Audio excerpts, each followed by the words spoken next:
ಮೊದಲು cinema ready ಆಗುತ್ತೆ 2007ಕ್ಕೆ ಅದು ರಿಲೀಸ್ ಕೂಡ ಆಗುತ್ತೆ. ಅದೇ ಭದ್ರಾವತಿನಲ್ಲಿ ಸಿಂಗಲ್ ಸ್ಕ್ರೀನ್ ಥಿಯೇಟರ್ ಅಲ್ಲಿ ಅಪ್ಪ ಅಮ್ಮನ ಜೊತೆ ಸಿನಿಮಾ ನೋಡ್ತಿದ್ದ ಹುಡುಗ ನಿರ್ದೇಶಕನಾಗ್ತಾನೆ. ಡೈರೆಕ್ಟರ್ ಆಟ ಹಾಕೊಂಡೆ 20 ವರ್ಷ. ನನ್ನ ಡ್ರೀಮ್ ಇದ್ದಿದ್ದೇನು ಸಿನಿಮಾ ಇಂಡಸ್ಟ್ರಿಗೆ ಬರಬೇಕು ಅಂತ ಬಂದಿದ್ದೆ, ನನ್ನ ಕತೆಗಳನ್ನ ಹೇಳ್ಬೇಕು ಅನ್ನೋ. ಆಕ್ಚುಲಿ ಅವಾಗೆಲ್ಲ ಈ ರೀಮೇಕ್ ಸಿನಿಮಾಗಳು ಜಾಸ್ತಿ ಮಾಡೋರು ಕನ್ನಡ ಇಂಡಸ್ಟ್ರಿ. ಸೊ ನಾನು ಡೈರೆಕ್ಟರ್ ಆಗೋದಕ್ಕೆ 12 ಲಾಂಗ್ ಇಯರ್ಸ್ ಯಾಕಾಯ್ತು ಅಂದ್ರೆ ಅದಕ್ಕೆ ಕಾರಣ ನನ್ನ ಒಳಗಡೆ ಇರೋ ಒಂದು ನಾನ್ ಕಾಂಪ್ರಮೈಸಿಂಗ್ ಗುಣ. ಅವಾಗ ಹೇಳಿದ ಕತೆನೇ ಮೊಗ್ಗಿನ ಮನಸ್ಸು 2001 ಅದೇ ಫಸ್ಟ್ ನಾನು ಮಾಡಿದ ಫಸ್ಟ್ ಕತೆನೇ ಮೊಗ್ಗಿನ ಮನಸ್ಸು.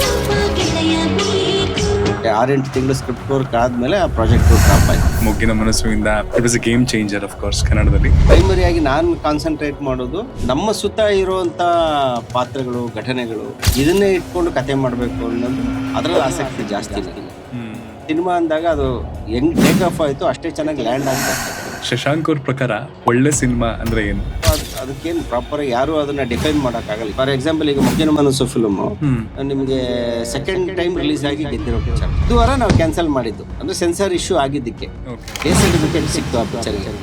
ಸೊ ನಾವು ಯಾವ ಆಡಿಯನ್ಸ್ಗೆ ಟಾರ್ಗೆಟ್ ಮಾಡಿ ಫಿಲ್ಮ್ ಮಾಡಿದೀವೋ ಅವರೇ ನೋಡಂಗಿಲ್ಲ ಆ ಫಿಲ್ಮ್ ಅನ್ನ ಅಂದ್ರೆ what is the use of making that film? Puttanna Kanagal ಅವ್ರದ್ದು ಈಗ ನಾಗರಾವ್ ಫಿಲ್ಮ್ ನೋಡಿ ನೀವು, ಅಥವಾ ಬಂಗಾರದ ಮನುಷ್ಯ ನೋಡಿ ಸಿದ್ಲಿಂಗಯ್ಯ ಅವ್ರದ್ದು. ಆ ಸಿನಿಮಾಗಳು ಯಾವತ್ತಿಗೂ ನಿಮಗೆ ಔಟ್ಡೇಟೆಡ್ ಅಂತ ಅನ್ಸೋದೇ ಇಲ್ಲ. They are emotionally very strong. ನಾನು ಕನ್ನಡ ಫಿಲ್ಮ್ ಮಾಡ್ತಾ ಇದ್ದೇನೆ, ಫಸ್ಟ್ ಕನ್ನಡಿಗರಿಗೆ ಅದು ಇಷ್ಟ ಆಗ್ಬೇಕು. ಇಲ್ಲಿಯವ್ರಿಗೆ ಇಷ್ಟ ಆದ್ರೆ ಅದು ತಾನಾಗೆ ಪ್ಯಾನ್ ಇಂಡಿಯಾಗೆ ಹೋಗುತ್ತೆ. ಆಮೇಲೆ ಕಾಂತಾರದ್ದು ಯಾವುದೋ ಒಂದು ಮಂಗಳೂರಲ್ಲಿರೋ ದೈವ ಈ ನೇಟಿವಿಟಿನಲ್ಲಿರುವಂಥದ್ದು, ಬಟ್ ಆ ರೀಜನ್ ಅವ್ರು ಮಾತ್ರ ಕನೆಕ್ಟ್ ಆಗ್ತಾರೆ. ಆ ಥರ ಆಗ್ಲಿಲ್ವಲ್ಲ. ಇಲ್ಲಿ ಕಾಂತಾರ ಬರೋರ್ಗೂ ಒಂದು ವಾತಾವರಣ ಇದೆ. ಅದನ್ನ ಕಾಂತಾರ ಬಂದು ಬ್ರೇಕ್ ಮಾಡಿದ್ರು. ಈ ಸಿನಿಮಾಗಳಿಂದ ಸುಮಾರು ಜನ ಲಾಂಚ್ ಮಾಡಿದ್ರ, ತುಂಬಾ ದೊಡ್ಡ ದೊಡ್ಡ ನೇಮ್ಸ್ ಕೂಡ ಆಗಿದ್ದಾರೆ. ಇವತ್ತು ರಾಕಿಂಗ್ ಸ್ಟಾರ್ ಈಶ್ವರ್ ಆಗಿರೋದು, ರಾಧಿಕಾ ಪಂಡಿತ್ ಅವರು. ಕನ್ನಡದಲ್ಲೇ ಒಂದು ಸಿನಿಮಾನ ಎಲ್ಲರಿಗೂ ರೀಚ್ ಆಗೋ ಥರ ಒಂದು ಒಳ್ಳೆ ಪಬ್ಲಿಸಿಟಿ ಮಾಡಿ ಒಂದು ಸಿನಿಮಾ ರಿಲೀಸ್ ಮಾಡಬೇಕು ಅಂತ ಕಂಟೆಂಟ್ ಈಸ್ ದಿ ಕಿಂಗ್ ಅನ್ನೋದನ್ನ ನಂಬುವಂತ ಡೈರೆಕ್ಟರ್ ನಾನು.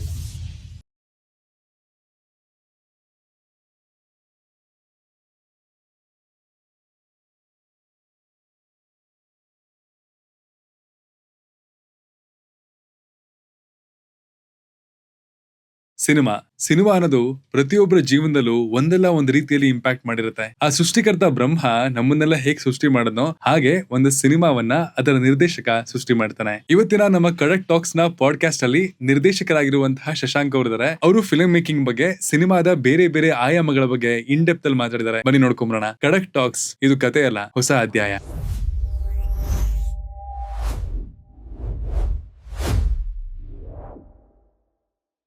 ಸರ್ 2007ರಲ್ಲಿ ಸಿಕ್ಸರ್, ಈಗಾಗಲೇ 2025 ಬಂತು.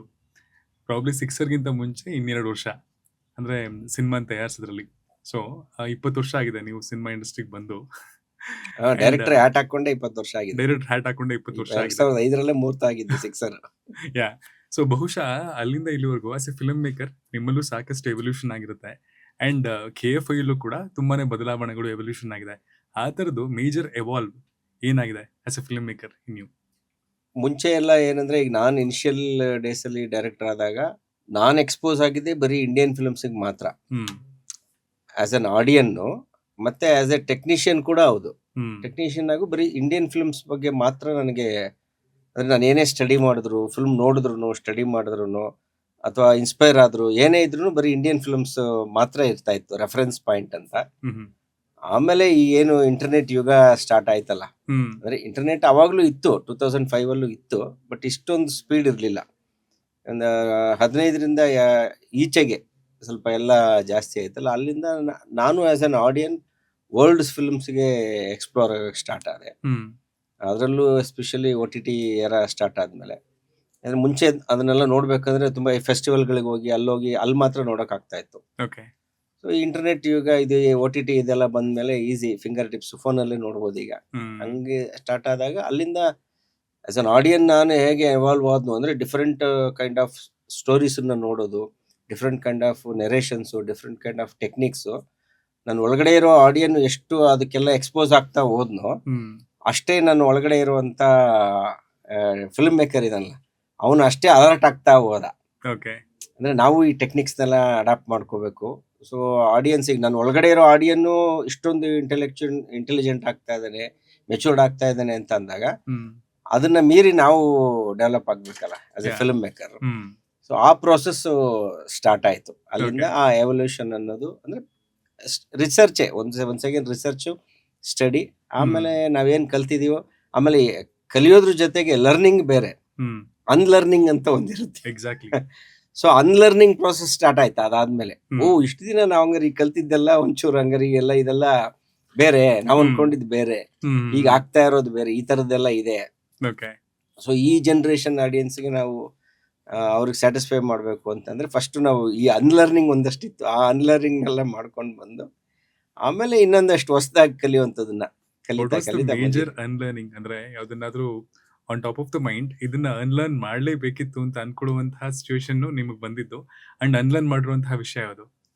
ಅಲ್ಲ, ಇನ್ ಜನರಲ್ ಆಗಿ ಅನ್ಲರ್ನಿಂಗ್ ಅನ್ನೋದು ಈಗ ನಮ್ಮ ಇಂಡಿಯನ್, ಈಗ ನಾವೆಲ್ಲ ಅವಾಗ 2000 ಅಥವಾ ಅದಕ್ಕೆ ಮುಂಚೆ ಇರೋ ಡೈರೆಕ್ಟರ್ಸ್ ಯಾರೇ ಆದ್ರೂ ಸಿನಿಮಾ ಅಂದ್ರೆ ಕಂಪ್ಲೀಟ್ ಆಗಿ ಅಂದ್ರೆ ಅದು ಎ ಸೆಂಟರ್ ಇಂದ ಸಿ ಸೆಂಟರ್ ಆಡಿಯನ್ಸ್ ವರ್ಗುನು ರೀಚ್ ಆಗ್ಬೇಕು ಅನ್ನೋ ಕಾರಣಕ್ಕೆ ಒಂದು ಕಥೆಯಲ್ಲಿ ನಮಗೆ ಇಷ್ಟ ಇಲ್ಲದಲೇ ಕೆಲವೊಂದು ಸೀನ್ಗಳನ್ನ, ಕೆಲವೊಂದು ಪಾತ್ರಗಳನ್ನ ನಾವು ಕ್ರಿಯೇಟ್ ಮಾಡ್ಕೊಳ್ತಾ ಇದ್ವಿ. ಓಕೆ. ಅಂದ್ರೆ ಇಲ್ಲ, ಇದು ತುಂಬಾ ಲೇಮ್ಯಾನ್ಗೆ ಅರ್ಥ ಆಗಲ್ಲ ಇದು, ಹ್ಮ್ ಸೊ ಅದನ್ನ ಇನ್ನೊಂಚೂರು ಡೈಲ್ಯೂಟ್ ಮಾಡಬೇಕು ಅನ್ನೋ ಕಾರಣಕ್ಕೆ ಆ ಕಥೆಯ ಸ್ಟ್ರಕ್ಚರ್ಗೆ ಮತ್ತೆ ಅದೇನು ಆ ಪ್ರಿಮೈಸ್ ಇರುತ್ತೆ, ಆ ಪ್ರಿಮೈಸ್ ಒಳಗೆ ಬರ್ದೇ ಇದ್ರು ಸ್ವಲ್ಪ ಅಡ್ಜಸ್ಟ್ ಮಾಡಿ ಬಲವಂತ ಮಾಡಿ ಏನೋ ಬೆಂಡ್ ಮಾಡ್ಕೊಂಡ್ ಬೇಡ ಅಂತ ಎಲ್ಲ ತಂದು ಸೇರ್ಸೋಂಥ ಪ್ರಾಸೆಸ್ಗಳು ಅವಾಗೆಲ್ಲ ಇತ್ತು. ಓಕೆ. ಯಾಕೆಂದ್ರೆ ಅವತ್ತಿಗೆ ಅದೆಲ್ಲ ತುಂಬಾ ವರ್ಕ್ ಆಗ್ತಿತ್ತು. ನಾವು ನೋಡಿದಾಗ ಎಲ್ಲ ಅವತ್ತಿಗೆ ದೊಡ್ಡ ದೊಡ್ಡ ಡೈರೆಕ್ಟರ್ ಅಂತ ಅನ್ಸ್ಕೊಂಡಿದ್ದವರು, ನಮ್ಗೆ ಮೋಟಿವೇಟ್ ಮಾಡ್ತಾ ಇದ್ದವ್ರು ಫಿಲ್ಮ್ಗಳಲ್ಲೆಲ್ಲ ಸಾಮಾನ್ಯವಾಗಿ ಅಂಥದ್ದನ್ನೆಲ್ಲ ಎನ್ಕಾರ್ಪೊರೇಟ್ ಮಾಡಿರ್ತಾ ಇದ್ರು. ಸೊ ನಮ್ಗದು ನಿಜ, ಹೌದು ಇದೆಲ್ಲ ಮಾಡಬೇಕು, ನಾವು ಎಲ್ಲರೂ ರೀಚ್ ಆಗ್ಬೇಕು ಅಂದ್ರೆ ಅಂತ ನಮ್ ಸ್ಕ್ರಿಪ್ಟ್ ಅಲ್ಲಿ ಅದನ್ನ ಒಂಚೂರು ಇನ್ಕಾರ್ಪೊರೇಟ್ ಮಾಡಕ್ಕೆ ನೋಡ್ತಾ ಇದ್ವಿ. ಸೊ ಆಮೇಲೆ ಗೊತ್ತಾಯ್ತು ಈ ವರ್ಲ್ಡ್ ಸಿನಿಮಾ ಇದಕ್ಕೆಲ್ಲ ಎಕ್ಸ್ಪೋಸ್ ಆದ್ಮೇಲೆ ಇಲ್ಲ, ಇದು ನಾವೇನೊಂದು ಜಾನರ್ಗೆ ಸ್ಟಿಕ್ಕನ್ ಆದ್ರೆ ಆ ಸೆನ್ಸಿಬಿಲಿಟೀಸ್ಗೆ ಮ್ಯಾಚ್ ಆಗುವಂತ ಆಡಿಯನ್ಸ್ಗೆ ಆ ಫಿಲ್ಮ್ಸ್ ಇಷ್ಟ ಆಗೋದು. ಸೊ ಅದಕ್ಕೆ ತಕ್ಕಾಗೆ ನಮ್ ಟ್ರೀಟ್ಮೆಂಟು, ನೆರೇಷನ್ನು ಎಲ್ಲವೂ ಅದೇ ತರ ಇರಬೇಕು. ಯಾರೋ ಇಷ್ಟವೇ ಆಗ್ದಲೇ ಇರೋ ಆಡಿಯನ್ ಅವನು, ಯಾವ್ದೋ ಒಂದು ಜಾನರ್ ಇದೆ, ಅದು ಒಂದು ವರ್ಗಕ್ಕೆ ಇಷ್ಟನೇ ಆಗಲ್ಲ, ಅದು ಇಷ್ಟ ಆಗಲ್ಲ, ಅವ್ನು ಬರೋದು ಇಲ್ಲ ನೋಡಕ್ಕೆ. ಬರ್ದಲೇ ಇರೋನ್ಗೋಸ್ಕರ, ನೋಡ್ದಲೇ ಇರೋನ್ಗೋಸ್ಕರ ನಾವ್ಯಾಕೆ ಆಲ್ಟರ್ ಮಾಡ್ಕೋಬೇಕು? ಸೊ ನಮ್ಮ ಟಾರ್ಗೆಟೆಡ್ ಆಡಿಯನ್ಸ್ ಯಾರಿದಾರಲ್ವಾ, ಅವ್ರನ್ನ ಕಂಪ್ಲೀಟ್ ಆಗಿ ಸಮಾಧಾನ ಆಗೋ ತರ ನಾವು ಆ ಕಥೆಯನ್ನ ಟಾರ್ಗೆಟೆಡ್ ಆಡಿಯನ್ಸೇ ಇಷ್ಟಪಡೋ ತರ ಮಾಡಿದ್ರೆ ಸಾಕು ಅನ್ನೋದು ಇದು ಮೇಜರ್ ಲರ್ನಿಂಗ್ ನನಗೆ. ನಾನ್ ಕಲ್ತಿದ್ದು. ಮುಂಚೆ ಇರ್ಲಿಲ್ಲ ಅದು, ಮುಂಚೆ ಇಲ್ಲ ಒಂದ್ ಸಿನಿಮಾ ಅಂದ್ರೆ ಅದು ಎಲ್ಲರಿಗೂ ಇಷ್ಟ ಆಗ್ಬೇಕು ಅನ್ನೋ ಒಂದು ಕಾನ್ಸೆಪ್ಟ್ ಇತ್ತು. ಸಿನಿಮಾ ಎಲ್ಲರೂ ನೋಡ್ಬೇಕು, ನೋಡೋಂಗ್ ಮಾಡ್ಬೇಕು ಅಂತ. ನೋಡ್ಬೇಕು ಅನ್ನೋದು ಒಂದ್ ಬೇರೆ, ನೋಡೋಂಗ್ ಮಾಡ್ಬೇಕು ಅಂತ ನಾವೊಂದಷ್ಟು ಹೋಗಿ ಒಂದಷ್ಟು ಅದ್ ನೋಡ್ತಾ ಇದ್ರೋ ಇಲ್ವೋ, ನಾವೇ ಬಲವಂತವಾಗಿ ಒಂದಷ್ಟನ್ನೆಲ್ಲ ಏನೋ ಒಂದಷ್ಟು ಸೀನ್ಸ್, ಕ್ಯಾರೆಕ್ಟರ್ಸ್ ತುಂಬಿಡ್ತಾ ಇದ್ವಿ. ಸೊ ಅದೆಲ್ಲ ಅವಶ್ಯಕತೆ ಇಲ್ಲ ಇವಾಗ ಅಂತ ಆಮೇಲೆ ಗೊತ್ತಾಯ್ತು. ಅದು ಮೇಜರ್ ಅನ್ಲರ್ನಿಂಗ್ ಅಂದ್ರೆ ಅದನ್ನೆಲ್ಲ ಸ್ಕಿಪ್ ಮಾಡಿ ಮಾಡಿರೋದು. And majorly film maker Shashank ಅವ್ರ ಬಗ್ಗೆ ಸುಮಾರಷ್ಟು ಗೊತ್ತಿದೆ. ಬಟ್ ಶಶಾಂಕ್ ಅವರು ಫಿಲ್ಮ್ ಮೇಕರ್ ಆಗೋದಕ್ಕಿಂತ ಮುಂಚೆ ಪ್ರಾಬ್ಲಿ ಡಿಪ್ಲೊಮಾ ಮಾಡಿದ್ರ. ಡಿಪ್ಲೊಮಾಗಿಂತ ಮುಂಚೆ ನಿಮ್ಮ ಬಾಲ್ಯ, ಅಲ್ಲಿ ಯಾವ ಪಾಯಿಂಟ್ ಅಲ್ಲಿ ಎಕ್ಸಾಕ್ಟ್ಲಿ ನಾನು ಫಿಲ್ಮ್ ಮೇಕರ್ ಆಗ್ಬೇಕು ಅಂತ ಒಂದು ಹುಚ್ಚು ಇಲ್ಲ ಕಿಚ್ಚು ಒಂಥರ ಹುಟ್ಕೊಂಡಿದ್ದು? ಅದು ಹೈಸ್ಕೂಲ್ ಡೇಸ್ ಅಲ್ಲೇ ಹುಟ್ಕೊಂಡ್ಬಿಡ್ತು ನನಗೆ. ಅದಕ್ಕೆ ಮೇಜರ್ ಇನ್ಸ್ಪಿರೇಷನ್ ನಮ್ಮ ರವಿ ಸರ್. ಅವ್ರದ್ದು ಪ್ರೇಮಲೋಕ ಸಿನಿಮಾ, ಪ್ರೇಮಲೋಕ, ರಣಧೀರ. ಅವಾಗಿನ ನಾನು ಹೈಸ್ಕೂಲ್ ಅಲ್ಲಿ ಇದ್ದೆ, 8th ಸ್ಟ್ಯಾಂಡರ್ಡ್. ಪ್ರೇಮಲೋಕ ಬಂದಾಗ 8th ಸ್ಟ್ಯಾಂಡರ್ಡ್, ರಣಧೀರ ಬಂದಾಗ 9th 10th ಇದ್ದೆ. ಸೊ ಅಲ್ಲಿ ನನಗೆ ಸಿನಿಮಾದ ಅಂದ್ರೆ ಡೈರೆಕ್ಟರ್ ಆಗ್ಬೇಕು ಅನ್ನೋ ಆಸೆ. ಈ ರವಿಚಂದ್ರನ್ ಅವ್ರನ್ನ ನೋಡಿ ನಾನು ಅವ್ರ ತರ ಆಕ್ಟರ್ ಆಗ್ಬೇಕು ಅಂತ ಅನಿಸ್ಲಿಲ್ಲ ನನಗೆ. ಗೊತ್ತಿಲ್ಲ ಯಾಕೆ ಅಂತ, ನನಗೂ ಗೊತ್ತಿಲ್ಲ. ಅದೇನೋ ಚಿಕ್ಕ ವಯಸ್ಸಿಂದನೂ ಸಿನಿಮಾಗಳನ್ನ ನೋಡಿದಂತ ಪ್ರಭಾವನೋ ಏನೋ. ನಾನು ಮಗು 1 ವರ್ಷದ ಮಗು ಇದ್ದಾಗಿಂದನೇ ಸಿನಿಮಾ ನೋಡೋದು ಅಭ್ಯಾಸ ಆಗ್ಬಿಟ್ಟಿತ್ತು ನನಗೆ. ಯಾಕಂದ್ರೆ ನನ್ನ ಪೇರೆಂಟ್ಸ್ ತುಂಬಾ ಸಿನಿಮಾ ನೋಡೋರು. ಸೊ ಅವ್ರು ಹೋಗೋ ಸಿನಿಮಾಗೆಲ್ಲ ನನ್ನ ಕರ್ಕೊಂಡು ಹೋಗೋರು. ಮನೇಲೂ ಅದೇ ಚರ್ಚೆ ನಡೀತಾ ಇತ್ತು. ಚರ್ಚೆ ಆಗ್ತಿರ್ಲಿಲ್ಲ. Film they very innocent people. ಈಗ ನಮ್ಮ ತಾಯಿ ಅವ್ರು ಓದಿರೋದು 2ನೇ ಕ್ಲಾಸ್ ಅಷ್ಟೇ. ನಮ್ಮ ತಂದೆನೂ ಒಂದು SSLC ಓದಿದ್ರು, ಭದ್ರಾವತಿನಲ್ಲಿ ಒಂದು ಫ್ಯಾಕ್ಟ್ರಿನಲ್ಲಿ ಕೆಲಸ ಮಾಡ್ತಾ ಇದ್ರು. ಚರ್ಚೆ ಗಿರ್ಚೆ ಅಲ್ಲ, ಅವತ್ತಿಗೆ ಎಂಟರ್ಟೈನ್ಮೆಂಟ್ ಅಂದ್ರೆ ಸಿನಿಮಾ ಒಂದೇ. ನಾನು ಹೇಳ್ತಾ ಇರೋದು 70s ಅಲ್ಲಿ. ಸಿನಿಮಾ ಬಿಟ್ರೆ ನಾಟಕ ಗಿಟ್ಕ ಇರ್ತಾ ಇತ್ತು, ಇವ್ರು ಹೋಗ್ತಾ ಇರ್ಲಿಲ್ಲ ನಾಟಕಕ್ಕೆಲ್ಲ. ಟೆಲಿವಿಷನ್ ಇರ್ಲಿಲ್ಲ. ಸೊ ಸಿನಿಮಾನೇ ಮೇಜರ್ ಎಂಟರ್ಟೈನ್ಮೆಂಟ್. ಸೊ ಏನು ಸಿನಿಮಾಗಳು ಬರ್ತಾ ಇತ್ತಲ್ಲ, ಬರೋ ಸಿನಿಮಾ ಎಲ್ಲ ನೋಡೋರು ನಮ್ಮಮ್ಮ, ಎಸ್ಪೆಷಲಿ ನಮ್ಮಮ್ಮ. ಯಾಕಂದ್ರೆ ನಮ್ಮ ತಂದೆ ಕೆಲ್ಸಕ್ಕೆ ಹೋದ್ಮೇಲೆ ಅವ್ರು ಫ್ರೀ ಆಗ್ಬಿಡೋರಲ್ಲ. ಸೊ ಹಂಗಾಗಿ ಅವ್ರ ಜೊತೆಗೆ ನನಗೂ ಸಿನಿಮಾ ನೋಡೋ ಹುಚ್ಚತ್ಕೊಂಡು ಅದೆಲ್ಲೋ ಒಳಗಡೆ ಸೈಕಲಾಜಿಕಲಿ ಏನೋ ಒಂದು ಇಂಪ್ಯಾಕ್ಟ್ ಕ್ರಿಯೇಟ್ ಮಾಡಿತ್ತು ಅನ್ಸುತ್ತೆ. ಅದು ಹಂಗೆ ಬ್ಲಾಸಮ್ ಆಗಿದ್ದು ರವಿ ಸರ್ದು ಪ್ರೇಮಲೋಕ ರಣಧೀರ ಆ ಸಿನಿಮಾಗಳು ನೋಡಿದಾಗ ಏನು ವಿಷುವಲಿ ರಿಯಲಿ ಗಾಟ್ ಅಟ್ರಾಕ್ಟೆಡ್. ಅವ್ರ ವೇ ಆಫ್ ನೆರೇಷನ್ನು, ಆ ಮೇಕಿಂಗು ಅದೆಲ್ಲ ನನಗೆ ಅಂದರೆ ಬೇರೆ ಕನ್ನಡ ಸಿನಿಮಾಗಳು ಅದಕ್ಕೂ ತುಂಬ ಡ್ರಾಸ್ಟಿಕ್ ಡಿಫ್ರೆನ್ಸ್ ಇರ್ತಾ ಇತ್ತು. ಆಮೇಲೆ ಅವಾಗ ನಾನು ಬರೀ ಕನ್ನಡ ಸಿನಿಮಾ ನೋಡೋವಂಥ ಪ್ರೇಕ್ಷಕ. ನಾನು ಒಂದು ಸ್ಮಾಲ್ ಟೌನಲ್ಲಿ ಇದ್ದಂಥವನು, ಕನ್ನಡ ಮೀಡಿಯಮಲ್ಲಿ ಓದ್ತಾ ಇದ್ದಿದ್ದು, ಬೇರೆ ಭಾಷೆ ಯಾವುದೂ ಅರ್ಥ ಆಗ್ತಾ ಇರಲಿಲ್ಲ, ನೋಡೋಕ್ಕೂ ಹೋಗ್ತಾ ಇರಲಿಲ್ಲ ನಾನು. ಬರೀ ಕನ್ನಡ ಸಿನಿಮಾ ನೋಡ್ತಾ ಇದ್ದೆ. ಅಣ್ಣವ್ರ ಸಿನಿಮಾ, ವಿಷ್ಣುವರ್ಧನ್ ಅವರು ಯಾವುದು ಕನ್ನಡ ಹೀರೋಗಳು ಫಿಲ್ಮ್ಗಳು ನೋಡ್ತಾ ಬಂದಿದ್ದು. ರವಿಚಂದ್ರನ್ ಅವ್ರ ಸಿನಿಮಾಗಳು ಸಡನ್ ಆಗಿ ಔಟ್ ಆಫ್ ದ ಬಾಕ್ಸ್ ಅನ್ನೋ ಥರ ಕಾಣಿಸಕ್ಕೆ ಸ್ಟಾರ್ಟ್ ಆಗೋಯ್ತು ನನಗೆ. ಅವ್ರ ಟ್ರೀಟ್ಮೆಂಟು, ಆ ಮೇಕಿಂಗು ಅದೆಲ್ಲವು. ಸೊ ಅಲ್ಲಿಂದ ಅದೇನೋ ಅನ್ನೋಯಿಂಗ್ಲಿ ನನಗೆ ಡೈರೆಕ್ಟರ್ ಆಗಬೇಕು ಅನ್ನೋ ಆಸೆ ಅಲ್ಲಿಂದ ಸ್ಟಾರ್ಟ್ ಆಗಿದ್ದು. ಸೊ ನಿಮ್ ತಾಯಿಗೆ ಸಿನಿಮಾ ಮೇಲೆ ಬಹಳ ಪ್ರೀತಿ ಇತ್ತು. ಪ್ರಾಬ್ಲಿ ನೀವು ಫಿಲ್ಮ್ ಮೇಕರ್ ಆಗ್ಬೇಕು ಅನ್ನೋ ಆಸೆನ ಮೊದಲನೇ ಸಲ ಹೇಳ್ಕೊಂಡಿದ್ಯಾ, ಯಾವಾಗ ನೆನಪಿದ್ಯಾ? ಅಂದ್ರೆ ಅವ್ರ ರಿಯಾಕ್ಷನ್ ಹೇಗಿತ್ತು ಆಗ? ಅಯ್ಯೋ ನಾನೇ ಅಲ್ವಾ ಸಿನಿಮಾದ ಹೇಳ ನಿಂಗೆ ತೋರಿಸಿದ್ದು ಅಂತ ಹೇಳಿದ್ರ, ಅಥವಾ ಆ ರಿಯಾಕ್ಷನ್ ಹೇಗಿತ್ತು? ಇಲ್ಲ, ಇನ್ಫ್ಯಾಕ್ಟ್ ನಿಜ ಹೇಳ್ಬೇಕಂದ್ರೆ ಇದು ಆಸೆ ಶುರುವಾಗಿದ್ದು ನಾನು ಹೇಳ್ದಂಗೆ 9th ಸ್ಟ್ಯಾಂಡರ್ಡಲ್ಲೇ ಡೈರೆಕ್ಟರ್ ಆಗಬೇಕು ಅನ್ನೋ ಆಸೆ ಹುಟ್ಟಿದ್ದು. ಬಟ್ ಹಂಗಂತ ಏನು ರೂಟ್ಸ್ ಗೊತ್ತಿರಲಿಲ್ಲ. ಸೊ ಓದಬೇಕಿತ್ತು. ನನ್ನ ಸ್ಟಡೀಸ್ ಕಂಪ್ಲೀಟ್ ಮಾಡಿದೆ. ನಾನು ಡಿಪ್ಲೊಮಾ ಮಾಡಿದೆ. ಆಕ್ಚುಲಿ ಅಲ್ಲೊಂದು ಟ್ವಿಸ್ಟ್ ಏನಂದ್ರೆ ನಮ್ಮ ತಂದೆಗೆ ನಾನು ಇಂಜಿನಿಯರಿಂಗ್ ಮಾಡಬೇಕು ಅಂತ ತುಂಬಾ ಆಸೆ ಇತ್ತು. ಡಿಪ್ಲೊಮಾ ಮುಗಿಸಿ ಇಂಜಿನಿಯರಿಂಗ್ ಇಲ್ಲ PUC ಓದಿ ಅದಾದ್ಮೇಲೆ ಇಂಜಿನಿಯರಿಂಗ್ ಮಾಡಬೇಕು ಅಂತ. ಬಟ್ ನನಗೆ ಒಳಗಡೆ ಆಲ್ರೆಡಿ ಸಿನಿಮಾ ಇಂಡಸ್ಟ್ರಿಗೆ ಹೋಗ್ಬೇಕು, ಡೈರೆಕ್ಟರ್ ಆಗ್ಬೇಕು, ಇದೆಲ್ಲ ಆಸೆ ಇತ್ತಲ್ವಾ. ನಾನೇನಂದ್ರೆ ಎಷ್ಟು ಫಾಸ್ಟ್ ಆಗಿ ಸಾಧ್ಯನೋ ಅಷ್ಟು ಫಾಸ್ಟ್ ಆಗಿ ಎಜುಕೇಶನ್ ಮುಗಿಸ್ಬೇಕು ಅಂತ ನಂದು ಟಾರ್ಗೆಟ್. ಸೊ ಅದಕ್ಕೆ ಈಸಿಯೆಸ್ಟ್ ರೂಟ್ ಯಾವುದು ಅಂದ್ರೆ, ಈಗ PUC ಹೋಗಿ ಇಂಜಿನಿಯರಿಂಗ್ ಮಾಡಬೇಕು ಅಂದ್ರೆ I have to spend 6 years. ಅದ್ರ ಬದಲು ಡೈರೆಕ್ಟ್ ಆಗಿ ಡಿಪ್ಲೊಮಾ 3 years ಉಳಿತಾಯ ಆಗೋಗುತ್ತೆ ಅಂತ. ಸೊ ಹಂಗೆ ಹಠ ಮಾಡಿ ಡಿಪ್ಲೊಮಾಗೆ ಸೇರ್ಕೊಂಡ್ಬಿಟ್ಟೆ ನಾನು. ಸೊ ಡಿಪ್ಲೊಮಾ ಸೇರ್ಕೊಂಡು ಅದಾದ್ಮೇಲೆ ಏನೋ ಒಂದು ಮನೆಯಲ್ಲಿ ಒಂದು ನೆಪ ಹೇಳಿ, ಅಂದ್ರೆ ಅವಾಗ ನಾನು ಇದ್ದಿದ್ದು ಅವಾಗ ಭದ್ರಾವತಿನಲ್ಲಿ. ಸಿನಿಮಾ ಸೇರ್ಬೇಕು ಅಂದ್ರೆ ಬೆಂಗಳೂರಿಗೆ ಬರ್ಬೇಕಲ್ಲ. ಇವತ್ತಿನ ತರ ಇಂಟರ್ನೆಟ್ ಆಗ್ಲಿ ಅಥವಾ ಫಿಲ್ಮ್ ಏನು ಇರ್ತಾ ಇರ್ಲಿಲ್ಲಲ್ಲ.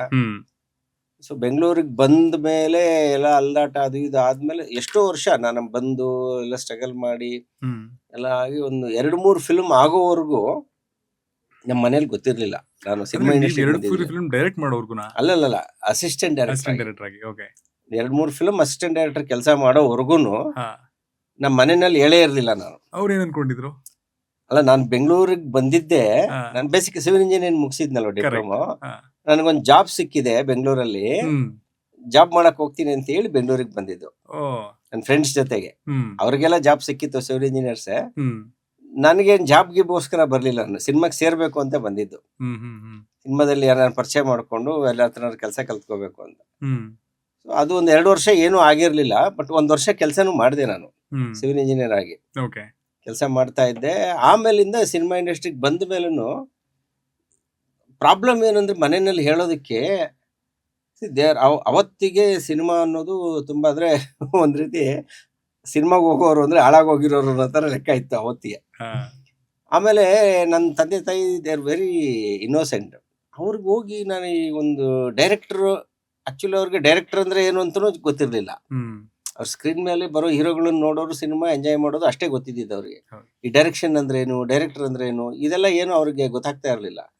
ಅಂಥದ್ರಲ್ಲಿ ನಾನು ಡೈರೆಕ್ಟರ್ ಆಗ್ತೀನಿ, ಈಗ ಅಸಿಸ್ಟೆಂಟ್ ಡೈರೆಕ್ಟರ್ ಆಗಿ ಕೆಲಸ ಮಾಡ್ತಿದ್ದೀನಿ ಅಂದ್ರೆ ಅವ್ರಿಗೆ ಏನು ಅರ್ಥ ಆಗ್ತಾ ಇರಲಿಲ್ಲ.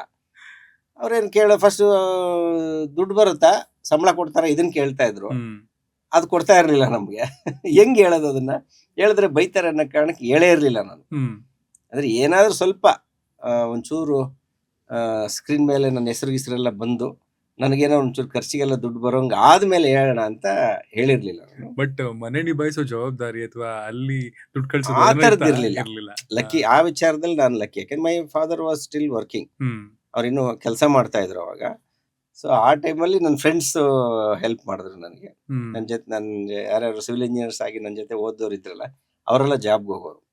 ಅವ್ರಿಗೆಲ್ಲ ನಾನು ಈ ತರ ಡೈರೆಕ್ಟರ್ ಆಗ್ತೀನಿ ಅಂತ ಎಲ್ಲ ಹೇಳಿ, ಈಗ ರೂಮ್ ಬಿಲ್ ಇಲ್ಲ, ಫ್ರೀ ಎಲ್ಲ, ರೇಷನ್ಗೆ ದುಡ್ಡು ಕೊಡಂಗಿಲ್ಲ, ರೂಮ್ ರೆಂಟ್ ಕೊಡಂಗಿಲ್ಲ, ಖರ್ಚಿಗೂ ನನ್ನ ಫ್ರೆಂಡ್ಸೇ ದುಡ್ಡು ಕೊಡೋರು ಒಂದಷ್ಟು ದಿನ ಎಲ್ಲ. ಹಂಗೆಲ್ಲ ಮೇಂಟೈನ್ ಮಾಡ್ಕೊಂಡು ಬಂದು ಸ್ವಲ್ಪ ಒಂಚೂರು ನಾನು ದುಡ್ಡು ಕಾಸು ಬರೋಂಗ ಆದ್ಮೇಲೆ ನನ್ನ ಮನೆಯಲ್ಲಿ ಹೇಳಿದ್ದು ಈ ತರ ಫಿಲ್ಮ್ ಇಂಡಸ್ಟ್ರಿ ಹಿಂಗ್ ಡೈರೆಕ್ಟರ್ ಆಗ್ಬೇಕು ಟ್ರೈ ಮಾಡ್ತಾ ಇದ್ದೀನಿ ಅಂತ. ಅವಾಗ ಅವ್ರಿಗೇನು ಅರ್ಥ ಆಗಿಲ್ಲ. ಅವ್ರಿಗೆ ಅವ್ರು ಸ್ವಲ್ಪ ಇನ್ನೋಸೆಂಟ್ ಪೀಪಲ್. ಆಮೇಲೆ ತುಂಬಾ ಇಷ್ಟಪಡ್ತಾ ಇದ್ರು. ನಾನು ಒಬ್ಬನೇ ಮಗ ಬೇರೆ. ಹ್ಮ್ ನನಗೇನು ಹೇಳ್ತಾರೆ, ಏನೋ ನೋಡಪ್ಪ ನಿನ್ಗೇನು ಖುಷಿನೋ ಅದನ್ನ ಮಾಡು, ಹ್ಮ್ ಬಟ್ ಏನೋ ಲೈಫಲ್ಲಿ ಸೆಟ್ಲ್ ಆಗ್ಬೇಕು, ನೀನು ಚೆನ್ನಾಗಿರ್ಬೇಕು ಅಷ್ಟೇ ಅಂತ ಇಷ್ಟೇ ಹೇಳ್ತಾ ಇದ್ದೀನಿ ನನ್ನ ತಂದೆ. ಹ್ಮ್ ಆಮೇಲಿಂದ ಹಿಂಗೆ ಕೆಲಸ ಮಾಡಿಕೊಂಡು ಅಸಿಸ್ಟೆಂಟ್ ಡೈರೆಕ್ಟರ್ ಆಗಿ. ಸೊ ಬೆಂಗಳೂರಿಗೆ ಬಟ್ ಬಂದು ಪೇರೆಂಟ್ಸಿಗೆ ವಿಷಯ ಹೇಳಿದ್ದೆ, ಹ್ಮ್ ಇದು ಎಲ್ಲಿವರೆಗೂ ಅಂದ್ರೆ ನಾನು ಡೈರೆಕ್ಟರ್ ಆಗೋವರೆಗೂನು ಹ್ಮ್ ಬೇರೆ ಯಾರಿಗೂ ಗೊತ್ತಿರ್ಲಿಲ್ಲ. ನಮ್ಮ Relatives ರಿಲೇಟಿವ್ಸ್ಗೆ ಅವ್ರ ಇವ್ರಿಗೆ ಯಾರಿಗೂ ಹೇಳಿರ್ಲಿಲ್ಲ ವಿಷಯ. ಅವ್ರಿಗೆಲ್ಲ ಮತ್ತೆ ಅದೇ ಸುಳ್ಳು ಹೇಳ್ತಾ ಇದ್ದೆ. ಬೆಂಗಳೂರಲ್ಲಿ ಏನ್ ಮಾಡ್ತಾ ಇದೀಯ ಅಂದ್ರೆ ಸಿವಿಲ್ ಇಂಜಿನಿಯರಿಂಗ್ ಅಂತಿದ್ದೆ. ಹ್ಮ್ ಪ್ರಾಬ್ಲಮ್ ಏನು ಅಂದ್ರೆ ನಾನು ಏನ್ ಕೆಲಸ ಮಾಡ್ತಾ ಇದ್ದೀನಿ ಅಂತ ಹೇಳಿ ಅರ್ಥ ಮಾಡ್ಸೋದೇ ತುಂಬಾ ಕಷ್ಟ ಅವ್ರಿಗೆಲ್ಲ. ಹಾ.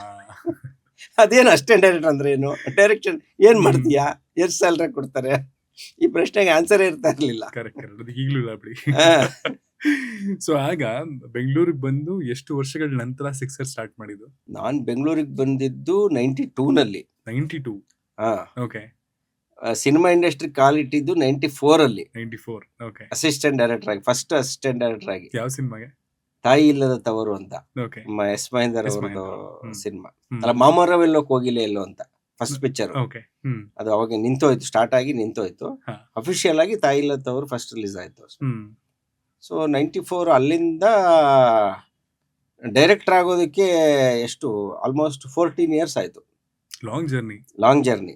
ಆ ಪರ್ಸಿಸ್ಟೆನ್ಸ್ ಹೆಂಗಿತ್ತು ಅಂದ್ರೆ, ಇಲ್ಲ ನಾನು ಹಾಗೆ ಆಗ್ತೀನಿ ನಾಳೆ ಅಂತ ಪ್ರತಿದಿನ ನಮ್ಗೆ ನಾವೇ ಹೇಳ್ಕೊಂಡ್ ರಾತ್ರಿ ಮಲಗೋದಿದೆಯಲ್ಲ, ಹೆಂಗ್ ನಡೀತು ಅದು? ಇಲ್ಲ, Internally? ನಂದೊಂದು ಆ, ಸಮಸ್ಯೆ ಏನು ಅಂದ್ರೆ, ಹ್ಮ್. ನಾನು 94 ಅಲ್ಲಿ ಬಂದೆ. ಬೈ 98 ಅಷ್ಟೊತ್ತಿಗೆ ನನಗೆ ಡೈರೆಕ್ಟರ್ ಆಗೋಕೆ ಅವಕಾಶಗಳು ಸಿಕ್ತು. ಹ್ಮ್. ಯಾಕಂದ್ರೆ ಅಸಿಸ್ಟೆಂಟ್ ಡೈರೆಕ್ಟರ್ ಆಗಿ ತುಂಬಾ ಶಾರ್ಪ್ ಇದ್ದೆ ನಾನು. ಹ್ಮ್. ಬಟ್ ಒಂದು ಪ್ರಾಬ್ಲಮ್ ಬರ್ತಾ ಇದ್ದಿದ್ದು ಏನು ಅಂದ್ರೆ, ಅವಾಗ ತುಂಬಾ ರೀಮೇಕ್ ಸಿನಿಮಾಗಳು ಮಾಡೋರು ಕನ್ನಡ ಇಂಡಸ್ಟ್ರಿನಲ್ಲಿ. ಹ್ಮ್. ಹ್ಮ್. ಸೊ ನಾನು ಡೈರೆಕ್ಟರ್ ಆಗಕ್ಕೆ ಅಂತ 94 ಅಲ್ಲಿ ನಾನು ಎಂಟ್ರಿ ಆಗಿದ್ದು. ಹ್ಮ್. ಅಲ್ಲಿಂದ ನಾನು ಡೈರೆಕ್ಟರ್ ಕ್ಯಾಪ್ ಹಾಕೋದಕ್ಕೆ ಆಲ್ಮೋಸ್ಟ್ 12 to 13 ಇಯರ್ಸ್ ಆಯ್ತು. ಹ್ಮ್. ಬಟ್ ಈ ಲಾಂಗ್ ಡ್ಯೂರೇಷನ್ ಮತ್ತೆ ಹರ್ಡಲ್ಸ್ಗೆ ಕಾರಣ ಯಾರು ಅಲ್ಲ, ನಾನೇ. ಹ್ಮ್. ಸೊ ನಾನು ಡೈರೆಕ್ಟರ್ ಆಗೋದಕ್ಕೆ 12 ಲಾಂಗ್ ಇಯರ್ಸ್ ಯಾಕಾಯ್ತು ಅಂದ್ರೆ, ಅದಕ್ಕೆ ಕಾರಣ ನನ್ನ ಒಳಗಡೆ ಇರೋ ಒಂದು ನಾನ್ ಕಾಂಪ್ರಮೈಸಿಂಗ್ ಗುಣ. ಹ್ಮ್. ಆ, ಅಲ್ಲಿ ಏನು ಅಂತಂದ್ರೆ, ಆಕ್ಚುಲಿ ಅವಾಗೆಲ್ಲ ಈ ರೀಮೇಕ್ ಸಿನಿಮಾಗಳು ಜಾಸ್ತಿ ಮಾಡೋರು ಕನ್ನಡ ಇಂಡಸ್ಟ್ರಿನಲ್ಲಿ. 90s ಟೈಮಲ್ಲಿ. 90s ಟೈಮ್ ಅಲ್ಲ, 90s ಟೈಮ್ ಅಲ್ಲಿ 90s ಮತ್ತೆ 2005 ಅಲ್ಲಿ ವರ್ಗೂನು 2000 ವರ್ಗುನು ಹಾ. ತುಂಬಾ ರೀಮೇಕ್ ಸಿನಿಮಾಗಳು ಮಾಡೋರು. ಹ್ಮ್. ಬಟ್ ನನಗೆ ಪರ್ಸನಲ್ ಆಗಿ ರೀಮೇಕ್ ಸಿನಿಮಾ ಮಾಡೋದು ಇಷ್ಟ ಇರಲಿಲ್ಲ. ಹ್ಮ್.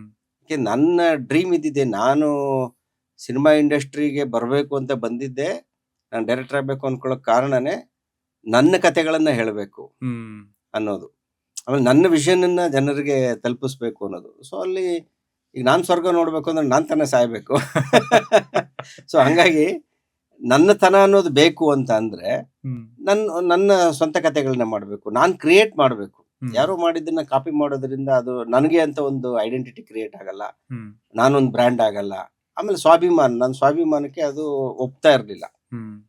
ಸೊ ಆ ಕಾರಣಕ್ಕೆ ಅವಾಗ ಆಲ್ಮೋಸ್ಟ್ ಒಂದು 4 ಇಯರ್ಸ್ ಅಷ್ಟೇ ನಾನು ಅಸಿಸ್ಟೆಂಟ್ ಆಗಿ ಕೆಲಸ ಮಾಡಿದ್ದು. ಹ್ಮ್. ಅವಾಗ್ಲಿಂದನೇ ಆಫರ್ಗಳು ಬರ್ತಾ ಇತ್ತು ಓಕೆ. ಡೈರೆಕ್ಷನ್ಗೆ ಎಲ್ಲ ರೀಮೇಕ್ಸ್ಗೆ. ಎಲ್ಲ. ಬಟ್ ಎಲ್ಲ ಪ್ರಾಬ್ಲಮ್ ಏನಂದ್ರೆ, ಒಂದು ರೀಮೇಕ್ ಸಿನಿಮಾನ ಅವಾಗ ಪ್ರೊಡ್ಯೂಸರ್ಸ್, ನಾನು ಯಾವ್ಯಾವ ಫಿಲ್ಮ್ ಕಂಪ್ನಿನಲ್ಲಿ ಅಸಿಸ್ಟೆಂಟ್ ಡೈರೆಕ್ಟರ್ ಕೆಲಸ ಮಾಡ್ತಾ ಇದ್ನೋ ಎಲ್ಲ ಪ್ರೊಡ್ಯೂಸರ್ ಸಿನಿಮಾ ಆಫರ್ ಮಾಡಿದಾರೆ ನನಗೆ. ಓಕೆ. ಅಂದ್ರೆ ತುಂಬಾ ಎಲ್ಲ ಇವ್ನು ಒಳ್ಳೆ ಡೈರೆಕ್ಟರ್ ಆಗ್ತಾನೆ ಅಂತ. ಬಟ್ ಪ್ರಾಬ್ಲಮ್ ಏನು ಅಂದ್ರೆ, ನಾನು ಕತೆ ಹೇಳ್ತೀನಿ ಅಂದ್ರೆ ಕೇಳಕ್ ರೆಡಿ ಇರ್ಲಿಲ್ಲ. ಹ್ಮ್. ಇಲ್ಲ ಇಲ್ಲ ಇಲ್ಲ, ಇದೊಂದು ಸಿನಿಮಾ ಇದೆ ನೋಡು, ಇದನ್ನ ರಿಮೇಕ್ ಮಾಡ್ಬಿಡು ಅಂತ. ಆಗ ಸರಿಸುಮಾರು 100 ಸಿನಿಮಾ ರಿಲೀಸ್ ಆಗ್ತಿತ್ತು ವರ್ಷದಲ್ಲಿ ಅಂದ್ರೆ, ಎಷ್ಟು ಸಿನಿಮಾ ರೀಮೇಕ್ ಬರ್ತಿತ್ತು? ಅಲ್ಲ, ಅವಾಗ ಒಂದು 40ರಿಂದ 50 ಫಿಲ್ಮ್ ಬರ್ತಾ ಇತ್ತು ಅಷ್ಟೇ. ಓಕೆ. 90s ಅಲ್ಲಿ ಹ್ಮ್. 40 to 50 ಫಿಲ್ಮ್ಸ್ ಪರ್ ಇಯರ್ ಅಷ್ಟೇ ಬರ್ತಾ ಇದ್ದಿದ್ದು. ಹ್ಮ್. ಹ್ಮ್. ಅದರಲ್ಲಿ ಮ್ಯಾಕ್ಸಿಮಮ್ ಫಿಲ್ಮ್ಸ್ ಅಂದ್ರೆ, ಈ ಏನು ಎ ಗ್ರೇಡ್ ಫಿಲ್ಮ್ಸ್ ಅಂತ ಅವಾಗ ಹೇಳ್ತೀವಲ್ವಾ, ಹ್ಮ್. ಹ್ಮ್. ಆಲ್ರೆಡಿ ಎಸ್ಟಾಬ್ಲಿಷ್ ಆಕ್ಟರ್ ಅಂತ ಅನ್ಸ್ಕೊಂಡವ್ರು, ಎಸ್ಟಾಬ್ಲಿಷ್ ಪ್ರೊಡ್ಯೂಸರ್ಸ್, ಅವರೆಲ್ಲ they use to prefer remakes. ಹ್ಮ್. ಅವಾಗ ಯಾರು ಈಗ ಹೊಸಬ್ರಿಗೆ ಬಂದವರಷ್ಟೇ ಹೊಸ ಕತೆಗಳು ಅದು ಇದೆಲ್ಲ ಮಾಡ್ತಾ ಇದ್ದಿದ್ದು, ಓಕೆ. ತುಂಬಾ ಕಮ್ಮಿ ಹ್ಮ್. ಅವಾಗ. ಅಂದ್ರೆ ಸೇಫ್ ಬೆಟ್ ಅಂತಾನ ರೀಮೇಕ್ ಆಗ? ಹೆಂಗಿರು ವರ್ಕ್ ಆಗಿದೆ ಸೇಫ್ ಟೆಂಪ್ಲೇಟ್? ಬೆಟ್ ಅಂತ. ಆಮೇಲೆ ಇಷ್ಟೊಂದು ಎಕ್ಸ್ಪೋಜರ್ ಇರ್ಲಿಲ್ವಲ್ಲ, ಹ್ಮ್. ಎಲ್ಲಾ ಭಾಷೆ ಸಿನಿಮಾಗಳನ್ನು ಜನ ನೋಡೋದು ಅದು ಇದೆಲ್ಲ ಅವಾಗೆಲ್ಲ ಕಮ್ಮಿ. ಕಮ್ಮಿ. ಸೊ ಅಲ್ಲಿ ಯಾವ್ದೋ ಒಂದು ತಮಿಳಲ್ಲಿ ಹಿಟ್ಟಾಗಿದೆ ಫಿಲ್ಮು ಅಂತಂದ್ರೆ, ಆಲ್ರೆಡಿ ಪ್ರೂವನ್ ಕಂಟೆಂಟ್, ಅದನ್ನ ಇಲ್ಲಿ ಮಾಡ್ಬಿಟ್ರೆ ನಮಗೂ ಸೇಫು. ಹ್ಮ್. ಈ ತರ ಪ್ರೊಡ್ಯೂಸರ್ಸ್ ಮನಸ್ಥಿತಿ ಅವಾಗ. ಆಮೇಲೆ ಹೀರೋಗಳು ಅದನ್ನೇ ಪ್ರಿಫರ್ ಮಾಡೋರು. ಹ್ಮ್. ಕತೆ ಹೇಳಿದ್ರೆ ಏನೋ ಹೇಳ್ತಾ ಇದಾರೆ, ಇದನ್ನ ಹಂಗೆ ಫಿಲ್ಮ್ ಮಾಡ್ತಾರೆ ಅಂತ ಏನ್ ಗ್ಯಾರಂಟಿ? ಹ್ಮ್. ಕೆಡಿಸ್ಬಿಟ್ರೆ ಹೌದು. ಅಥವಾ ಮಾಡಕ್ ಬರ್ದೇ ಇದ್ರೆ, ಕತೆ ಚೆನ್ನಾಗಿದೆ, ಅದು ವಿಜುವಲಿ ಟ್ರಾನ್ಸ್ಫಾರ್ಮ್ ಆಗುವಾಗ ಏನಾದ್ರು ಮಿಸ್ಫೈರ್ ಆದ್ರೆ ಯಾಕೆ ಸೇಫ್, ಆಲ್ರೆಡಿ ನೋಡಿರೋದನ್ನ ಮಾಡಬೇಕು, ಈ ತರ ಒಂದು ಮನಸ್ಥಿತಿ ಇದ್ದಿದ್ದ ಅವಾಗ. ಅಟ್ಲೀಸ್ಟ್ ಈಗ ಮಹೇಂದರ್ ಅವ್ರ ಸಿನಿಮಾಗಳಲ್ಲಿ ನೀವು ವರ್ಕ್ ಮಾಡಿದ್ರಲ್ಲ, ಅಲ್ಲಿರುವಂತಹ ಹೀರೋಗಳ ಕತೆ ಹೇಳಿದಾಗ ಅದು ವರ್ಕ್ ಆಗ್ತಿರ್ಲಿಲ್ವಾ? ಅಲ್ಲಿ ಪ್ರಾಬ್ಲಮ್ ಏನಂದ್ರೆ ನಮ್ಮ ಮಹೇಂದರ್ ಸರ್ ಅವ್ರ ಎಲ್ಲಾ ಸಿನಿಮಾಗಳಲ್ಲೂ ಸ್ವಲ್ಪ ಈ ಶ್ರುತಿಯವರೇ ಜಾಸ್ತಿ ಫಿಮೇಲ್ ಫಿಮೇಲ್ ಓರಿಯೆಂಟೆಡ್. ಓರಿಯೆಂಟೆಡ್ ಜಾಸ್ತಿ. ತುಂಬಾ ದೊಡ್ಡ ದೊಡ್ಡ ಹೀರೋಗಳ ಫಿಲ್ಮ್ ಯಾವ್ದು ಅವಾಗ ಆ ಸ್ಟೇಜ್ ಅಲ್ಲಿ ಮಾಡಿರ್ಲಿಲ್ಲ ಅವರು. ಸೊ ಅವ್ರು ಯಾರಿಗೂ ಏನು ಕತೆ ಗೀತೆ ಏನು ಹೇಳಕ್ ಹೋಗ್ಲಿಲ್ಲ ನಾನು. ಫಿಮೇಲ್ ಓರಿಯೆಂಟೆಡ್ ಫಿಲ್ಮ್ಸ್ ಜಾಸ್ತಿ ಮಾಡ್ತಾ ಇದ್ರು ಅವರು. ಅಂದ್ರೆ ಆಮೇಲೆ ನನ್ನ ಆಲೋಚನೆಗಳು ಬೇರೆ, ಅವ್ರ ಆಲೋಚನೆಗಳೇ ಬೇರೆ. ಅವ್ರ ಜೊತೆ ಕೆಲಸ ಮಾಡಿದ್ರು ನನ್ನೊಳಗಡೆ ಇದ್ದಂತ ಥಾಟ್ಸ್ ಅದು ಇದೆಲ್ಲ ಅದಕ್ಕೆ ತಕ್ಕಂಗೆ ನಾನು ಯೋಚನೆ ಮಾಡ್ತಾ ಇದ್ದೆ. ಸೊ ಹಂಗಾಗಿ ಅಲ್ಲಿ ಯಾರಿಗೂ ಏನ್ ಪಿಚ್ ಮಾಡ್ಲಿಲ್ಲ. ಡೈರೆಕ್ಟ್ ಪ್ರೊಡ್ಯೂಸರ್ಗಳಿಗೆ ಪಿಚ್ ಮಾಡ್ತಾ ಇದ್ದೆ ನಾನು. ಯಾರಿಗೂ ಹೀರೋಗೋ ಕತೆ ಹೇಳ್ತಾ ಇರ್ಲಿಲ್ಲ. ಫಸ್ಟ್ ಕತೆ ಪ್ರೊಡ್ಯೂಸರ್ಗೆ ಇಷ್ಟ ಆದ್ರೆ ಮಾಡ್ತಾರೆ ಅಂತ. ಯಾಕಂದ್ರೆ ನಾನು ಕಂಟೆಂಟ್ ಈಗಿನ ತರ ಅವ್ನು ಕಂಟೆಂಟ್ ನಂಬಿ ಸಿನಿಮಾ ಮಾಡ್ಬೇಕು ಅಂತ, ಒಂದು ಹೀರೋಯಿಸಮ್ ಕತೆ ಅದು ಇದು ಹಂಗೆ ಯೋಚನೆ ಮಾಡ್ತಿರ್ಲಿಲ್ಲ ನಾನು. ಹಂಗೆಲ್ಲ ಯೋಚನೆ ಮಾಡಿದ್ರೆ ಮಗಿನ ಮನ್ಸು ಕತೆ ತರದ್ದೆಲ್ಲ ಎಲ್ಲಿ ಮಾಡಕ್ ಆಗ್ತಾ ಇತ್ತು. ಸೊ ಆ ಪ್ರಾಸೆಸ್ ಅಲ್ಲಿ ಯಾರಿಗೂ ಮಗಿನ ಮನ್ಸು ಕತೆ ಆಲ್ಮೋಸ್ಟ್ ಅವಾಗ ಯಾರ್ಯಾರಿದ್ರು ಪ್ರೊಡ್ಯೂಸರ್ ಎಲ್ಲರೂ ಕೇಳಿದ್ರು ಕನ್ನಡ ಇಂಡಸ್ಟ್ರಿ. ಎಲ್ಲರೂ ನೀನ್ ಇದನ್ನ ಫಿಲ್ಮ್ ಮಾಡು ಅಂತ ಹೆಂಗ್ ಹೇಳ್ತೀಯ ಅಂತ. ಹೀರೋ ಇಲ್ಲ, ಏನ್ ಟೆಂಪ್ಲೇಟ್ ಇಲ್ಲ, ಏನ್ ಫಾರ್ಮುಲಾ ಇಲ್ಲ, ಆಮೇಲೆ ಹೀರೋನೇ ಇಲ್ಲ ಫಸ್ಟ್ ಆಫ್ ಆಲ್ ಅಲ್ಲಿ. Female oriented. ಆಮೇಲೆ ಫಿಮೇಲ್ ಓರಿಯೆಂಟೆಡ್ ಅಂದ್ರೆ ಓಕೆ, ಏನು ಅವಾಗ ಫಿಮೇಲ್ ಓರಿಯೆಂಟೆಡ್ ಅಂದ್ರೆ ಸ್ವಲ್ಪ ಇದೆ ತಾಯಿ ಇಲ್ಲದ ತವರಿಗೆ ಬಾ ತಂಗಿ, ಅಣ್ಣ ತಂಗಿ, ಈ ತರ ಅಂದ್ರೆ ಆ ತರ ಫಿಮೇಲ್ ಓರಿಯೆಂಟೆಡ್ ಅಂತಂದ್ರೆ ಒಪ್ಕೊಳ್ಳೋರು. ಯಾರೋ ಒಬ್ರು ಆಲ್ರೆಡಿ ಬ್ರಾಂಡೆಡ್ ಹೀರೋಯಿನ್ ಇಟ್ಕೊಂಡು ಒಂದ್ ಟೆಂಪ್ಲೇಟ್ ಕತೆ ಅಂತಂದ್ರೆ ಒಪ್ಕೊಳ್ಳೋರು. ಇದು ಯಾವ್ದ್ರು ಇದ್ರೊಳಗೂ ಸಿಗ್ತಾ ಇಲ್ವಲ್ಲ, ಇದು ಯಾವ ತರದ ಕಥೆನೇ ಅನ್ನೋರು. ಏನೋ ಒಂದ್ ಕಮರ್ಷಿಯಲ್ ಆಗಿರೋ ಕತೆ ಮಾಡ್ಕೊಂಬ ಅಂತ. ಸರ್ ಇದಕ್ಕಿಂತ ಕಮರ್ಷಿಯಲ್ ಏನ್ ಬೇಕು ಸರ್ ಅಂತ ನಾನು. ಹುಡುಗಿರ್ ಬಗ್ಗೆ ತಿಳ್ಕೊಳಕ್ಕೆ ಆಸಕ್ತಿ ಹುಡುಗರಿಗೆ ಜಾಸ್ತಿ ಅಲ್ವಾ. That it self is commercial sir ಅಂತ. ಅದು ಅವ್ರಿಗೆ ಅರ್ಥ ಆಗ್ತಿರ್ಲಿಲ್ಲ. ಹೇಳಿದ್ರೆ ನೀವ್ ಏನ್ ಹೇಳ್ತಾ ಇದ್ರೆ ಅದೆಲ್ಲದಕ್ಕಿಂತ ಜಾಸ್ತಿ ಕಮರ್ಷಿಯಲ್ ಕತೆ ಇದು, ಹುಡುಗಿರ್ನ ನೋಡಕ್ ಹುಡುಗರು ಬಂದೇ ಬರ್ತಾರೆ ಅಂತ. ಸಿನಿಮಾ ಮಾಡೋದು ಸುಲಭ, ಒಳ್ಳೆ ಸಿನಿಮಾ ಮಾಡೋದು ಒಂದು ಯುದ್ಧ, ಅಂಡ್ ಅತ್ಯುತ್ತಮವಾದ ಸಿನಿಮಾ ಮಾಡೋದು ಒಂದು ಪವಾಡ ಅಂತ ಹೇಳ್ತಾರೆ. ಶಶಾಂಕ್ ಅವ್ರ ಪ್ರಕಾರ ಒಳ್ಳೆ ಸಿನಿಮಾ ಅಂದ್ರೆ ಏನು? ಜನ ಯಾವ್ದು ಇಷ್ಟಪಟ್ಟಿದಾರೋ ಅದು ಒಳ್ಳೆ ಸಿನಿಮಾ. ಅಂದ್ರೆ ಲಾರ್ಜ್ ನಂಬರ್ ಆಫ್ ಆಡಿಯನ್ಸ್ ಯಾವ್ದನ್ನ ಇಷ್ಟಪಟ್ಟಿದಾರಲ್ವಾ ಅದು ಒಳ್ಳೆ ಸಿನಿಮಾ ಅಂತ. ಪ್ರಜಾಪ್ರಭು ಡೆಮಾಕ್ರಸಿ ತಾನೇ ನಮ್ ದೇಶದಲ್ಲಿರೋದು ಅಲ್ವಾ. ಸೊ ಜಾಸ್ತಿ ಜನ ಇಷ್ಟಪಟ್ಟಿದ್ದಾರೆ ಅದೇ ಒಳ್ಳೆ ಸಿನಿಮಾ. ಇಷ್ಟಪಟ್ಟಿಲ್ಲ ಅಂದ್ರೆ ಕೆಟ್ಟ ಸಿನಿಮಾ ಅಂತಾನು ಅಲ್ಲ. ಅದು ಯಾವ್ದು ಕೆಟ್ಟ ಸಿನಿಮಾ ಒಳ್ಳೆ ಸಿನಿಮಾ ಅನ್ನೋದು ಅದ್ರ ಡೆಫಿನೇಷನ್ ಅದು ಬೇರೆ ವರ್ಕ್ ಆಗುವಂಥದ್ದು. ನಾವು ಕಮರ್ಷಿಯಲ್ ಫಿಲ್ಮ್ ಮೇಕರ್ಸ್ ಆಗಿರೋದ್ರಿಂದ ನಮ್ಗೆ ಯಾವ್ದು ಜನ ಇಷ್ಟಪಡ್ತಾರೋ ಅದು ಒಳ್ಳೆ ಸಿನಿಮಾ ಅಂತ ನಾವು ಕನ್ಸಿಡರ್ ಮಾಡೋದು. ಅಂಡ್ ಈ ಫಿಲಮ್ ಮೇಕಿಂಗ್ ಪ್ರೋಸೆಸ್ ಅಲ್ಲಿ ರೈಟರ್ ಆಗಿ ಸ್ಟಾರ್ಟ್ ಮಾಡಿದ್ ನೀವು, ಲಿರಿಸಿಸ್ಟು, ಡೈರೆಕ್ಟರ್ ಆದ್ರಿ, ಪ್ರೊಡ್ಯೂಸರ್ ಕೂಡ ಆದ್ರಿ. ತುಂಬಾ ಚೌಕಟ್ಟುಗಳಲ್ಲಿ ನಿಮ್ಮನ್ನು ನೀವು ಕಟ್ಕೋತಾ ಹೋದ್ರಿ. ಈಗ ಅಂದ್ರೆ ರೀಸೆಂಟ್ಲಿ ಪ್ರೊಡ್ಯೂಸರ್ ಆಗಿ ಫಿಲಮ್ ಮಾಡ್ತೀರಾ ಅಂಡ್ ಬ್ಲಾಕ್ ಬಸ್ಟರ್ ಸಿನಿಮಾಗಳನ್ನ ಕೊಟ್ಟಿದ್ದೀರಾ. ನಿಮ್ಮ ಒಳಗಡೆ ಈ 4 ಫೀಲ್ಡ್ಗಳಲ್ಲಿ writer, director, dialogue writer, producer ಎಲ್ಲವೂ ಇದ್ದಾಗ ಯಾವ್ದು ತುಂಬಾ ಡಾಮಿನೇಟ್ ಮಾಡ್ತಿರತ್ತೆ? ಬಿಕಾಸ್ ಪ್ರೊಡ್ಯೂಸರ್ ಆಗಿ ನೀವೇ ಮಾಡ್ಬೇಕಾದ್ರೆ ಡೈರೆಕ್ಟರ್ ಆಗಿರುವಂತಹ ಶಶಾಂಕ್ ಅವರು ಇಲ್ಲ ಇದು ನನಗೆ ಕಾಂಪ್ರಮೈಸ್ ಆಗ್ತಿದೀನಿ ಅಂತ ಅನಿಸ್ತದೆ, I want to get one more better shot ಅಂತ ಅನಿಸ್ತಿದ್ರೆ, ಇನ್ನೊಂದ್ ಕಡೆ ಅಯ್ಯೋ ಡಬಲ್ ಕಾಲ್ ಶೀಟ್ ತುಂಬಾ ಓಡ್ತಾ ಇದೆ, ಇವತ್ತಿಗೆ ಇಷ್ಟು ಸಾಕು ಅಂತಾನು ಓಡಿಸ್ತಿರುತ್ತೆ.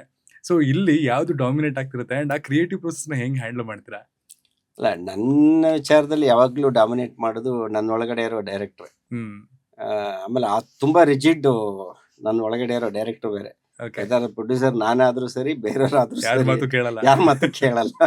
ಅಂದ್ರೆ ಆ ಕತೆ ಏನ್ ಡಿಮ್ಯಾಂಡ್ ಮಾಡ್ತಾ ಇದೆ, ಆ ಸಿನಿಮಾಗೆ ಏನ್ ಬೇಕು ಅದನ್ನ ಕಾಂಪ್ರಮೈಸ್ ಆಗ್ದಲೆ ಮಾಡ್ಬೇಕು ಅನ್ನೋದು ನನ್ನ ಒಳಗಡೆ ಇರೋ ಡೈರೆಕ್ಟರ್ದು ಹಠ ಯಾವಾಗ್ಲೂ. ಅದು ನನ್ನ ಪ್ಲಸ್ ಹೌದು ಮೈನಸ್ ಹೌದು. ತುಂಬಾ ಜನ ಪ್ರೊಡ್ಯೂಸರ್ ಅದಕ್ಕೆ ಸ್ವಲ್ಪ ಚೇಂಜ್ ಮಾಡ್ಕೋಬೇಕು ಅಂತಾನು ಹೇಳಿದ್ದಾರೆ. ಇದು ಅಂದ್ರೆ ಒಳ್ಳೆ ಸಿನಿಮಾ ಸೋಲೋದು ತುಂಬಾ ಕಡಿಮೆ ಆಕ್ಚುಲಿ. ಯಾವ್ದೋ ಕೆಲವೊಮ್ಮೆ ಏನೋ ಒಂದು ಪ್ರಮೋಷನ್ ವೀಕ್ ಆಯ್ತು, ರಿಲೀಸ್ ರಾಂಗ್ ಆಯ್ತು ಅನ್ನೋ ಕಾರಣಕ್ಕೆ ಎಲ್ಲೋ 10ರಲ್ಲಿ ಒಂದೋ ಎರಡೋ ಸಿನಿಮಾ ಸೋಲ್ಬಹುದು ಒಳ್ಳೆ ಸಿನಿಮಾ. ಇನ್ 8 ಸಿನಿಮಾ ಗೆದ್ದೇ ಗೆಲ್ಲುತ್ತೆ. ಏನೇ ವೀಕ್ ಆದ್ರೂ ಏನೋ ಒಂದು ಕೂಡ್ಕೊಂಡು ಬರುತ್ತೆ, ಅದಕ್ಕೆ ಟೈಮ್ ಫೇವರ್ ಮಾಡುತ್ತೆ, ಅಥವಾ ಆ ಕಂಟೆಂಟ್ ಇರೋ ತಾಕತ್ತು ಅದೇ ತಾನಾಗಿ ಸೆಳೆಯುತ್ತೆ ಅಲ್ವಾ. ಆ ಸಿನಿಮಾ ಹಿಟ್ಟಾಗೆ ಆಗುತ್ತೆ. ಈಗ ಫಾರ್ ಎಕ್ಸಾಂಪಲ್ ಈಗ ಮೊಗ್ಗಿನ ಮನಸ್ಸು ಫಿಲ್ಮ್ ನಿಮ್ಗೆ ಸೆಕೆಂಡ್ ಟೈಮ್ ರಿಲೀಸ್ ಆಗಿ ಗೆದ್ದಿರೋ ಪಿಕ್ಚರ್ ಅದು. ಫಸ್ಟ್ ರಿಲೀಸ್ ಡೇಟ್ ಅನೌನ್ಸ್ ಮಾಡಿ ನಾವು ಇನ್ನೇನು ಗುರುವಾರ ರಿಲೀಸ್ ಆಗಬೇಕು ಅನ್ನುವಾಗ ಸೆನ್ಸಾರ್ ಇಶ್ಯೂ ಆಗಿ ಸರ್ಟಿಫಿಕೇಟ್ ಸಿಕ್ಕಿ ಮಂಗಳವಾರ ಸಿನಿಮಾದ ಕ್ಯಾನ್ಸಲ್ ಆಯ್ತು ರಿಲೀಸು. ಥಿಯೇಟರ್ ರಿಲೀಸ್ ಕ್ಯಾನ್ಸಲ್ ಆಯ್ತು ಮಂಗಳವಾರ. ಮಂಗಳವಾರ ಮಂಗಳವಾರ ಅಲ್ಲಿವರೆಗೂ ಕ್ಯಾನ್ಸಲ್ ಆಯ್ತು. ನಡೀತು. ಅಲ್ಲಿವರೆಗೂ ಎಲ್ಲ ಪ್ರಮೋಷನ್ ಆಗಿ ಎಲ್ಲ ಊರು ತುಂಬಾ ಪೋಸ್ಟರ್ ಗಿಸ್ಟರ್ ಎಲ್ಲ ಅಂಟಿಸಾಗಿತ್ತು ಓಕೆ. ರಿಲೀಸ್ ಅಂತ ಫಿಲಮ್. ಹ್ಮ್. ಬುಧವಾರ ನಾವು ಕ್ಯಾನ್ಸಲ್ ಮಾಡಿದ್ದು, ಅಂದ್ರೆ ಸೆನ್ಸಾರ್ ಇಶ್ಯೂ ಆಗಿದ್ದಕ್ಕೆ. ಓಕೆ. ಎ ಸರ್ಟಿಫಿಕೇಟ್ ಸಿಕ್ತು ಆ ಪಿಕ್ಚರ್ಗೆ. ಹ್ಮ್. ಅದು ಅಂದ್ರೆ ಅನ್ಎಕ್ಸ್ಪೆಕ್ಟೆಡ್. ಅದು ಹ್ಮ್. ಮಗ್ಗಿನ ಮನಸ್ಸು ಫಿಲಮ್ ಎ ಸರ್ಟಿಫಿಕೇಟ್ ಏನಿದು ಅಂತ. ಅಂದ್ರೆ ನಮ್ಮ ಕೋರ್ ಅಜೆಂಡಾ ಏನಿದೆಯಲ್ವಾ, ಹ್ಮ್. ಆ ಸಿನಿಮಾ ಮಾಡಿರೋದೇ ಆ ಟೀನೇಜರ್ಸ್ಗೆ ಒಂದು ಮೆಸೇಜ್. ಅದು ಅಂದ್ರೆ ಆ ಏಜ್ ನಲ್ಲಿ ನೀವು ಸ್ವಲ್ಪ ಪ್ರೀತಿ ಪ್ರೇಮ ಅದು ಅಂತ ಅದ್ರ ಹಿಂದೆ ಬೀಳದೆ ಹ್ಮ್. ನಿಮ್ ಬೇರೆ ಕಡೆ ಗಮನ ಹರಿಸಿ, ಎಜುಕೇಶನ್ ಅದ್ರ ಬಗ್ಗೆ ಗಮನ ಹರಿಸಿ, ಅದ್ರ ಹಿಂದೆ ಬೀಳ್ಬೇಡಿ ಅನ್ನೋ ಒಂದು ಮೆಸೇಜ್ ಹೇಳುವಂಥದ್ದು. ಹ್ಮ್. ಸೊ ನಾವ್ ಯಾವ ಆಡಿಯನ್ಸ್ಗೆ ಟಾರ್ಗೆಟ್ ಮಾಡಿ ಫಿಲ್ಮ್ ಮಾಡಿದೀವೋ ಅವರೇ ನೋಡಂಗಿಲ್ಲ ಆ ಫಿಲ್ಮ್ ಅನ್ನ ಅಂದ್ರೆ what is the use of making that film? Below 18 years ನೋಡಂಗೇ ಇಲ್ಲ ಅಂದ್ರೆ ಅಡಲ್ಸೆಂಟ್ ಏಜ್ಗೆ ಫಿಲ್ಮ್ ಮಾಡಿರೋದು. ಅದನ್ನ 16 ವರ್ಷದ ಹೆಣ್ಮಕ್ಳು ನೋಡ್ಬೇಕು ಆ ಫಿಲ್ಮ್ ಅಂತಾನೆ ಮಾಡಿರೋದು. ಹ್ಮ್. ಅದಕ್ಕೆ ತಡೆಗೋಡೆ ಆಗೋಯ್ತು ಅದು ಎ ಸರ್ಟಿಫಿಕೇಟ್. ಸೊ ಅದು ನಮ್ಮ ಪ್ರೊಡ್ಯೂಸರ್ ಕೃಷ್ಣಪ್ಪ ಅವ್ರಿಗೂ ಇಷ್ಟ ಆಗ್ಲಿಲ್ಲ. ಹ್ಮ್. ಇಷ್ಟೊಂದು ದುಡ್ಡು ಖರ್ಚು ನಾವು ಸಿನಿಮಾ ಮಾಡಿರೋದೇ ಅವ್ರು ನೋಡ್ಲಿ ಅಂತ, ಮಕ್ಕಳು ನೋಡ್ಲಿ ಅಂತಾನೆ ಮಾಡಿರೋದು. ಅವ್ರು ನೋಡಲ್ಲ ಅಂದ್ರೆ ಏನ್ ಇದಕ್ಕೆ ಉಪಯೋಗ? ಹ್ಮ್. ಓಕೆ, ಟ್ರಿಬ್ಯುನಲ್ ಹೋಗೋಣ ಅಂತೇಳಿ ರಿಲೀಸ್ ಕ್ಯಾನ್ಸಲ್ ಮಾಡೋರು ಅವರು. ಓಕೆ. ಸೊ ಆ ಕ್ಯಾನ್ಸಲ್ ಆಯ್ತು ರಿಲೀಸು, ಪೋಸ್ಟರ್ ಆಗಿ ಎಲ್ಲ. ಒಂದ್ಸರಿ ಅನೌನ್ಸ್ ಮಾಡಿ ರಿಲೀಸ್ ಅಂತ ಹೇಳಿ 2 ದಿನ ಇದ್ದ ಕ್ಯಾನ್ಸಲ್ ಆಗಿ, ಹ್ಮ್. ಅದಾದ್ಮೇಲೆ ಮತ್ತೆ ರಿಲೀಸ್ ಆಗೋ ಪಿಕ್ಚರ್ಗಳು ಸ್ಟೇಲ್ ಅಂತನೋ ಏನೋ ಒಂದು ಕಾರಣಕ್ಕೆ ಮತ್ತೆ ಅದು ವರ್ಕೇ ಆಗಿಲ್ಲ. ಹ್ಮ್. ಬಟ್ ಮಗ್ಗಿನ ಮನಸ್ಸು ವಿಚಾರದಲ್ಲಿ ಹಂಗೆ ಆಗ್ಲಿಲ್ಲ. 3 ತಿಂಗಳಾದ್ಮೇಲೆ ಟ್ರಿಬ್ಯುನಲ್ಗೆ ಹೋಗಿ A certificate U A certificate ಆಯ್ತು. ಅದಾದ್ಮೇಲೆ ಜೂನಲ್ಲಿ 3-4 ತಿಂಗಳಾದ್ಮೇಲೆ ಮತ್ತೆ ರಿಲೀಸ್ ಆಗಿದ್ದು ಫಿಲ್ಮ್. ಅದು ಹ್ಮ್. ಮತ್ತೆ ಟೈಮ್ ಬೇರೆ ಒಂದು ಡೇಟು ಗೀಟ್ ಎಲ್ಲ ಫಿಕ್ಸ್ ಮಾಡಿಕೊಂಡು ಹ್ಮ್. ಸಕ್ಸಸ್ ಆಯ್ತಲ್ಲ. ಅಂದ್ರೆ ಸಿನಿಮಾ ಚೆನ್ನಾಗಿದ್ರೆ, ಅದಕ್ಕೆ ತಾಕತ್ತಿದ್ರೆ ಹ್ಮ್. ಅದು ಏನೋ ಒಂದು ರೀತಿನಲ್ಲಿ ಪಡ್ಕೊಳ್ಳುತ್ತೆ. ಅದಕ್ಕೇನು Universe ಬೇಕೋ support ಅದನ್ನೆಲ್ಲ ಮಾಡುತ್ತೆ. ಅದು ಪಡ್ಕೊಳ್ಳುತ್ತೆ ಅದು. ಹ್ಮ್. ಅಂಡ್ ಸಿನಿಮಾ 3 ತರ ಗೆಲ್ಲತ್ತಂತೆ. ಮೊದಲನೇದು ಕಣ್ಣಿಗಿಷ್ಟ ಆಗೋ ಮೂಲಕ. ಕಣ್ಣಿಗಿಷ್ಟ ಆದ್ರೆ ಕೂಡ ಸಿನಿಮಾ ಗೆಲ್ಲುತ್ತೆ ಅಂತ ಹೇಳ್ತಾರೆ. ಅಂದ್ರೆ ಕ್ವಾಲಿಟಿ, ಇವತ್ತಿನ ದಿನ ಅಪ್ಗ್ರೇಡ್ ಆಗಿದ್ರೆ ಎಲ್ರು, ವಿಜುವಲಿ ತುಂಬಾ ಚೆನ್ನಾಗಿದ್ರೆ. ಎರಡನೇದು ಕಿವಿಗಿಷ್ಟ ಆಗ್ಬೇಕಂತೆ. ಮ್ಯೂಸಿಕಲ್ಲಿ ತುಂಬಾ ಚೆನ್ನಾಗಿರುತ್ತೆ, ಅಥವಾ ಹಾಡುಗಳು ತುಂಬಾ ಚೆನ್ನಾಗಿರುತ್ತೆ ಅದ್ರ ಮೂಲಕ. ಇದೆರಡೂ ಆಗ್ಲಿಲ್ಲ ಅಂದ್ರೂ ಪರವಾಗಿಲ್ವಂತೆ. ಮೂರನೇದು ಮನಸ್ಸಿಗೆ ಇಷ್ಟ ಆಗ್ಬೇಕಂತೆ. ಅಂದ್ರೆ ಅದೆಲ್ಲೋ ಒಂದು ಪಾತ್ರನೋ ಅಥವಾ ಥೀಮೋ ಏನೋ ಒಂದು ಕನೆಕ್ಟ್ ಆಗಿ ಮನುಷ್ಯನ್ಗೆ ವಾವ್ ಇದು ಸೂಪರ್ ಗುರು ಅಂತ ಅನ್ಸಂಗ್ ಆಗತ್ತಂತೆ. ಪ್ರತಿಯೊಬ್ಬ ನಿರ್ದೇಶಕನಲ್ಲೂ ಒಂದು ಎಲಿಮೆಂಟು, ಒಂದು ಆಸ್ಪೆಕ್ಟು, ಒಂದು ಸ್ಪೆಷಲ್ ಆಗಿರುತ್ತೆ. ಅದು ಅವ್ರ ಸಿನಿಮಾ ಅನ್ನುವಂತಹ ಒಂದು ಸ್ಟ್ಯಾಂಪ್ ಅನ್ನು ಹೋಗ್ತದೆ ಆ ಸಿನಿಮಾ ನೋಡ್ಬೇಕಾದ್ರೆ.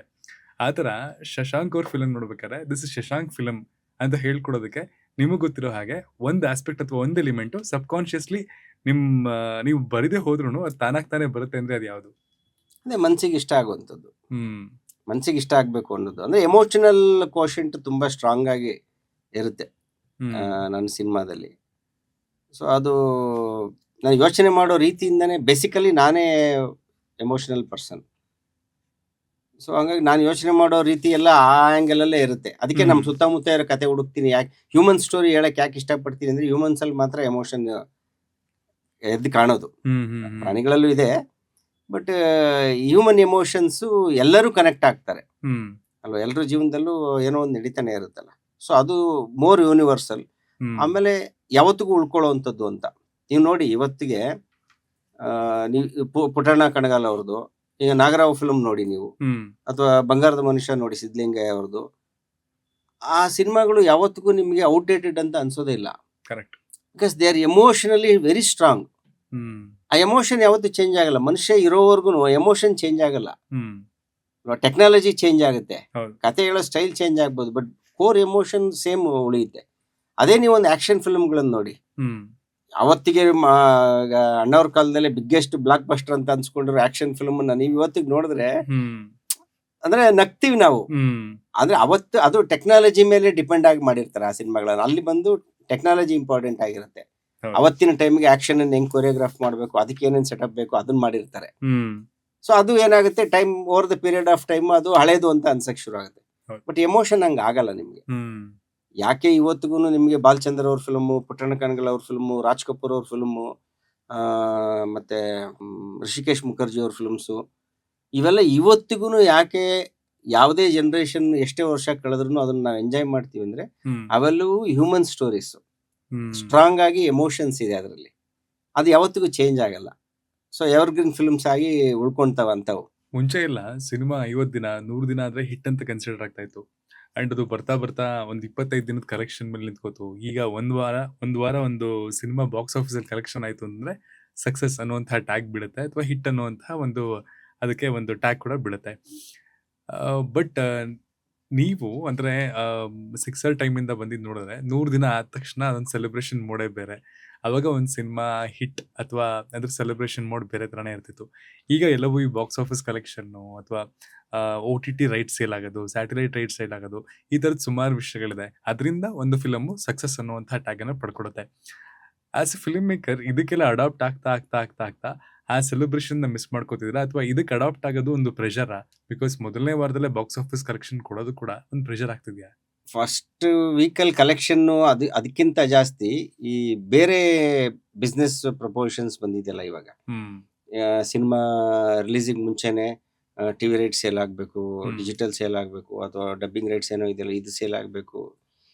ಈ ಪ್ರೆಷರ್ಗಳಿಗಿದೆಯಲ್ಲ, ಅದು ಆಕ್ಚುಲಿ ತುಂಬಾ ದೊಡ್ಡ ಪ್ರೆಷರ್ ಆಗ್ತಾ ಇದೆ ಈಗ. ನನಗೆ ಅಂತಲ್ಲ, for all the film makers. ಅಂದ್ರೆ ಈಗ ಪ್ರೊಡ್ಯೂಸರ್ ಪಾಯಿಂಟ್ ಆಫ್ ವ್ಯೂನಲ್ಲಿ ನೋಡಿದ್ರೆ ಅವ್ರಿಗೆ ಏನನ್ಸುತ್ತೆ, ಸಿನಿಮಾ ನಾನು ರಿಲೀಸಿಗೆ ಮುಂಚೆನೆ ನನ್ನ ದುಡ್ಡನ್ನ ಎಷ್ಟು ಸೆಕ್ಯೂರ್ ಮಾಡ್ಕೋಬಹುದು ಕರೆಕ್ಟ್ ಥ್ರೂ ಇದರಿಂದ ಈ ಥರದೊಂದು ಕ್ಯಾಲ್ಕುಲೇಷನ್ ಸ್ಟಾರ್ಟ್ ಆಗ್ಬಿಟ್ಟಿದೆ. ಮುಂಚೆ ಇರಲಿಲ್ಲ ಇದೆಲ್ಲ.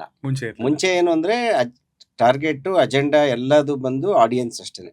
ನಾನು ಒಳ್ಳೆ ಫಿಲ್ಮ್ ಮಾಡಬೇಕು, ನಾನು ಒಳ್ಳೆ ಫಿಲ್ಮ್ ಮಾಡಿದ್ರೆ ಜನ ಥಿಯೇಟ್ರಿಗೆ ಬಂದು ನೋಡ್ತಾರೆ, ಅವ್ರು ನೋಡಿದ್ರೆ ನನಗೆ ದುಡ್ಡು ಬರುತ್ತೆ ಅಥವಾ ಲಾಭ ಬರುತ್ತೆ, ನೋಡ್ಲಿಲ್ಲ ಅಂದ್ರೆ ಲಾಸ್, ಇಷ್ಟೇ ಇದ್ದಿದ್ದು.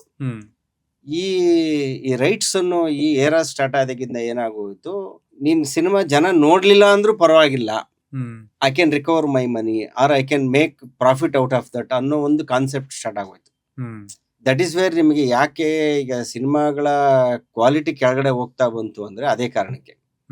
ಯಾವಾಗ ಆ ತರದ ಒಂದು ಮನಸ್ಥಿತಿ ಬರೋಕ್ ಸ್ಟಾರ್ಟ್ ಆಗುತ್ತಲ್ವಾ, ಆ ಮನಸ್ಥಿತಿ ಬಂದ ತಕ್ಷಣ ಈಗ ಅಲ್ಲಿ ಸುತ್ತ ಇರುವಂತವ್ರು ಏನಾಗ್ತಾರೆ, ಈಗ OTT ಅವರಾಗಿರ್ಬೋದು, ಚಾನೆಲ್ನವರಾಗಿರ್ಬೋದು, ಅವರೆಲ್ಲರೂ ದೇ ಪ್ರಿಫರ್ ಬ್ರ್ಯಾಂಡ್ ನೇಮ್ಸ್. ಯಾರೊಬ್ಬ ಬ್ರ್ಯಾಂಡೆಡ್ ಡೈರೆಕ್ಟರ್ ಅಥವಾ branded hero, branded production house ಅದನ್ನ ಬ್ಯಾಂಕ್ ಮಾಡಿ ಬೈ ಮಾಡಕ್ ಸ್ಟಾರ್ಟ್ ಮಾಡಿದ ತಕ್ಷಣನೇ ಕಂಟೆಂಟು ಕೆಳಗಡೆ ಹೋಗ್ಬಿಡ್ತು ಅಲ್ವಾ. ಸೊ ಇದೇನಾಗುತ್ತೆ, ಇಂಡೈರೆಕ್ಟ್ಲಿ ಎಲ್ಲ ಒಳ್ಳೆ ಫಿಲ್ಮ್ ಮೇಕರ್ಸ್ಗೆ ತುಂಬಾ ದೊಡ್ಡ ಟಾಸ್ಕ್ ಆಗಿದೆ ಅದು. ಈಗ ನಾನು ಯಾರಿಗೋಸ್ಕರ ಸಿನಿಮಾ ಮಾಡ್ಬೇಕಂಗಾರೆ, ಹೌದು. ಸೊ OTT ಅವ್ರದ್ದು ಟೇಸ್ಟ್ ಈ ತರ, OTT ರೈಟ್ ಸೇಲ್ ಆಗ್ಬೇಕು ಅಂದ್ರೆ ಈ ಜಾನರ್ ಫಿಲ್ಮ್ ಮಾಡ್ಬೇಕು, ಟಿವಿ ರೈಟ್ಸ್ ಅಂದ್ರೆ ಈ ಜಾನರ್ ಫಿಲ್ಮ್ ಮಾಡ್ಬೇಕು, ಡಬ್ಬಿಂಗ್ ರೈಟ್ಸ್ ಬೇಕು ಅಂದ್ರೆ ಅಲ್ಲಿ ಒಂದಷ್ಟು ಈ ತರದಷ್ಟು ಎಲಿಮೆಂಟ್ಸ್ ಇರ್ಬೇಕು. ಈ ತರ ಲೆಕ್ಕಾಚಾರಗಳು ಸ್ಟಾರ್ಟ್ ಆಗೋಯ್ತಲ್ವಾ. ಇದು ತುಂಬಾ ದೊಡ್ಡ ಟಾಸ್ಕ್ ಆಗಿದ್ದು ನಮ್ಗೆ. ಅಂದ್ರೆ ಆ ಲೆಕ್ಕಾಚಾರಗಳನ್ನೆಲ್ಲ ಮೀರಿ ನಾವು ಜನಕ್ಕೆ ಒಳ್ಳೆ ಸಿನಿಮಾ ಕೊಡ್ಬೇಕು ಅನ್ನೋದಿದೆಯಲ್ಲ, ಅದು ಇವತ್ತು ಎಲ್ಲಾ ಫಿಲ್ಮ್ ಮೇಕರ್ಗಳಿಗೂ ಇರೋ ಪ್ರೆಷರ್. ಕಾರ್ಪೊರೇಟ್ ಕಲ್ಚರ್ ಅಂತ ನಾವೇನ್ ಹೇಳ್ತೀವಿ, ಸೋ ಕಾಲ್ಡ್ ಕಾರ್ಪೊರೇಟ್ ಪೀಪಲ್, ಕಂಪನಿಗಳು, ದೊಡ್ಡ ಕಂಪನಿಗಳು ಎಲ್ಲ ಅಂತ ಬಂದ ತಕ್ಷಣ ಅಲ್ಲಿ ಫಸ್ಟ್ ಸ್ಟಾರ್ಟ್ ಆಗದೆ ಬಿಸ್ನೆಸ್. ಸೊ ಇಷ್ಟು ಇನ್ವೆಸ್ಟ್ ಮಾಡ್ತಾ ಇದ್ದೀನಿ, ಇದಕ್ಕೆ ರಿಟರ್ನ್ಸ್ ಹೆಂಗೆ ಅಂದ್ರೆ ಅಲ್ಲಿ ಟೇಬಲ್ ಮೇಲೆ ಎಲ್ಲ ಸ್ಟಾರ್ಟ್ ಆಗ್ಬಿಡುತ್ತೆ ಲೆಕ್ಕಾಚಾರ. ಟಿವಿ ರೇಟ್ಸ್ ಇಷ್ಟು ಬರಬೇಕು, ಡಿಜಿಟಲ್ ಇಷ್ಟು ಬರಬೇಕು, ಸೊ ಅದಕ್ಕೆ ತಕ್ಕಂಗೆ ಇದು ಬರಬೇಕು ಅಂದ್ರೆ ಇಲ್ಲಿ ಯಾರು ಇರಬೇಕು ಅಲ್ವಾ. ಅಂದ್ರೆ ಕಾಸ್ಟಿಂಗ್, ಟೆಕ್ನಿಕಲ್ ಕ್ರೂ ಮತ್ತೆ ಆಕ್ಟರ್ಸ್ ಯಾರು ಇರಬೇಕು, ಈ ಡಿಸ್ಕಷನ್ ಫಸ್ಟ್ ಸ್ಟಾರ್ಟ್ ಆಗ್ಬಿಡುತ್ತೆ. ಕಥೆಯಲ್ಲಿ ಬಂದು ಆಮೇಲೆ ಸರಿ ಇದೆಲ್ಲ ಕರೆಕ್ಟ್, ಇದಕ್ಕೊಂದು ಕತೆ ಮಾಡಿ ಇಷ್ಟು ದುಡ್ಡಂತೂ ಸೇಫ್ ನಮ್ಗೆ, ಇದು ಬಂದ್ಬಿಡುತ್ತೆ. ಆಮೇಲೆ ಈ ತರ ರಿವರ್ಸ್ ಪ್ರಾಸೆಸ್ ಎಲ್ಲ ಸ್ಟಾರ್ಟ್ ಆಯ್ತು. ಎಲ್ಲರೂ ಹಂಗ್ ಮಾಡಿಲ್ಲ, ಬಟ್ ಮೇಜರ್ ಇವತ್ತು ಫಾರ್ ಎಕ್ಸಾಂಪಲ್ ಇವತ್ತು ನಿಮ್ಗೆ ಯಾಕೆ ಹಿಂದಿ ಸಿನಿಮಾ ಇಂಡಸ್ಟ್ರಿ ಅಷ್ಟೊಂದು ಡೌನ್ ಫಾಲ್ಗೆ ಹೋಯ್ತು, ಸೌತ್ ಇಂಡಸ್ಟ್ರಿಗಳು ಇಷ್ಟೊಂದು ಎಮರ್ಜ್ ಆಗ್ತಾ ಇದೆ, ಸೌತ್ ಹೀರೋಸ್ ಎಲ್ಲ ಪ್ಯಾನ್ ಇಂಡಿಯಾ ಹೀರೋಗಳಾಗ್ತಾ ಇದೆ ಅಂದ್ರೆ ಅದರಿಂದ ಇರೋ ಥಿಯರಿ ಇದೇನೆ. ಅಲ್ಲೇನಾಗುತ್ತೆ, ನ್ಯಾಷನಲ್ ಮಾರ್ಕೆಟ್, ನ್ಯಾಷನಲ್ ಚೈನ್ ಅದು. ಆಮೇಲೆ ಅವ್ರಿಗೆ ಒಂದು OTT ರೈಟ್ಸ್ ಆಗಿರ್ಬೋದು, ಡಿಜಿಟಲ್ ಸ್ಯಾಟಲೈಟ್ ರೈಟ್ಸ್ ಆಗಿರ್ಬೋದು, ಅದನ್ನ ಎಂಟೈರ್ ವರ್ಲ್ಡ್ ಅಲ್ಲಿ ನೋಡ್ತಾರೆ. ಸೊ ಅವ್ರಿಗೆ ಏನಾಗ್ತಾ ಇತ್ತು, ಬೈಯರ್ಸ್ಗೆ ಅದು ತುಂಬಾ ಎಕ್ಸೈಟಿಂಗ್. ಅವ್ರಿಗೆ ಅದು OTT ಪ್ಲಾಟ್ಫಾರ್ಮ್ ಇರ್ಬೋದು, ಟಿವಿ ಚಾನಲ್ ಇರ್ಬೋದು, ಅವ್ರಿಗೆ ಒಂದು ಹಿಂದಿ ಫಿಲ್ಮ್ ಬೈ ಮಾಡೋದು ಅಂತಂದ್ರೆ ಅವ್ರಿಗೆ ಲಾರ್ಜ್ ನಂಬರ್ ಆಫ್ ಆಡಿಯನ್ಸು ಸಿಗ್ತಾರೆ ನಮ್ಗೆ ಅನ್ನೋ ಕಾರಣಕ್ಕೆ ಪ್ರೀ ರಿಲೀಸ್ ಅದನ್ನ ಬೈ ಮಾಡಕ್ ಸ್ಟಾರ್ಟ್ ಮಾಡ್ಬಿಟ್ಟು ಈಗಲೂ ಇದೆ ಅದು. ಇರ್ರೆಸ್ಪೆಕ್ಟ್ ಈಗ ಕಂಟೆಂಟ್ ಏನು ಅದೇನು ಇದೆಲ್ಲದಕ್ಕಿಂತ ಬ್ರ್ಯಾಂಡ್ ನೇಮ್ಗಳನ್ನ ನೋಡಿ ಬೈ ಮಾಡಕ್ ಸ್ಟಾರ್ಟ್ ಮಾಡ್ತಾರೆ. ಯಾಕಂದ್ರೆ ಅವನ್ ಬಿಸ್ನೆಸ್ ಇಂಪಾರ್ಟೆಂಟ್. ಈ ನೇಮ್ಗಳಿಂದಾಗಿ ನನಗೆ ಇಷ್ಟೊಂದು ಸ್ಟ್ರೀಮಿಂಗ್ ಮಿನಿಟ್ಸ್ ಬರುತ್ತೆ ಅಥವಾ ಇಷ್ಟೊಂದು TRP ಬರುತ್ತೆ, ಆ ತರದ ಲೆಕ್ಕಾಚಾರ ಅವನಿಗೆ. ಕಂಟೆಂಟ್ ಕತೆ ತಗೊಂಡು ನಾನೇನ್ ಮಾಡ್ಲಿ ಅಂತ ಪ್ಯೂರ್ ಬಿಸ್ನೆಸ್ ಆಗೋಯ್ತು. ಸೊ ಈಗ ಯಾರೋ ಒಬ್ಬ ಇನ್ವೆಸ್ಟರ್ಗೆ ಅವನಿಗೆ ಅದೇ ಇಂಪಾರ್ಟೆಂಟ್ ಆಗುತ್ತೆ, ಇವನ್ಗೆ ಈ ತರ ಎಲ್ಲ ಕೊಡ್ತಾನೆ ಅಂದ್ರೆ ನಾನು ಇದನ್ನೇ ಹಾಕ್ತೀನಿ. ಸೊ ಅದರ ಆಫ್ಟರ್ ಎಫೆಕ್ಟ್ಸ್ ಇವತ್ತು ನಾವು ಹಿಂದಿ ಸಿನಿಮಾ ಇಂಡಸ್ಟ್ರಿ ಆ ಡೌನ್ಫಾಲ್ ನೋಡ್ತಾ ಇರೋದು. ಯಾಕೆ ಅಲ್ಲಿ ಒಳ್ಳೆ ಸಿನಿಮಾಗಳನ್ನ ಅವ್ರು ಮಾಡಕ್ ಆಗ್ತಾ ಇಲ್ಲ ಅಂದ್ರೆ ಈ ಕ್ಯಾಲ್ಕುಲೇಷನ್ ಗಳಿಂದ ಆಚೆ ಬರಕ್ ಆಗ್ತಾ ಇಲ್ಲ. ಬಟ್ ಸೌತ್ ಅಲ್ಲಿ ಅದು ಜಾಸ್ತಿ ಅದು ಡ್ಯಾಮೇಜ್ ಮಾಡಿಲ್ಲ. ಯಾಕೆಂದ್ರೆ ಅಷ್ಟೊಂದು luxury south Indian film makers ಗಳಿಗೆ ಸಿಕ್ಕಿಲ್ಲ. ನೀನ್ ಎಂತದೇ ಕ್ರಾಪ್ ಒಂದು ಸಿನಿಮಾ ಮಾಡ್ಕೊಂಡು ಹೋದ್ರು ಸೊ ಹೀರೋ ಇದಾನೆ, ಡೈರೆಕ್ಟರ್ ಇದಾನೆ ಅಂದ ತಕ್ಷಣ ಸೇಲ್ ಆಗ್ಬಿಡುತ್ತೆ ಅನ್ನೋದು ಸೌತ್ ಮಾರ್ಕೆಟ್ ಅಲ್ಲಿ ಇಲ್ಲ ಅದು. ಆಮೇಲೆ ಇಲ್ಲಿ ಏನಂದ್ರೆ ಇಲ್ಲಿ ಎಲ್ಲ ಇಂಡಿವಿಜುವಲ್ ಪ್ರೊಡ್ಯೂಸರ್ಸ್ ಜಾಸ್ತಿ. ಈ ಕಾರ್ಪೊರೇಟ್ ಕಲ್ಚರ್ ಅನ್ನೋದಕ್ಕಿಂತ ತುಂಬಾ ಕಮ್ಮಿ ಸೌತ್ ಅಲ್ಲಿ. ಇಂಡಿವಿಜುವಲ್ ಪ್ರೊಡ್ಯೂಸರ್ಸ್ ಇನ್ನೂ ಜಾಸ್ತಿ ತುಂಬಾ ಜನ ಇದ್ದಾರೆ.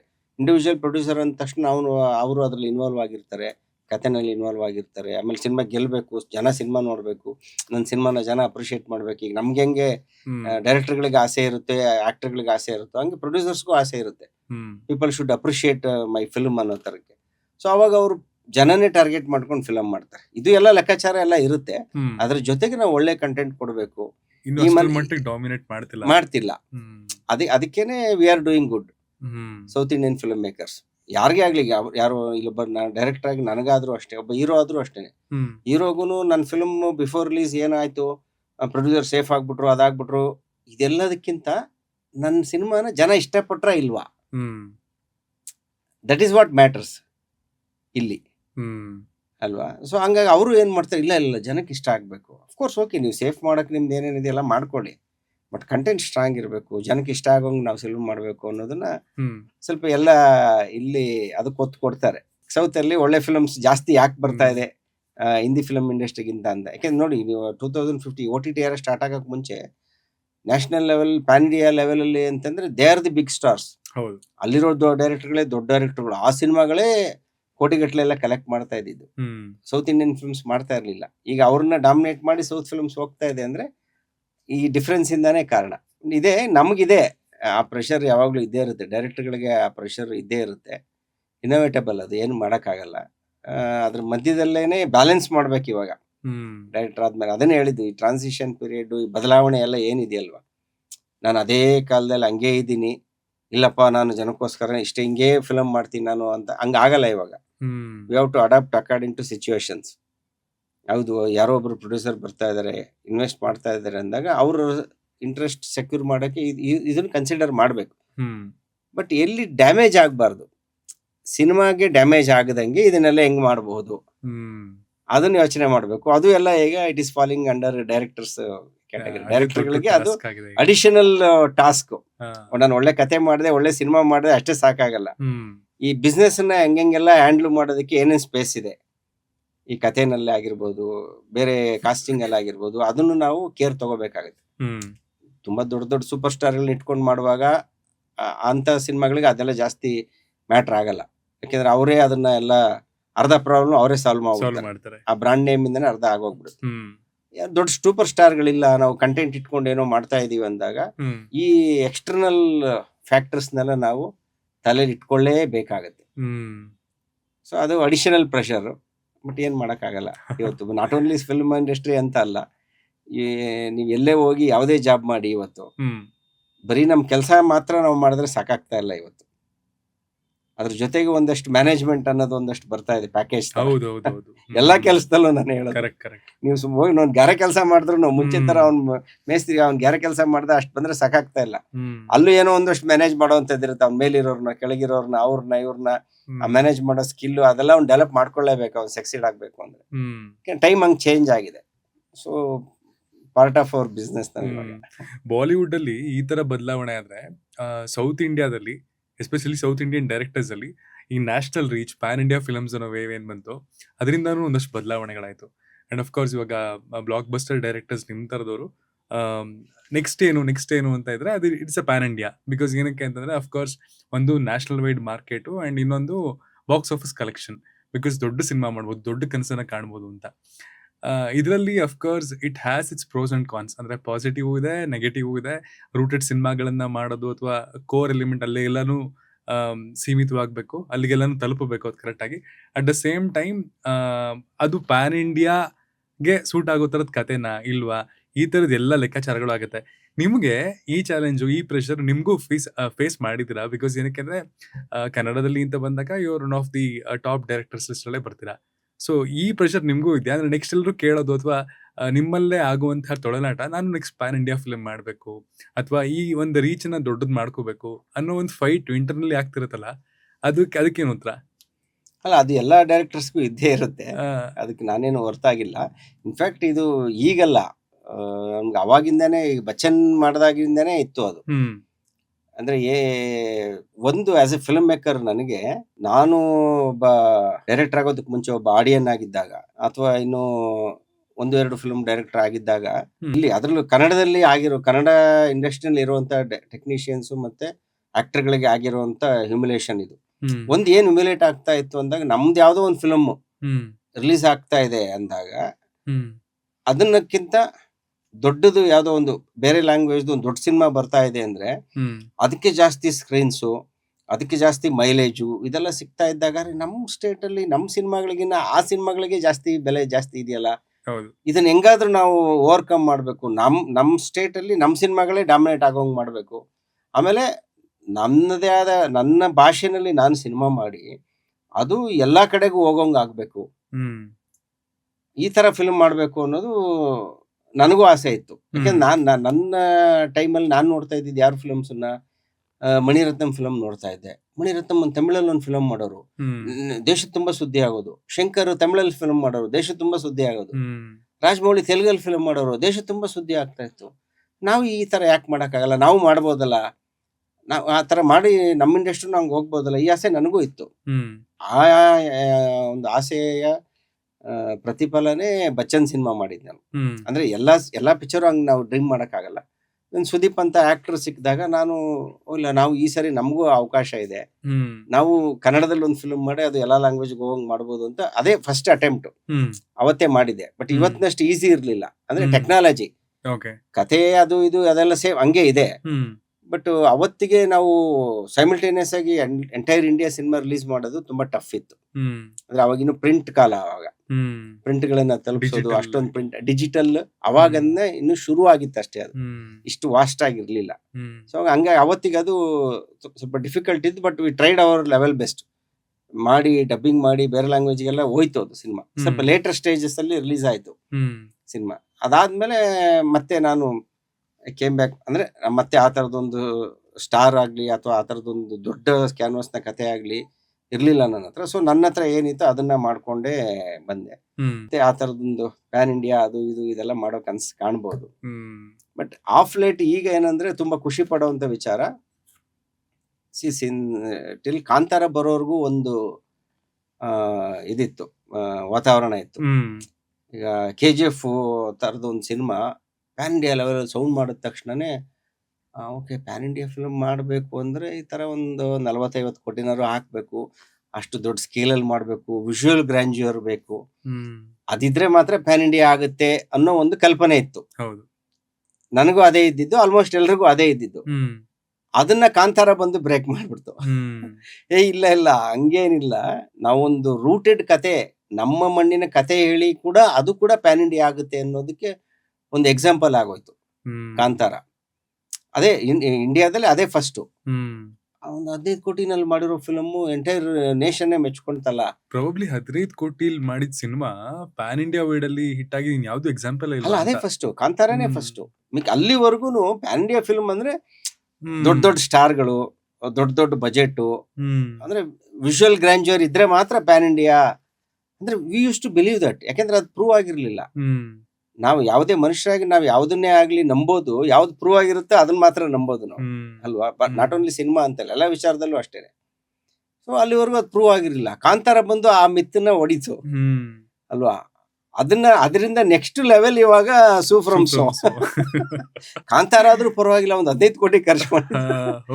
ಆಮೇಲೆ ಅದರಲ್ಲಿ ವಿಜುವಲ್ ಗ್ರ್ಯಾಂಡ್ಯೂರ್ ಇತ್ತು. ಮೇ ಬಿ ಈಗ KGF ಅಲ್ಲಿ ಇದ್ದಷ್ಟು ಗ್ರ್ಯಾಂಡ್ ಸ್ಕೇಲ್ ಸೆಟ್ಸ್ ಅದು ಇದು ಅವೆಲ್ಲ ಏನಿಲ್ಲ ಅಂತಂದ್ರು, usually it was stunning, grand ಆಗೇ ಇತ್ತು, ಮೇಕಿಂಗ್ ಎಲ್ಲ ಗ್ರ್ಯಾಂಡ್ ಆಗೇ ಇತ್ತು, ಸ್ಕೇಲ್ ಚೆನ್ನಾಗಿತ್ತು, ಆಮೇಲೆ ಪ್ರಮೋಷನ್ ಚೆನ್ನಾಗೇ ಮಾಡಿದ್ರು.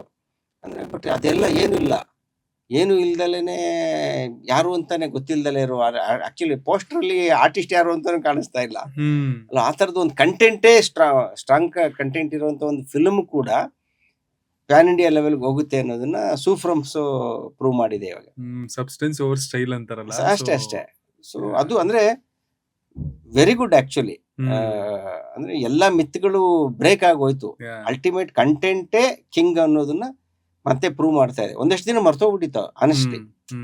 ಈಗ ನನಗೂ ಆಸ್ ಎ ಫಿಲ್ಮ್ ಮೇಕರ್ ಆಗಿ ನನಗೂ ಡೌಟ್ ಸ್ಟಾರ್ಟ್ ಆಗೋಗ್ಬಿಟ್ಟಿತ್ತು. ಕಂಟೆಂಟ್ ನಾನು ಯಾಕೆಂದ್ರೆ ಡೇ ಒನ್ ಇಂದ ಕಂಟೆಂಟ್ ಇಸ್ ದ ಕಿಂಗ್ ಅಂತ ನಂಬ್ಕೊಂಡು ಫಿಲ್ಮ್ ಮಾಡ್ತಾ ಬಂದವ್ ನಾನು. 14 ವರ್ಷ ವೆಯ್ಟ್ ಮಾಡಿದ್ರ ಅದಕ್ಕೋಸ್ಕರ. ಸೊ ಆಮೇಲೆ ನೋಡಿದ್ರೆ ಎಲ್ಲ ದೊಡ್ಡ ಸ್ಕೇಲು ಇದು ಅಂದ್ರೆ ಹಂಗೆ ನಾವು ಆ ತರ ಫಿಲ್ಮ್ಸ್ ನಾವು ಅಷ್ಟು ದೊಡ್ಡ ಲೆವೆಲ್ಗೆ ಹೋಗ್ಬೇಕು ಅಂದ್ರೆ ಅದೇ ತರ ಪ್ರೊಡ್ಯೂಸರ್ ಸಿಗ್ಬೇಕು, ಅದೇ ತರ ಹೀರೋ ಡೇಟ್ ಸಿಗ್ಬೇಕು, ಅವಾಗ ಅಷ್ಟೇ ಆಗೋದು ಅನ್ನೋ ಒಂದು ಇದು ಸ್ಟಾರ್ಟ್ ಆಗಿತ್ತು. ಸಿಕ್ತಾಗ ನೋಡೋಣ ಅಂತ. ಸೊ ಕಾಂತಾರ ಬಂದು ಸ್ವಲ್ಪ ಸ್ವಲ್ಪ ಧೈರ್ಯ ಜಾಸ್ತಿ ಕೊಡ್ತು. ಈಗ ಸೂಫ್ರಮ್ಸು ಇನ್ನೂ ಧೈರ್ಯ ಜಾಸ್ತಿ ಕೊಟ್ಟಿದೆ. It's A good thing. ಅಂದ್ರೆ ಸ್ಟೋರಿ ಟೆಲ್ಲರ್ಸ್ಗೆ ತುಂಬಾ ಒಳ್ಳೆ ಅಟ್ಮಾಸ್ಫಿಯರ್ ಇದೆ ಇವತ್ತು. ಈ ತರದ ಗೆಲುವು ಸೂಫ್ರಮ್ಸ್ ತರದ ಸಿನಿಮಾಗಳು ಗೆಲ್ಲೋದು ಇದೆಯಲ್ಲ, ಆಮೇಲೆ ಅಷ್ಟು ದೊಡ್ಡ ಮಟ್ಟದಲ್ಲಿ ಗೆಲ್ಲೋದು ಅಂದ್ರೆ ಏನೋ ಹಾಕಿದ ಬಂಡವಾಳಕ್ಕಿಂತ 1-2 ಕೋಟಿ ಬಂತು ಅಥವಾ ಡಬಲ್ಲೇ ಬಂತು. ಈಗ 5 ಕೋಟಿ ಹಾಕಿದ್ರು 10 ಕೋಟಿ ಬಂತು ಅಂದ್ರೂ ಮ್ಯಾಟರ್ ಆಗಲ್ಲ. ಅದು 5 ಕೋಟಿ ಹಾಕಿ ನಿಮ್ಗೆ 100 ಕೋಟಿ ಬಿಸ್ನೆಸ್ ಮಾಡೋದು ಇದೆಯಲ್ಲ, ಏನು ಯಾವುದೇ ದೊಡ್ಡ ಸ್ಟಾರ್ ಕ್ಯಾಸ್ಟ್ ಇಲ್ದಲೆ, ಏನು ದೊಡ್ಡ ದೊಡ್ಡ ಸೆಟ್ಗಳಿಲ್ದಲೆ, ವಿಜುವಲ್ ಗ್ರ್ಯಾಂಡ್ಯೂರ್ ಇಲ್ದಲೆ, ಕಥೆನೇ ಪ್ರಧಾನ ಅಂತ ಗ್ರಿಪ್ಪಿಂಗ್ ಆಗಿ ಒಂದು ಕಥೆ ಹೇಳಿದ್ರೆ ಅದು ಅಷ್ಟು ದೊಡ್ಡದಾಗಿ ಹೋಗುತ್ತೆ ಅನ್ನೋದಕ್ಕೆ ದೊಡ್ಡ ಎಕ್ಸಾಂಪಲ್ ಆಯ್ತು ಸೂಫ್ರಮ್ಸ್. ಸೊ ಈಗ ಟ್ರೈ ಮಾಡ್ಬೋದು ಎಲ್ಲಾ ತರದ್ದು. ಅಂದ್ರೆ ಬೇಸಿಕಲಿ ಏನಂದ್ರೆ ಇಲ್ಲಿ ಗೆಲ್ಲೋದಕ್ಕೆ ಟ್ರೈ ಮಾಡ್ಬೇಕು. ಇಲ್ಲಿ ನಾನು ಯಾವ ಜನಕ್ಕೆ ಸಿನಿಮಾ ಮಾಡ್ತಾ ಇದ್ದೀನಿ, ಈಗ ನಾನು ಕನ್ನಡ ಫಿಲ್ಮ್ ಮಾಡ್ತಾ ಇದ್ದೇನೆ, ಫಸ್ಟ್ ಕನ್ನಡಿಗರಿಗೆ ಅದು ಇಷ್ಟ ಆಗ್ಬೇಕು. ಇಲ್ಲಿಯವ್ರಿಗೆ ಇಷ್ಟ ಆದ್ರೆ ಅದು ತಾನಾಗೆ ಪ್ಯಾನ್ ಇಂಡಿಯಾಗೆ ಹೋಗುತ್ತೆ ಆಮೇಲೆ ಅಲ್ವಾ. ಸಿನಿಮಾ ಅನ್ನೋದಕ್ಕೆ ಲ್ಯಾಂಗ್ವೇಜ್ ಬ್ಯಾರಿಯರ್ ಇಲ್ಲ. ಒಂದು ಕತೆ ಒಂದು ಸಿನಿಮಾ ಚೆನ್ನಾಗಿದೆ ಅನ್ಸಿದ್ರೆ ಅದು ಕನ್ನಡದಲ್ಲೂ ಚೆನ್ನಾಗಿದೆ ಅನ್ಸುತ್ತೆ, ತೆಲುಗಲ್ಲೂ ಚೆನ್ನಾಗಿದೆ ಅನ್ಸುತ್ತೆ, ತಮಿಳಲ್ಲೂ ಚೆನ್ನಾಗಿದೆ ಅನ್ಸುತ್ತೆ ಅಲ್ವಾ. ಕಥೆಯ ಫ್ಲೇವರ್ ಏನಾದ್ರೂ ಇರ್ಬೋದು, ಅದರ ಪ್ರಿಮೈಸ್ ಏನಾದ್ರೂ ಇರ್ಬೋದು, ನೇಟಿವಿಟಿ ಏನಾದ್ರೂ ಇರ್ಬೋದು ಅಲ್ವಾ. ಈ ಕಾಂತಾರದ್ದು ಯಾವ್ದೋ ಒಂದು ಮಂಗಳೂರಲ್ಲಿರೋ ದೈವ ಈ ನೇಟಿವಿಟಿನಲ್ಲಿ ಇರುವಂತದ್ದು, ಬಟ್ ಆ ರೀಜನ್ ಅವ್ರು ಮಾತ್ರ ಕನೆಕ್ಟ್ ಆಗ್ತಾರೆ. ಆತರ ಆಗ್ಲಿಲ್ವಲ್ಲ. ಅದ್ರ ಕೋರ್ ಎಮೋಷನ್ ಬಂದು ನಮ್ ಎಲ್ರೂ ಒಳಗಡೆ ಇರುವಂತದ್ದು. ದೈವಾರಾಧನೆ ಅನ್ನೋದು ಪ್ರತಿಯೊಬ್ಬ ದೇವರನ್ನ ನಮ್ಮ ಪ್ರತಿಯೊಬ್ಬ ಮನುಷ್ಯನ ಒಳಗಡೆ ಇರುವಂತ ನಂಬಿಕೆ. ಅದು ಅದೇ ಕೋರ್ ಎಲಿಮೆಂಟ್. ಆ ನಂಬಿಕೆನ ನೀವು ಯಾವ ರೂಪದಲ್ಲಿ ಯಾವುದೇ ಇದ್ರಲ್ಲಿ ತೋರಿಸಿ, ಪ್ರಿಮೈಸ್ ಚೇಂಜ್ ಆಗ್ಬೋದು, ನೇಟಿವಿಟಿ ಚೇಂಜ್ ಆಗ್ಬೋದು, ಆದ್ರೆ ಎಮೋಷನ್ ಸೇಮ್ ತಾನೆ. ಮಂಗಳೂರಲ್ಲಿ ಇರೋ ದೈವನೂ ಅದೇನೆ, ಅಲ್ಲೆಲ್ಲೋ ನೀವು ಬಿಹಾರ್ಗೆ ಹೋದ್ರೆ ಅಲ್ಲಿರೋದು ಅದೇ ದೇವ್ರು ಅದೇ ಅಲ್ವಾ. ಆಚರಣೆಗಳು ಬೇರೆ ಬೇರೆ ಇರುತ್ತೆ, ಆದ್ರೆ ಎಮೋಷನ್ ಸೇಮ್ ಅಲ್ವಾ. ಸೊ ಆ ತರದ ಕಾಮನ್ ಎಮೋಷನ್ ಇರುವಂತ ಯಾವುದೇ ಕಥೆ ಆದ್ರೂ ಪ್ಯಾನ್ ಇಂಡಿಯಾ ಆಗುತ್ತೆ ಅನ್ನೋದು ಕಾಂತಾರದಿಂದ ಪ್ರೂವ್ ಆಯ್ತು. ಈಗ ಸೂಫ್ರಮ್ಸ್ ಇಂದನೂ ಪ್ರೂವ್ ಆಯ್ತು. ಸೊ ಈ ಗಾಲಿ ಹಾಳೆ ಮೇಲೆ ಚೆನ್ನಾಗಿ ಬರೆದಿರೋದು ಮಾತ್ರ ಬೆಳ್ಳಿ ಪರದೆ ಮೇಲೂ ಅಷ್ಟೇ ಚೆನ್ನಾಗಿ ಬರುತ್ತೆ ಅಂತ ಒಂದು ಮಾತಿದೆ. ಅಂದ್ರೆ ರೈಟಿಂಗ್ಗೆ ಎಷ್ಟು ಇಂಪಾರ್ಟೆನ್ಸ್ ಅನ್ನೋದಕ್ಕೆ ಆ ಲೈನ್ ಹೇಳ್ತಾರೆ.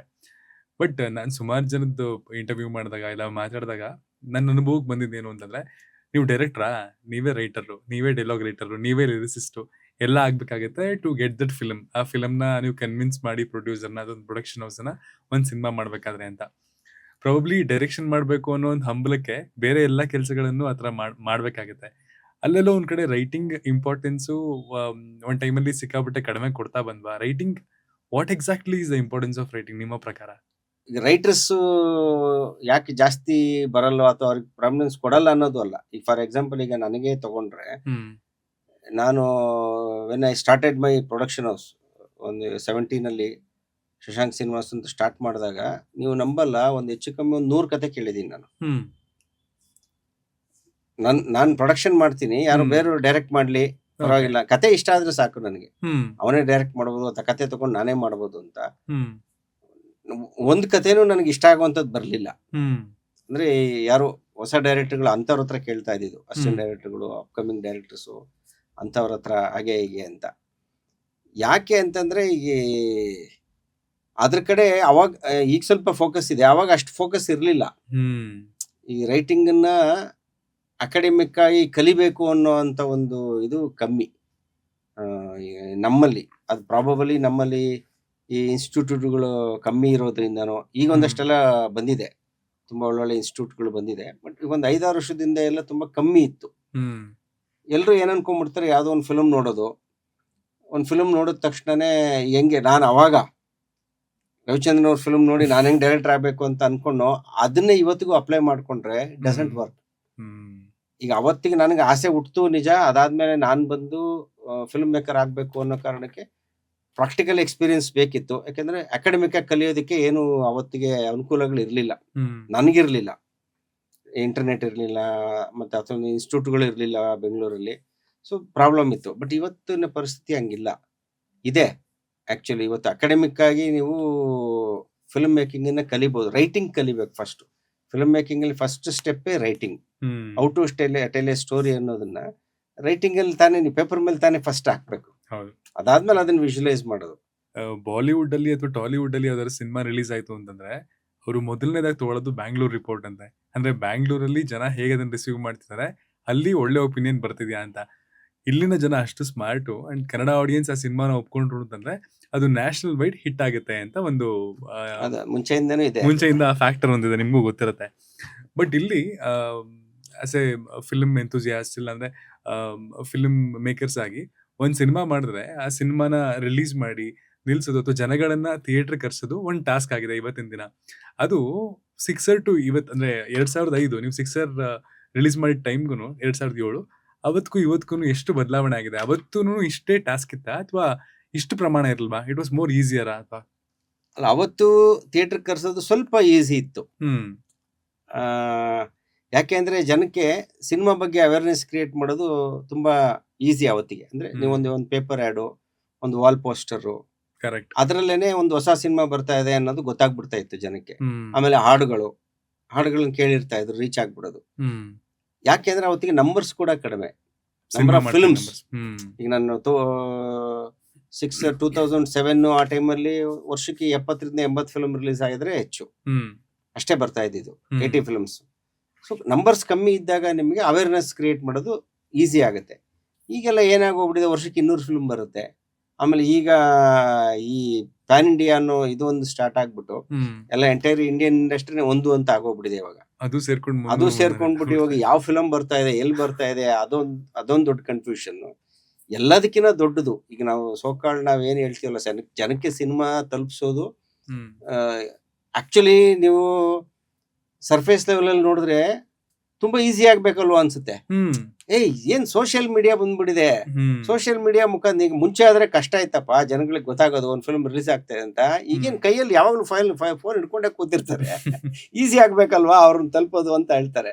ಬಟ್ ಪ್ರಾಬ್ಲಮ್ ಏನಾಗ್ತಾ ಇದೆ ಅಂತಂದ್ರೆ, ಸೋಷಿಯಲ್ ಮೀಡಿಯಾದಲ್ಲಿ ಜನ ಎಷ್ಟು ಅದ್ರ ಒಳಗಡೆ ಹೋಗ್ಬಿಟ್ಟಿದ್ದಾರೆ ಅಂದ್ರೆ, ಇವತ್ತು ಜಗತ್ತಲ್ಲಿ ಇನ್ಸ್ಟಾಗ್ರಾಮ್ ಇದೆಯೋ, ಇನ್ಸ್ಟಾಗ್ರಾಮ್ ಒಳಗಡೆ ಜಗತ್ತಿದೆಯೋ ಅನ್ನೋಷ್ಟು ಕನ್ಫ್ಯೂಷನ್ ಸ್ಟಾರ್ಟ್ ಆಗ್ಬಿಟ್ಟಿದೆ. ಯಾವ್ದೋ ಆರ್ಟಿಕಲ್ ಓದ್ತಾ ಇದೆ ಅಂದ್ರೆ ಇನ್ಸ್ಟಾಗ್ರಾಮ್ ಅಲ್ಲಿ ಎಂಟರ್ಟೈನ್ಮೆಂಟ್ ತಗೊಳ್ಳೋರ್ಗಿಂತ ಮಾಡೋರೇ ಜಾಸ್ತಿ ಆಗ್ಬಿಟ್ಟಿದ್ದಾರೆ. ಹೌದೌದು, ಕ್ರಿಯೇಟರ್ಸ್ ಕ್ರಿಯೇಟರ್ಸೇ ಜಾಸ್ತಿ ಇದ್ದಾರೆ ನೋಡೋರ್ಗಿಂತ, ಅಷ್ಟು ಜನ ಆಗಿದ್ದಾರೆ. ಆಮೇಲೆ ಅದೊಂದು ದೊಡ್ಡ ಪ್ಲಾಟ್ಫಾರ್ಮ್.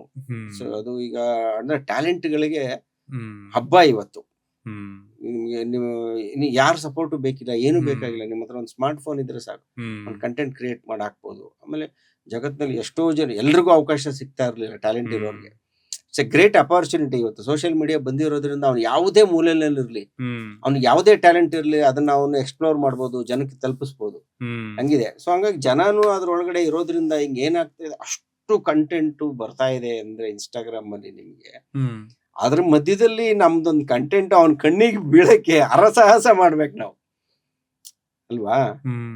ಸೊ ಎಷ್ಟು 1000 ಜನದ ಮಧ್ಯೆ ನೀವು ಒಬ್ಬನ ಹುಡುಕು ಅಂದ್ರೆ ಹೆಂಗೆ, ಅಲ್ವಾ?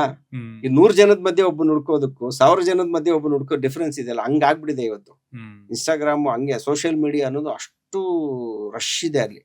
ಅದ್ರ ಒಳಗಡೆ ನಮ್ದೊಂದು ಕಂಟೆಂಟ್ ರೀಚ್ ಮಾಡ್ಬೇಕು ಅಂದ್ರೆ ಸಿಕ್ಕಾಪಟ್ಟೆ ಎಫರ್ಟ್ ಹಾಕ್ಬೇಕು ನಾವು. ಅಂದ್ರೆ when there is no big names, ಯಾರೊಬ್ರು ದೊಡ್ಡ ಸೂಪರ್ ಸ್ಟಾರ್ ಇದ್ದಾರೆ ಅಂದ ತಕ್ಷಣ ಅವ್ರಿಗೊಂದು ಅಭಿಮಾನಿ ಬಳಗ ಇರುತ್ತೆ. ಆ ಅಭಿಮಾನಿ ಬಳಗ ಸಹಾಯ ಮಾಡುತ್ತೆ ಅದರ ಪಬ್ಲಿಸಿಟಿಗೆ, ಶೇರ್ ಮಾಡ್ತಾರೆ. ಯಾವ್ದನ್ನೇ ಆಗ್ಲಿ, ನೀವು ಸೋಷಿಯಲ್ ಮೀಡಿಯಾದಲ್ಲಿ ಯಾವ್ದಾದ್ರು ಒಂದು ಪೋಸ್ಟ್ ಹಾಕಿದ್ರು, ನಿಮ್ಮ ಇನ್ಸ್ಟಾಗ್ರಾಮ್ ಅಲ್ಲಿ ಒಂದು ಪೋಸ್ಟ್ ಹಾಕಿದ್ರು, ಅಟ್ಲೀಸ್ಟ್ ಯಾರಾದ್ರೂ ಅದನ್ನ ಶೇರ್ ಮಾಡಿದ್ರೆ ತಾನೇ ಇನ್ನೊಂದಷ್ಟು ಜನಕ್ಕೆ ರೀಚ್ ಆಗುತ್ತೆ. ನೀವು ನೋಡಿ ಸುಮ್ಮನಾದ್ರೆ ಮುಗಿತಲ್ಲ ಅದು. ದೊಡ್ಡ ದೊಡ್ಡ ಅಭಿಮಾನಿಗಳು, ಸ್ಟಾರ್ಗಳಿಗೆ ಅಭಿಮಾನಿಗಳು ಇರ್ತಾರೆ, ಶೇರ್ ಮಾಡ್ತಾರೆ, ಮಲ್ಟಿಪಲ್ ಆಗುತ್ತೆ, ಅದು ಮಲ್ಟಿಪಲ್ ಜನಗಳಿಗೆ ರೀಚ್ ಆಗುತ್ತೆ. ಬಟ್ ಅದೇನು ಇಲ್ದಲೇ ಇದ್ದವ್ರಿಗೆ ನಾವು ಬೇರೆ ರೀತಿನಲ್ಲಿ ಜನಗಳಿಗೆ ರೀಚ್ ಮಾಡಿಸ್ಬೇಕು. ಅದು ಇವತ್ತು ಜನ ಎಲ್ಲ ಅದ್ರೊಳಗಡೆ ತುಂಬಿಕೊಂಡಿರೋದ್ರಿಂದ ಅಲ್ಲಿಂದ ಹಿಂಗ್ ಬಗ್ಸಿರೋರ್ನ ತಲೆ ಎತ್ತಂಗ್ ಮಾಡೋದಿಕ್ಕೆ ಎಕ್ಸ್ಟ್ರಾ ಎಫರ್ಟ್ ಬೇಕು, ಎಕ್ಸ್ಟ್ರಾ ದುಡ್ಡು ಬೇಕು. ತುಂಬಾ ಟಫ್ ಅಂತ ಅನ್ಸಿದೆ.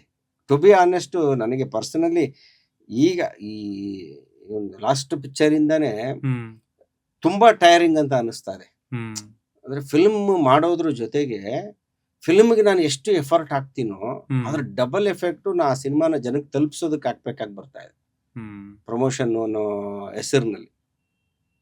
ತುಂಬಾ ಅದು ತುಂಬಾ ಟೈರಿಂಗ್ ಅಂತ ಅನಿಸ್ತಾ tiring. ಇದೆ. ಹ್ಮ್ ಓಕೆ, ಈಗ ದೊಡ್ಡ ದೊಡ್ಡ ಸ್ಟಾರ್ಗಳ ಜೊತೆ ಮಾಡಿದಾಗ ಅಥವಾ ಯಾವುದೋ ಒಂದು ದೊಡ್ಡ ಬ್ಯಾನರ್ ಸಿನಿಮಾ ಮಾಡಿದಾಗ ಅದಕ್ಕೆ ಸಪರೇಟ್ ಆಗಿ ಅವರೇ ಇರ್ತಾರೆ, ಮಾರ್ಕೆಟಿಂಗ್ ಹ್ಮ್ ಟೀಮು ಹ್ಮ್ ಎಲ್ಲರೂ ಇರ್ತಾರೆ. ಬಟ್ ಒಂದು medium scale budget of films ಮಾಡಿದಾಗ ಅವ್ರನ್ನೆಲ್ಲ ನಾವು ವಿ ಕಾಂಟ್ ಅಫೋರ್ಡ್. ಯಾವುದೋ ಅದಕ್ಕೆ ಎಕ್ಸ್ಕ್ಲೂಸಿವ್ ಆಗಿ ಅದಕ್ಕೆ ಅಂತಾನೆ ಯಾರನ್ನೂ ಹೈರ್ ಮಾಡೋಕ್ಕಾಗಲ್ಲ. ಇಲ್ಲಿ ಡೈರೆಕ್ಟರೇ ಮಲ್ಟಿ ಟಾಸ್ಕಿಂಗ್ ಮಾಡ್ಬೇಕಾಗುತ್ತೆ. ಅದೇನೆ. ಹ್ಮ್ ಈಗ ನಿಮ್ಗೆ ಸಂದೀಪ್ ರೆಡ್ಡಿ ವಂಗ ಮಗ. ಅವರು ಒಂದು ಇಂಟರ್ವ್ಯೂನಲ್ಲಿ ಹೇಳಿದ್ರು, ಹಾಲಿವುಡ್ ಅಲ್ಲಿ ಫಿಲ್ಮ್ ಮಾಡೋದು ತುಂಬಾ ಈಸಿ, ಇಂಡಿಯಾದಲ್ಲಿ ಫಿಲ್ಮ್ ಮಾಡೋದು ಕಷ್ಟ ಅಂತ. ನೀವು ನ್ಯಾಷನಲ್ ಲೆವೆಲ್ ಅಲ್ಲಿ ಫಿಲ್ಮ್ ಮಾಡೋದೇ ಅಷ್ಟು ಕಷ್ಟ ಅಂತ ಅವ್ರು ಹೇಳಿದ್ದಾರೆ ಅಂದ್ರೆ ಯು ಇಮ್ಯಾಜಿನ್ ನಾವು ರೀಜನಲ್ ಲೆವೆಲ್ ಅಲ್ಲಿ, ಅದರಲ್ಲೂ ಹೌದು. ಕನ್ನಡದಲ್ಲಿ ಹ್ಮ್ ಇಲ್ಲಿ ಅರ್ಥ ಮಾಡ್ಸಕ್ಕಾಗಲ್ಲ. ಎಲ್ಲಾ ಹ್ಮ್. ಕೆಲ್ಸಾನು ಡೈರೆಕ್ಟರೇ ಮಾಡ್ಬೇಕು. ಒಂದು ಪಬ್ಲಿಸಿಟಿ ಪೋಸ್ಟರ್ ಡಿಸೈನಿಂಗ್ ಹೆಂಗಿರ್ಬೇಕು, ಆ ಕಾನ್ಸೆಪ್ಟ್ ಹ್ಮ್. ಪೋಸ್ಟರ್ ಹೆಂಗಿರ್ಬೇಕು ಅನ್ನೋದ್ರಿಂದ ಹಿಡಿದು ಪ್ರಮೋಷನಲ್ ಕ್ಯಾಂಪೇನ್ಗೆ ಏನ್ ಸ್ಟ್ರಾಟಜಿಗಳು ಬೇಕು, ಹ್ಮ್ ಆಮೇಲೆ ಥಿಯೇಟರ್ಗಳು ಹೆಂಗ್ ರಿಲೀಸ್ ಆಗಬೇಕು, ಯಾವಾಗ ಔಟ್ಡೋರ್ ಪಬ್ಲಿಸಿಟಿ ಸ್ಟಾರ್ಟ್ ಆಗಬೇಕು, ಎಲ್ಲವನ್ನು ಡಿಸೈನ್ ಮಾಡಬೇಕು. ಎಲ್ಲಾ ಹ್ಮ್. ಸ್ಟ್ರಾಟಜಿಗಳನ್ನು ಡೈರೆಕ್ಟರ್ಸೇ ಮಾಡಬೇಕು ಇಲ್ಲಿ.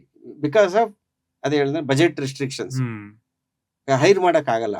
ಸ್ಪೆಷಲಿಸ್ಟ್ಗಳು ಎಲ್ಲ ಕಡೆನೂ ಇದ್ದಾರೆ, ಬಟ್ ಅವ್ರನ್ನ ಹೈರ್ ಮಾಡಿದ್ರೆ ಹಂಗೆ ದುಡ್ಡು ಕೊಡ್ಬೇಕಲ್ವಾ. ಹ್ಮ್ ನಿಮ್ ಸಿನಿಮಾಗಳಿಂದ ಸುಮಾರು ಜನ ಲಾಂಚ್ ಮಾಡಿದ್ರ, ಲಾಂಚ್ ಪ್ಯಾಡ್ ಆಗಿ ಆ, ನಿಮ್ಮ ಫಿಲ್ಮ್ಸ್ಗಳು ವರ್ಕ್ ಆಗಿದೆ ಅಂಡ್ ಎಲ್ಲರೂ ತುಂಬಾ ದೊಡ್ಡ ದೊಡ್ಡ ನೇಮ್ಸ್ ಕೂಡ ಆಗಿದ್ದಾರೆ ಇವತ್ತು. ರಾಕಿಂಗ್ ಸ್ಟಾರ್ ಯಶ್ ಅವ್ರು ಆಗಿರ್ಬೋದು, ರಾಧಿಕಾ ಪಂಡಿತ್ ಅವರು ಅಂಡ್ ಪ್ರಜ್ವಲ್ ದೇವರಾಜ್ ಅವರು, ಮಯೂರಿ ಅವರು ಕೂಡ ನಿಮ್ ಸಿನಿಮಾದಲ್ಲೇ ಆಕ್ಟ್ ಮಾಡಿದ್ದು. ಸೊ ಈ ಕಲಾವಿದರ ಸೆಲೆಕ್ಷನ್ ನಲ್ಲಿ ಅಂದ್ರೆ ಒಂದು ಲಾಂಚ್ ಪ್ಯಾಡ್ ಶಶಾಂಕ್ ಅವ್ರ ಫಿಲಮ್ ಅಲ್ಲಿ ಮಾಡ್ತಾರೆ ಅಂತಂದ್ರೆ ಒಂದು ಕಾಂಕ್ರೀಟ್ ಆಗಿ ಆ ಪಾತ್ರಗಳು ಅಥವಾ ಆ ಸಿನಿಮಾದಲ್ಲಿರುವಂತಹ ನಟರುಗಳು ತುಂಬಾ ಚೆನ್ನಾಗಿ ಕಾಣ್ತಾರೆ. ಅಂದ್ರೆ ಫಾರ್ ಎಕ್ಸಾಂಪಲ್ ಈಗ ನನ್ನ ಫ್ರೆಂಡ್ಸು ತುಂಬಾ ಜನ ಹೇಳಿದ್ದಾರೆ, ಅಜಯ್ ರಾವ್ ಅವ್ರು ಬೇರೆ ಸಿನಿಮಾ ನೋಡೋದಕ್ಕೂ ಶಶಾಂಕ್ ಅವ್ರ ಸಿನಿಮಾ ನೋಡೋದಕ್ಕೂ ಒಂದು ಡಿಫ್ರೆನ್ಸ್ ಇದೆ, ಅವ್ರ ಕಾಂಬಿನೇಷನ್ ತುಂಬಾ ಚೆನ್ನಾಗಿ ವರ್ಕ್ ಆಗುತ್ತೆ ಅಂತ. ಸೊ ಈ ಎಲ್ಲಾ ಆಕ್ಟರ್ಗಳಿಗೆ ಒಂದು ಲಾಂಚ್ ಪ್ಯಾಡ್ ಆಗಿ ನಿಮ್ ಫಿಲಮ್ಸ್ ನಿಂತಿರೋದು ಎಷ್ಟು ಖುಷಿ ಇದೆ. ಆಬ್ವಿಯಸ್ಲಿ ಖುಷಿ ಆಗೇ ಆಗುತ್ತೆ. ಆಮೇಲೆ ಅದು ಈಗ ಲಾಂಚ್ ಪ್ಯಾಡ್ ಅದು ಇದು ಅನ್ನೋದು ಫಸ್ಟ್ ಕ್ರೆಡಿಟ್ ನಾನು ಯಾವತ್ತೂ ಅದು ಪ್ರೊಡ್ಯೂಸರ್ಗಳಿಗೆ ಕೊಡಕ್ಕೆ ಇಷ್ಟಪಡ್ತೀನಿ. ಹ್ಮ್ ಈಗ ನೋಡಿದ್ನಲ್ಲ, ಈಗ ನನಗೆ ಇವತ್ತಿಗೂ ಆಸೆ ಇದೆ, ಹ್ಮ್ ಮೊಗ್ಗಿನ ಮನಸ್ಸು ತರ ಕಂಪ್ಲೀಟ್ ಹೊಸಬ್ರನ್ನ ಇಟ್ಟು ಒಂದು ಹ್ಮ್. ಫಿಲ್ಮ್ ಮಾಡಬೇಕು ಹ್ಮ್ ಅಂತ. ಬಟ್ ಅದಕ್ಕೆ ಒಬ್ರು ಕೃಷ್ಣಪ್ಪ ಅವ್ರು ಬರಬೇಕು ಹ್ಮ್ ಅಲ್ವಾ. ಯಾಕೆಂದ್ರೆ ಯಾವುದೇ ಲೆಕ್ಕಾಚಾರಗಳನ್ನ ಮಾಡ್ತಾ ಕೂತ್ಕೊಳ್ಳೋಕೆ ಆಗಲ್ಲ. ಅಲ್ಲಿ ಹ್ಮ್ ಒಂದು ಕಂಟೆಂಟ್ ಚೆನ್ನಾಗಿದೆಯಾ ಅದನ್ನ ನಂಬಿ ಮಾಡಬೇಕು ಹ್ಮ್ ಅಲ್ವಾ. ಸೊ ಮೊಗ್ಗಿನ ಮನಸ್ಸು ಆಯ್ತು ಅವತ್ತಿಗೆ ಅಂತಂದ್ರೆ ಅದಕ್ಕೆ ಕಾರಣ ಕೃಷ್ಣಪ್ಪ ಅವರೇ. ಅವರು ಆ ಕಥೆಯನ್ನು ನಂಬಿದ್ದಕ್ಕೇನೆ ನಾನು ಅಷ್ಟೊಂದು ಜನನ್ನ ಕಾಸ್ಟ್ ಮಾಡಕ್ ಆಗಿದ್ದು. ಹ್ಮ್ ಅದಾದ್ಮೇಲೆ ಅವ್ರವ್ರ ಟ್ಯಾಲೆಂಟ್ ಅದು. ಹ್ಮ್ ಈಗ ನಾನು ಆಸ್ ಎ ಡೈರೆಕ್ಟರ್ ನಾನು ಏನ್ ಮಾಡ್ಬೋದು, ನನ್ನ ಕತೆಗೆ ಯಾರು ತುಂಬಾ ಚೆನ್ನಾಗಿ ಸೂಟ್ ಆಗ್ತಾರೆ ಅನಿಸ್ತಾರೋ ಹ್ಮ್ ಅವ್ರನ್ನ ಕಾಸ್ಟ್ ಮಾಡ್ತೀನಿ ಅಷ್ಟೇ. ಹ್ಮ್ ಹೊಸಬ್ರು ಮಾಡುವಾಗ್ಲಾದ್ರೂ ಅಷ್ಟೇನೆ. ಈಗ ಎಷ್ಟನ್ನ ಕಾಸ್ಟ್ ಮಾಡಿದ್ದು ಆ ಪಾತ್ರಕ್ಕೆ, ಆ ಕ್ಯಾರೆಕ್ಟರ್ಗೆ ಆತ ಸೂಟ್ ಆಗ್ತಾನೆ ಅನ್ನೋ ಕಾರಣಕ್ಕೆ. ಹ್ಮ್ ರಾಧಿಕಾನ್ ಕಾಸ್ಟ್ ಮಾಡಿದ್ದು ಅದೇ ಕಾರಣಕ್ಕೇನೆ. ನನ್ನ ತಲೆನಲ್ಲಿ ಬೇರೆ ಇನ್ನೇನು ಇರಲ್ಲ, ನನ್ನ ಪಾತ್ರಕ್ಕೆ ಯಾವ ಮುಖ ಸೂಟ್ ಆಗುತ್ತೆ ಹ್ಮ್ ಅದನ್ನ ಹುಡುಕ್ತಾ ಇರ್ತೀನಿ. ಎಷ್ಟೋ ಜನ ನನಗೆ ಕಂಪ್ಲೇಂಟ್ ಮಾಡ್ತಾರೆ ಬಂದು, ಎಷ್ಟೋ ಜನ ಅಂದ್ರೆ ತುಂಬಾ ಸಿನಿಮಾಗಳು ಮಾಡಿ, ಏನ್ ಸರ್ ನಮ್ಗೆ ಒಂದ್ ಪಿಕ್ಚರ್ಲು ನಮ್ಗೆ ಚಾನ್ಸೇ ಕೊಟ್ಟಿಲ್ವಲ್ಲ, ನಾವೇನ್ ಆಕ್ಟರ್ಗಳೇ ಅಲ್ವಾ. ಅಂದ್ರೆ ನಾನು ಹೇಳುದು ಎಸ್ಟಾಬ್ಲಿಷ್ ಆಕ್ಟರ್ಗಳೇ ಹೇಳಿದ್ದಾರೆ ಇದನ್ನ, ನಿಮ್ ಸಿನಿಮಾದಲ್ಲಿ ನಮ್ಗೆ ಪಾತ್ರನೇ ಬಂದಿಲ್ವಲ್ಲ ಹಂಗೆ ಹಿಂಗೆ ಅಂತ. ಸೊ ನಾನು ಯಾವಾಗ್ಲೂ ಅವ್ರಿಗೆ ಹೇಳೋದು ನೋಡಿ, ನಾನು ಯಾವತ್ತೂ ಯಾರಿಗೂ ಪಾತ್ರ ಕೊಟ್ಟಿಲ್ಲ. ಯಾರಿಗೆ ನನ್ನ ಸಿನಿಮಾದಲ್ಲಿ ಯಾರಿಗೆ ಅವಕಾಶ ಸಿಕ್ಕರು ಅದು ಆ ಕಥೆಯಿಂದಾಗಿ ಸಿಕ್ಕಿರೋ ಅವಕಾಶ. ನನ್ನ ಹತ್ರ ಆ ಥರದೊಂದು ಕಥೆ ಬಂದು ಆ ಕಥೆಯಲ್ಲಿ ಇರೋ ಒಂದು ಪಾತ್ರ ನಿಮ್ಗೆ ಸೂಟ್ ಆಗುತ್ತೆ ಅಂದ್ರೆ ನೀವು ನನ್ನ ಹತ್ರ ಬರೋದ್ ಬೇಡ, ನಾನೇ ನಿಮ್ಮನ್ನ ಹುಡ್ಕೊಂಡ್ ಬರ್ತೀನಿ. ನೀವೇನಾರ ಮಾಡ್ತಾ ಇರಿ, ಸಿನಿಮಾ ಮಾಡ್ತಾ ಇರಿ, ಸೀರಿಯಲ್ ಮಾಡ್ತಾ ಇರಿ, ಅಥವಾ ಮನೇಲಿ ಕೂತಿರಿ, ನನಗೆ ನೀವು ಸೂಟ್ ಆಗ್ತೀರಾ ಅಂದ್ರೆ ನಾನೇ ನಿಮ್ಮ ಹತ್ರ ಹುಡ್ಕೊಂಡ್ ಬರ್ತೀನಿ. ಯಾಕೆ ನಾನು ಅಷ್ಟು ಡೆಡಿಕೇಟೆಡ್ ನನ್ನ ಕತೆಗೆ. ನಾನು ಬೇರೆ ಯಾವುದೇ ಪರ್ಸನಲ್ ಅಜೆಂಡಾ ಅದು ಮಾರ್ಕೆಟು ಅವು ಅವೆಲ್ಲ ಏನ್ ತಲೆ ಕೆಡಿಸ್ಕೊಡಲ್ಲ. ಪಾತ್ರಕ್ಕೆ ಯಾರು ಕರೆಕ್ಟ್ ಸೂಟ್ ಆಗ್ತಾರೆ, ಎಷ್ಟು ಚೆನ್ನಾಗಿ ಆ ಪಾತ್ರನ ನಾನು ಸ್ಕ್ರೀನ್ ಮೇಲೆ ತರಬಹುದು, ಅದನ್ನಷ್ಟೇ ನಾನು ಯೋಚನೆ ಮಾಡೋದು. I was so jealous of other industry people. ನಾನು ಒಬ್ಬ ಕನ್ನಡಿಗನಾಗಿ ನಾನು ನೋಡುವಾಗ ಏನು ಇದು ಯಾವುದೋ ಒಂದು ತಮಿಳ್ ಪಿಕ್ಚರ್ ಇಷ್ಟೊಂದು ಕಲೆಕ್ಷನ್ ಮಾಡುತ್ತೆ, ಇಷ್ಟೊಂದು ಥಿಯೇಟರ್ ರಿಲೀಸ್ ಆಗುತ್ತೆ, ನಮ್ಮ ಕನ್ನಡ ಪಿಕ್ಚರ್ ಆಗಲ್ಲ. ಈಗ ನೀವ್ ಹೆಂಗೆ ಒಬ್ಬ ಆಡಿಯನ್ ಆಗಿ ನಿಮ್ಗೆ ಹೆಂಗೆ ನಿಮ್ಗೆ ಒಂದು ಹೆಮ್ಮೆ ಇರುತ್ತೋ ನಮ್ಮ ಇಂಡಸ್ಟ್ರಿ, ನಮ್ಮ ಆಕ್ಟರ್ಗಳು ಅಂತ, ಆತರ ನನಗೂ ಇತ್ತು ಅದು. ನನಗೆ ಅವಕಾಶ ಸಿಕ್ಕಾಗ ನಾನು ಮಾಡ್ಬೇಕು ಅಂತ ಅನ್ಕೊಂಡಿದ್ದೆ ಅದನ್ನ. ಸೊ ಅದನ್ನ ಡಿಸ್ಕಸ್ ಮಾಡ್ತಾ ಇದ್ದೆ ಮಗಿನ ಒಂದ್ಸು ಟೈಮಲ್ಲೂ. ಅದೆಲ್ಲ ಡಿಸ್ಕಷನ್ ಅದು ಯಾವಾಗಲೂ ನಡೆಯೋದು. ನಾನು ಯಾರ ಜೊತೆ ಸಿಕ್ಕರು ಡಿಸ್ಕಷನ್ ಮಾಡ್ತಾನೆ ಇರ್ತೀವಿ ಅದನ್ನ. ಸೊ ಯಶ್ಗೂ ಹಂಗೆ ಇತ್ತು. ಹೌದು ಸರ್, ಏನು ಸರ್ ಇದು ನಾವು ಹಿಂಗೆ ಆ ಎತ್ತರಕ್ಕೆ ಬೆಳಿಬೇಕು, ಹಂಗೆ ಮಾಡಬೇಕು, ನಮ್ಮ ಸಿನಿಮಾ ಬಂದರೆ ಎಲ್ಲರೂ ಬೇರೆ ಹೆದರ್ಕೊಳ್ಳಂಗೆ ಆಗಬೇಕು, ಹಂಗೆ ಹಿಂಗೆ ಅಂತ ಈ also use to see the same dream. So ಅದು ಆಮೇಲೆ ಓಕೆ, ಅವಕಾಶ ಆತನಿಗೊಂದು ಇನ್ನೂ ಒಳ್ಳೆ ಬೆಟರ್ ಅಪಾರ್ಚುನಿಟಿ ಸಿಕ್ತು. ಈ ಬಿಕೇಮ್ ಎ ಸ್ಟಾರ್. ಈಗ ನಮ್ಗೆ ಟೆಕ್ನಿಷಿಯನ್ಗಿಂತ ಸ್ಟಾರ್ಗಳಿಗೆ ಇನ್ನೂ ಜಾಸ್ತಿ ಲಕ್ಸುರಿ, ಜಾಸ್ತಿ ಸ್ಪೇಸು ಎಲ್ಲದೂ ಸಿಗುತ್ತೆ, ಅವ್ರಿಗೆ ಸಪೋರ್ಟು ಎಲ್ಲದೂ ಜಾಸ್ತಿ ಸಿಗುತ್ತೆ. ಸೊ ಆತನಿಗೆ ಎಲ್ಲ ಸಿಕ್ತು, ಹಿ ಅಚೀವ್ಡ್ ಇಟ್. ಯಾರೇ ಅಚೀವ್ ಮಾಡಿದ್ರು, ಈಗ ನಮ್ಮ ಹುಡುಗನೇ ಅಚೀವ್ ಮಾಡ್ದ ಅನ್ನೋದು ಖುಷಿ ನಮಗೆ. ಎಲ್ಲದಕ್ಕಿಂತ ಅಲ್ಟಿಮೇಟ್ ಡ್ರೀಮು ನನಗಿದ್ದಂತ ಆಸೆ ನಮ್ಮ ಸಿನಿಮಾ ಅನ್ನೋದು. ಫಸ್ಟ್ ಕನ್ನಡದ ಸಿನಿಮಾ, ಒಂದು ಸಿನಿಮಾ ರಿಲೀಸ್ ಆದ್ರೆ ಬೇರೆ ಭಾಷೆ ಹೆದರ್ಕೋಬೇಕು ಅವ್ರ ಪಿಕ್ಚರ್ ರಿಲೀಸ್ ಮಾಡಕ್ಕೆ. ಆಮೇಲೆ ನಮ್ಮ ಸಿನಿಮಾ ಕನ್ನಡದಲ್ಲಿ ತಯಾರಾಗಿರೋ ಒಂದು ಸಿನಿಮಾ ನ್ಯಾಷನಲ್ ಲೆವೆಲ್ ನ್ಯೂಸ್ ಮಾಡ್ಬೇಕು. ಅದರ ಅದು ನಾನೇ ಮಾಡ್ತೀನೋ ಇನ್ನೊಬ್ರು ಮಾಡ್ತಾರೋ ಸೆಕೆಂಡ್ರಿ ಅದು. ಈಗ ನನಗೆ KGF ಗೆದ್ದಿದ್ದು ನನ್ನ ಸಿನಿಮಾ ಗೆದ್ದಷ್ಟೇ ಖುಷಿ, ಕಾಂತಾರ ಗೆದ್ದಿದ್ದು ನನ್ನ ಸಿನಿಮಾ ಗೆದ್ದಷ್ಟೇ ಖುಷಿ. ಹಂಗಂತ ನನ್ನ ಒಳಗಡೆ ಏನೋ ನನಗಿದೆ, ಹೌದು ಅಫ್ಕೋರ್ಸ್ ನಾನು ಮಾಡ್ಬೇಕು, ಅದೇ ಮನುಷ್ಯ ಅಂದ್ಮೇಲೆ ಅದೆಲ್ಲ ಆಸೆಗಳೆಲ್ಲ ಇದ್ದೇ ಇರುತ್ತಲ್ವಾ. ಪ್ರಶಾಂತ್ ನೀಲ್ ಮಾಡಿದ್ದನ್ನ ನಾನು ಮಾಡ್ಬೇಕು, ರಿಷಬ್ ಶೆಟ್ಟಿ ಮಾಡಿದ್ದು ನಾನು ಅದು ಸಹಜವಾಗಿ ಆಸೆ ಇದ್ದೇ ಇರುತ್ತೆ. ಆ ಎಫರ್ಟ್ ಆಗ್ತಾ ಇದೀವಿ, ಅದೊಂದು ಟೈಮ್ ಬಂದಾಗ ತಾನಾಗಿ ಆಗುತ್ತೆ. ಕಮ್ಯುನಿಟಿ ಗ್ರೋ ಆಗ್ತಿರೋದು ಎಲ್ಲದಕ್ಕಿಂತ ತುಂಬಾ ಇಂಪಾರ್ಟೆಂಟ್. ಅಂಡ್ ನಿಮ್ಮ ಸಿನಿಮಾಗಳಲ್ಲಿ ಯಾವ್ದಾದ್ರು ಒಂದ್ ಸಿನಿಮಾ ನಿಮ್ಗೆ ರಿಗ್ರೆಟ್ ಅನ್ನ ಉಂಟು ಮಾಡಿದ್ಯಾ, ಅಂದ್ರೆ ಈ ಸಿನಿಮಾ ಮಾಡಬಾರ್ದಿತ್ತು ಅಂತ? ರಿಗ್ರೆಟ್ ಅನ್ನೋದು 2 ಸಿನಿಮಾ ಇದೆ, ಮಾಡ್ದೆಲ್ಲ ಇದ್ರೆ ಚೆನ್ನಾಗಿತ್ತು ಅಂತ. ಸೊ ಮುಂಗಾರು ಮಳೆ ಇಟ್ಟು ಅಂಡ್ ಮೊಗ್ಗಿನ ಮನಸ್ಸು, ಅಂದ್ರೆ ಮಾಡಿ ಮುಗಿಸಿದ ಮೇಲೆ. ಮೊಗ್ಗಿನ ಮನಸ್ಸು ಹಂಗನ್ಸ್ತಾ? ಸಾರಿ, ಇದು ಮುಂಗಾರು ಮಳೆ ಇಟ್ಟು ಅಂಡ್ ತಾಯಿಗೆ ತಕ್ಕ ಮಗ. ಅದು ಪ್ರೊಡ್ಯೂಸರ್ ಅಲ್ಲ? ಎರಡು ಅಂದ್ರೆ ಬೇರೆ ಒಂದು ಪ್ರೀತಿಗೋಸ್ಕರ ಅಥವಾ ಬೇರೆ ಏನೋ ಕಂಪಲ್ಷನ್ಗೋಸ್ಕರ ಮಾಡಿದ್ದು. ಅಫ್ಕೋರ್ಸ್ ಮಾಡಿದ್ಮೇಲೆ ಅದು ನಂದೇ ಡಿಸಿಷನ್, ಅದ್ರ ಫೇಲ್ಯೂರ್ಗೆ ನಾನೇ ಜವಾಬ್ದಾರಿ. ಅದು ಅನ್ಕೊಂಡಂಗೆ ಆಗ್ಲಿಲ್ಲ ಅಂತಂದ್ರೆ ಕೂಡ ಅವಾಯ್ಡೆಡ್ ಅನ್ನೋ ಫೀಲ್ ಇದೆ. ಅವಾಯ್ಡ್ ಮಾಡ್ಬೋದಿತ್ತು, ನಾನು ಮನ್ಸು ಮಾಡಿದ್ರೆ ಅವಾಯ್ಡ್ ಮಾಡ್ಬೋದಾಗಿತ್ತು, ಈ ಎಕ್ಸ್ಟರ್ನಲ್ ಪ್ರೆಷರ್ ಅದು ಇದಕ್ಕೆಲ್ಲ ಇದಾಗದಲ್ಲೇ ಇದ್ದಿದ್ರೆ. ಅಂಡ್ ನಿಮ್ಮ ಫಿಲ್ಮೋಗ್ರಫಿ ಇರುವಂತಹ ಸಿನಿಮಾಗಳನ್ನ ನೋಡ್ಕೊಂಡ್ ಬಂದ್ರೆ ಎಸ್ಪೆಷಲಿ ಮ್ಯೂಸಿಕ್ ಮತ್ತು ಹಾಡುಗಳು ಒಂದು ಸಿಕ್ಕಾಪಟ್ಟೆ ಪ್ರಾಮಿನೆಂಟ್ ಸ್ಥಾನವನ್ನ ತಗೊಳುತ್ತೆ. ಅಂಡ್ ಒಂದು ಸಿನಿಮಾದಲ್ಲಿ ಒಂದಾದ್ರು ಚಾಟ್ ಬಸ್ಟರ್ ಆಗೇ ಆಗುತ್ತೆ. ಈಗ ರೀಸೆಂಟ್ ಆಗಿ ಬ್ರ್ಯಾಟ್ ತಗೊಂಡ್ರು ಆ ಸಾಂಗ್ ಎಷ್ಟು ಫೇಮಸ್ ಆಗಿದೆ, ಎಲ್ಲರೂ ರೀಲ್ಸ್ ಮಾಡೋದೇನು. ಇದು ಹೆಂಗೆ ಅಂದ್ರೆ ಕನ್ಸಿಸ್ಟೆಂಟ್ ಆಗಿ ಇದನ್ನ ಮಾಡೋದು ಭಾರಿ ಕಷ್ಟ ಇದೆ. ಒಂದ್ ಸಿನಿಮಾದಲ್ಲಿ ಮಾಡ್ಬೋದು, 2 ಸಿನಿಮಾದಲ್ಲಿ ಮಾಡ್ಬೋದು, ಬಟ್ ಆ ಒಂದು ವೈಬ್, ಆ ಒಂದು ಆರಾನ ಎಲ್ಲಾ ಸಿನಿಮಾದಲ್ಲೂ ಕ್ಯಾರಿ ಮಾಡ್ತಿದ್ರಲ್ಲ, what is a trick? Trick ಅಂದ್ರೆ, ಈಗ ನನಗೆ ಪರ್ಸನಲ್ ಆಗಿ ಮ್ಯೂಸಿಕ್ ಕೇಳೋದು ತುಂಬಾನೇ ಇಷ್ಟ. ಅಂದ್ರೆ ಆಲ್ಮೋಸ್ಟ್ ಈಗ ನಾನು ಕೇಳ್ದಲೇ ಇರೋ ಸಾಂಗ್ಸೇ ಇಲ್ಲ, ಎಲ್ಲಾ ಲ್ಯಾಂಗ್ವೇಜ್ ಸೇರಿ. ಇದು ನನಗೆ ಚಿಕ್ಕ ವಯಸ್ಸಿಂದಾನು ಬಂದಿರುವಂತ ಅಭ್ಯಾಸ, ಮ್ಯೂಸಿಕ್ ನ ಕೇಳುವಂಥದ್ದು. ಆಮೇಲೆ ನನ್ಗೆ ಸಿನಿಮಾ ಜರ್ನಿಗೆ ಇನ್ಸ್ಪಿರೇಷನ್ ಆಗಿದೆ ಫಸ್ಟ್ ರವಿಚಂದ್ರನ್ ಅವರು. ಸೊ ಅವ್ರ ಸಿನಿಮಾ ಅಂದ್ರೆ ಮ್ಯೂಸಿಕ್, ಸಾಂಗು. ಈಗ ಆ ಸಾಂಗ್ಗಳಿಗೋಸ್ಕರನೇ ಸಿನಿಮಾಗೆ ಹೋಗ್ತಾ ಇದ್ದಿದ್ದು ನಾನು ಒಬ್ಬ ಆಡಿಯನ್ ಆಗಿ ಅವಾಗ, ಅಲ್ವಾ. ಆ ಸಿನಿಮಾ ಏನೋ ಒಂಚೂರು ಹಂಗೆ ಇದ್ರು ಒಂದೆರಡು ಸಾಂಗ್ ಚೆನ್ನಾಗಿದ್ರೇನೆ ಸಿನಿಮಾ ಖುಷಿಯಾಗಿ ಬಂದ್ಬಿಡ್ತಾ ಇದ್ದೆ ನಾನು. ಸೊ ಅಲ್ಲಿಂದನೂ ಸೈಕಲಾಜಿಕಲಿ ನನಗೆ ತಲೆನಲ್ಲಿ ಕೂತ್ಬಿಟ್ಟಿದೆ. ನಾಟ್ ಓನ್ಲಿ ಕನ್ನಡ ಫಿಲ್ಮ್ಸ್ ಅಂತಲ್ಲ, ಯಾವುದೇ ಲ್ಯಾಂಗ್ವೇಜ್ ಫಿಲ್ಮ್ಸ್ ಆದ್ರೂ ಅಷ್ಟೇನೆ. ಈ ನಮ್ಮ ಪೀರಿಯಡ್ ಅಲ್ಲಿ ಈಗ ನದೀಮ್ ಶ್ರವಣ್ ಮ್ಯೂಸಿಕ್ ಅಂದ್ರೆ ಸಾಕು ಫಿಲ್ಮ್ಗೆ ಹೋಗ್ತಾ ಇದ್ದೆ ನಾನು. ಅದು ಚೆನ್ನಾಗಿರೋ ಸಾಂಗ್ ಚೆನ್ನಾಗಿರುತ್ತೆ ಅಂತ, ಅವ್ ಹೀರೋ ಯಾರಾದ್ರೂ ಆಗಿರ್ಲಿ. ಸೊ ಮ್ಯೂಸಿಕ್ ಅಂದ್ರೆ ಅಷ್ಟು ಇಷ್ಟ ಇದ್ದಿದ್ರಿಂದ ಅದು ಸೈಕಲಾಜಿಕಲಿ ಅದು ಒಳಗಡೆ ಕೂತಿರೋದ್ರಿಂದ ಒಬ್ಬ ಆಡಿಯನ್ ಆಗಿ ಇವತ್ತಿಗೂ ನಾನು ತುಂಬಾ ಓಪನ್ ಮೈಂಡೆಡ್ ಆಗಿ ಮ್ಯೂಸಿಕ್ ನ ಎಂಜಾಯ್ ಮಾಡ್ತೀನಿ. ನಾನೇನು ಮ್ಯೂಸಿಕ್ ಕಲ್ತಿಲ್ಲ, ಸ್ವರ ರಾಗ ತಾಳ ಅವೆಲ್ಲ ನಮ್ಗೇನು ಗೊತ್ತಿಲ್ಲ. ನಿಮ್ಗೆ ನೀವ್ ಹೆಂಗ್ ಹಾಡು ಕೇಳ್ತೀರ ಹಂಗೆ ನಾನು ಹಾಡು ಕೇಳೋದು. ನನಗೆ ತುಂಬಾ ಖುಷಿ ಕೊಡುತ್ತೆ ಮ್ಯೂಸಿಕ್ ಹಾಡನ್ನ ಕೇಳೋವಂಥದ್ದು. ನಾನು ರಿಲ್ಯಾಕ್ಸ್ ಆಗ್ಬೇಕು ಅಂದಾಗ, ಆಮೇಲೆ ಬೆಳಗ್ಗೆ ವಾಕಿಂಗ್ ಅಲ್ಲಂತೂ ಮ್ಯೂಸಿಕ್ ಕೇಳ್ತಾನೆ ವಾಕಿಂಗ್ ಮಾಡೋದು. ಸೊ ಹಂಗಾಗಿ ಆ ಮ್ಯೂಸಿಕ್ ನನ್ನ ಒಳಗಡೆ ಇರೋ ಕಾಮನ್ ಮ್ಯಾನ್. ಆ ಮ್ಯೂಸಿಕ್ ಅಂದ್ರೆ ಎಂತ ಸಾಂಗ್ ಅಂದ್ರೆ ಚೆನ್ನಾಗಿರುತ್ತೆ ಅನ್ನೋದು ಎಲ್ಲೋ ಒಂದ್ ಕಡೆ ಗೊತ್ತಾಗಿದೆ. ಈ ತರ ಸಾಂಗ್ ಆದ್ರೆ ಇಷ್ಟ ಆಗುತ್ತೆ ಅಂತ. ಅಂದ್ರೆ ನಾನು ಒಬ್ಬ ಕಾಮನ್ ಮ್ಯಾನ್ ಆಗಿರೋದ್ರಿಂದ ನನಗೆ ಅದು ಇಷ್ಟ ಆಗ್ಬೇಕು, ನನಗೆ ಪದೇ ಪದೇ ಅದು ಗುನುಗೋ ತರ ಇರಬೇಕು. ಈಗ ಯಾರು ಮ್ಯೂಸಿಕ್ ಡೈರೆಕ್ಟರ್ ಯಾರೇ ಆಗಿರ್ಲಿ, ಅವರೊಂದು ನನಗೆ ಟ್ಯೂನ್ ಕೊಟ್ಟಾಗ ಆ ಟ್ಯೂನ್ ನಾನು ಜಡ್ಜ್ ಮಾಡೋ ಟೈಮಲ್ಲಿ ಅದೆಲ್ಲ ನಾವು ರಿಕಲೆಕ್ಟ್ ಮಾಡ್ಕೊಳ್ತೀನಿ. ಆ ಥರದ್ದು ತುಂಬಾ ಕಾಡುವಂಥದ್ದು ಏನಾದ್ರು ಇದೆಯಾ ಟ್ಯೂನ್ ಅಲ್ಲಿ, ರಿಪೀಟೆಡ್ ಆಗಿ ಅದು ತಾನಾಗೆ ಬರಬೇಕು ನನಗೆ. ಬರೀ ಲಿರಿಕ್ಸ್ ಇಲ್ಲ ಏನಿಲ್ಲ ಅಂದ್ರೂ ಅದು ಯಾವುದೋ ಒಂದು ಫ್ರೇಸು ನನ್ನನ್ನು ಕಾಡ್ತಾ ಇರಬೇಕು. ಅದಕ್ಕೆ ನಾನು ಕಾಯ್ತೀನಿ. ಅಂಥದ್ದೊಂದು ಟ್ಯೂನ್ ಸಿಗೋವರೆಗೂ ಟ್ಯೂನ್ ಓಕೆ ಮಾಡಲ್ಲ. ಇಲ್ಲ ಇನ್ನೊಂದು ಕೊಡಿ, ಇಲ್ಲ ಇನ್ನೊಂದು ಕೊಡಿ ಅಂತ ಮ್ಯೂಸಿಕ್ ಡೈರೆಕ್ಟರ್ಗಳಿಗೆ ಟಾರ್ಚರ್ ಕೊಡ್ತಾ ಇರ್ತೀನಿ. ಅದು ಯಾವುದೋ ಒಂದು ಒಳಗಡೆ ಇಲ್ಲ ಇದು ತುಂಬ ಸ್ಟ್ರಾಂಗ್ ಆಗಿದೆ, ಮೆಲಡಿ ತುಂಬ ಹಾಂಟಿಂಗ್ ಆಗಿದೆ, ಈ ಮೆಲಡಿ ವರ್ಕ್ ಆಗುತ್ತೆ ಅಂತ ಅಂದಾಗ ಅಂಥದ್ದೊಂದು ಟ್ಯೂನ್ನ ಫ್ರೀಸ್ ಮಾಡ್ತೀನಿ. ಸೊ ಹಾಗಾಗಿ ಅದು ಎಲ್ಲ ಸಿನಿಮಾಗಳಲ್ಲೂ ಅಟ್ಲೀಸ್ಟ್ ಅಂದರೆ ಎಲ್ಲ ಸಾಂಗಿಗೂ ನಾವು ಅದೇ ಥರ ಹಠ ಹಿಡಿದು ಕೂತ್ಕೊಳ್ಳೋಕ್ಕಾಗಲ್ಲ. ಯಾಕೆಂದರೆ ಟೈಮ್ ಕನ್ಸ್ಟೆಂಟ್ ಇರುತ್ತೆ, ಬಜೆಟ್ ಇರುತ್ತೆ, ಏನೇನೋ ಸೋ ಮೆನಿ ಇಶ್ಯೂಸ್ ಇರೋ ಆಮೇಲೆ ಆ ಟೈಮಿಗೆ ಅವ್ರಿಗೆ ಬರಬೇಕು. ಅಟ್ಲೀಸ್ಟ್ 1 or 2 ಸಾಂಗ್ಸ್ ಅಂತೂ ಹಂಗೆ ಆಗೋ ತನಕ ಬಿಡಲ್ಲ ನಾನು, ಕಾಂಪ್ರಮೈಸ್ ಆಗೋದಿಲ್ಲ ಮ್ಯೂಸಿಕ್ ವಿಚಾರದಲ್ಲಿ. ಎಷ್ಟೋ ಸಲ ನನಗೆ ಮುಂಚೆನೇ ಬೇಕಾಗಿರುತ್ತೆ ಸಾಂಗು ಶೂಟಿಂಗಿಗೆ, ಬಟ್ ನಮ್ಮ ಸಮಾಧಾನ ಆಗುವಂಥ ಟ್ಯೂನ್ ಸಿಕ್ಕಿಲ್ಲ ಅಂತ ಪೋಸ್ಟ್ಪೋನ್ ಮಾಡಿ ಮಾಡಿ ಮಾಡಿ ಮಾಡಿ ಮಾಡಿ ಲಾಸ್ಟಿಗೆ ಶೂಟ್ ಮಾಡಿದ್ದೀನಿ ಆ ಸಾಂಗ್ನ. ಸೊ ಆ ಥರ ಸ್ವಲ್ಪ ಎಕ್ಸ್ಟ್ರಾ ಅನ್ನೋಷ್ಟು ಎಕ್ಸ್ಟ್ರೀಮ್ ಕೇರ್ ತಗೊಳ್ಳೋ ಕಾರಣದಿಂದಾನೇ ಏನು ಎಲ್ಲ ಸಿನಿಮಾದಲ್ಲೂ ಸಾಂಗ್ಗಳು ವರ್ಕೌಟ್ ಆಗಿದೆ.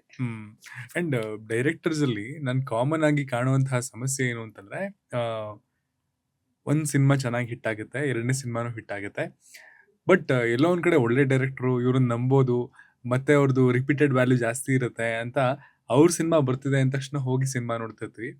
ಬಟ್ ಎಲ್ಲೋ ಒಂದ್ ಕಡೆ ಒಂದ್ ಟೈಮ್ ಸ್ಪ್ಯಾನ್ ಬಂದ ತಕ್ಷಣ ಅವ್ರ ಸಿನಿಮಾಗಳು ಪ್ರಾಬಬ್ಲಿ ಅಪ್ಡೇಟ್ ಅಂತ ಏನ್ ಹೇಳ್ತೀವಿ ನಾವು, ಅಪ್ಡೇಟ್ ಆಗ್ದೇನೋ ಅಥವಾ ಇನ್ನೊಂದೇನೋ ಹಿಂದೆ ಉಳ್ಕೊಂಡ್ಬಿಡ್ತವೆ. ಅಂದ್ರೆ ಸುಮಾರಷ್ಟು ಔಟ್ಡೇಟೆಡ್ ಆಗಿದೆಯಲ್ಲ, ಒಂದು 5 ವರ್ಷದ ಹಿಂದಿನ ಕತೆ ಇದೆಯಲ್ಲ, ಈ ತರ ಎಲ್ಲ ಅನ್ಸಕ್ ಸ್ಟಾರ್ಟ್ ಆಗ್ಬಿಡುತ್ತೆ. ಡೈರೆಕ್ಟರ್ಗೆ ಅಪ್ಡೇಷನ್ನು ಸಿಕ್ಕಾಬಟ್ಟೆ ಇಂಪಾರ್ಟೆಂಟು. ತುಂಬಾ ಜನ ಈಗ ಕೆಲವೊಂದು ಸಿನಿಮಾಗಳು ರಿಲೀಸ್ ಆದಾಗ ಅಥವಾ ಸಾಂಗ್ಗಳು ರಿಲೀಸ್ ಆದಾಗ, ಟ್ರೈಲರ್ ರಿಲೀಸ್ ಆದಾಗ ಪ್ಲೀಸ್ ಅಪ್ಡೇಟ್ ಆಗಿ ಸರ್, ಪ್ಲೀಸ್ ಅಪ್ಡೇಟ್ ಆಗಿ ಅಂತೆಲ್ಲ ಕಮೆಂಟ್ ಮಾಡಿರ್ತಾರೆ. ಸೊ ಆಸ್ ಎ ಡೈರೆಕ್ಟರ್, ಸಿಕ್ಸರಿಂದ ಬ್ರ್ಯಾಟ್ವರ್ಗು ಅಪ್ಡೇಷನ್ ಅನ್ನೋದು ಎಷ್ಟು ಇಂಪಾರ್ಟೆಂಟು. ಅಂಡ್ ಕನ್ಸಿಸ್ಟೆಂಟ್ ಆಗಿ ನೀವು ಕೂಡ ಎಲ್ಲ ಟೆಕ್ನಿಕಲ್ ವೈಸಲ್ಲೂ ಅಪ್ಡೇಟ್ ಆಗ್ತಾ ಬರ್ತಿದ್ದೀರಾ, ಅದೊಂದು ಎಕ್ಸ್ಟರ್ನಲ್ ಫ್ಯಾಕ್ಟರ್ ಸಿಕ್ಕಾಬಟ್ಟೆ ಇಂಪಾರ್ಟೆಂಟು. ಅದಕ್ಕೆ ಎಷ್ಟು ಪ್ರಾಮಿನೆನ್ಸ್ ಕೊಡ್ತಾರೆ ಶಶಾಂಕ್ ಅವರು? ಅಲ್ಲ, ಅಪ್ಡೇಟ್ ಆಗಲೇಬೇಕು, ಅದು ಇನ್ನೋವೇಟಬಲ್ ಅಲ್ವಾ. ಅಪ್ಡೇಟ್ ಆಗಲಿಲ್ಲ ಅಂದ್ರೆ ನಾವು ಸರ್ವೆ ಆಗಲ್ಲ. ಸುಮಾರು ಜನ ಡೈರೆಕ್ಟರ್ಗಳು ಸೋಲದೆ ಆ ಪಾಯಿಂಟ್ ಅಲ್ಲಿ. ಹೌದು, ಬಟ್ ಒಂದು ಪಾಯಿಂಟ್ ಕನ್ಸಿಸ್ಟೆನ್ಸಿ ಅನ್ನೋದು ಇದೆಯಲ್ಲ, ಯಾವುದೇ ಫೀಲ್ಡಲ್ಲಾಗಲಿ ಕನ್ಸಿಸ್ಟೆನ್ಸಿ ಯಾವಾಗ ಬರುತ್ತೆ ಅಂದರೆ ನೀವು ಆ ಸ್ಕಿಲ್ಲನ್ನು ಮಾಸ್ಟರ್ ಮಾಡಿದಾಗ ಮಾತ್ರ. Film making also A skill. ಈಗ ನಾನು ಯಾವಾಗಲೂ ಜನರಲ್ ಆಗಿ ಬರೋ ನಮ್ಮ ಆ್ಯಕ್ಟರ್ಗಳ ಅವಕಾಶ ಕೇಳ್ಕೊಂಡು ಬರ್ತಾ ಇರ್ತಾರಲ್ಲ, ಅವ್ರಿಗೆ ಹೇಳ್ತಾ ಇರ್ತೀನಿ ಯಾವಾಗಲೂ, ನೋಡಪ್ಪ, ಆ್ಯಕ್ಟಿಂಗ್ ಅನ್ನೋದು ಬ್ಲಡ್ಡಲ್ಲೇ ಬಂದ್ಬಿಟ್ಟಿದೆ, ಜೀನ್ಸಲ್ಲೇ ಬಂದ್ಬಿಟ್ಟಿದೆ, ಈ ಥರದ್ದೆಲ್ಲ ಕೇಳ್ತಿರಲ್ಲ, ಅದೆಲ್ಲ ಬುಲ್ಶಿಟ್, ಅದೆಲ್ಲ ಅಲ್ಲ. ಬ್ಲಡ್ಡಲ್ಲಿ ಜೀನ್ಸಲ್ಲಿ ಬರೋದೆಲ್ಲ ಶುಗರು, BP, ಕ್ಯಾನ್ಸರ್, ಈ ಥರದ್ದು ಅಷ್ಟೇ. It is A skill. Acting ಅನ್ನೋದು ಕೂಡ ಒಂದು ಸ್ಕಿಲ್. ನೀನು ಶ್ರಮ ಹಾಕಿದ್ರೆ, ಕಲ್ತ್ರೆ, ಶ್ರದ್ಧೆಯಿಂದ ನೀವು ಒಳ್ಳೆ ಆ್ಯಕ್ಟರ್ ಆಗ್ಬೋದು. ಬಿಕಾಸ್ ಸ್ಕಿಲ್, ಅದು ಸ್ಕಿಲ್ ಅನ್ನೋದು ಬರೋದೇ ನೀವು ಪ್ರಾಕ್ಟೀಸ್ ಮಾಡೋದ್ರಿಂದ, ಅದನ್ನು ಸ್ಟಡಿ ಮಾಡೋದ್ರಿಂದ. ಸೊ ಅದೇ ಥರ film making is also skill. ಈ ಡೈರೆಕ್ಷನ್ ಅಂದರೆ ಅದು ಸ್ಕಿಲ್ಲೇನೆ. ಕನ್ಸಿಸ್ಟೆಂಟ್ ಆಗಿ ನಾವು ಇಟ್ಕೊಡ್ಬೇಕು ಅಂತಂದರೆ ಆ ಸ್ಕಿಲ್ಲನ್ನು ಕಲ್ತಿರ್ಬೇಕು.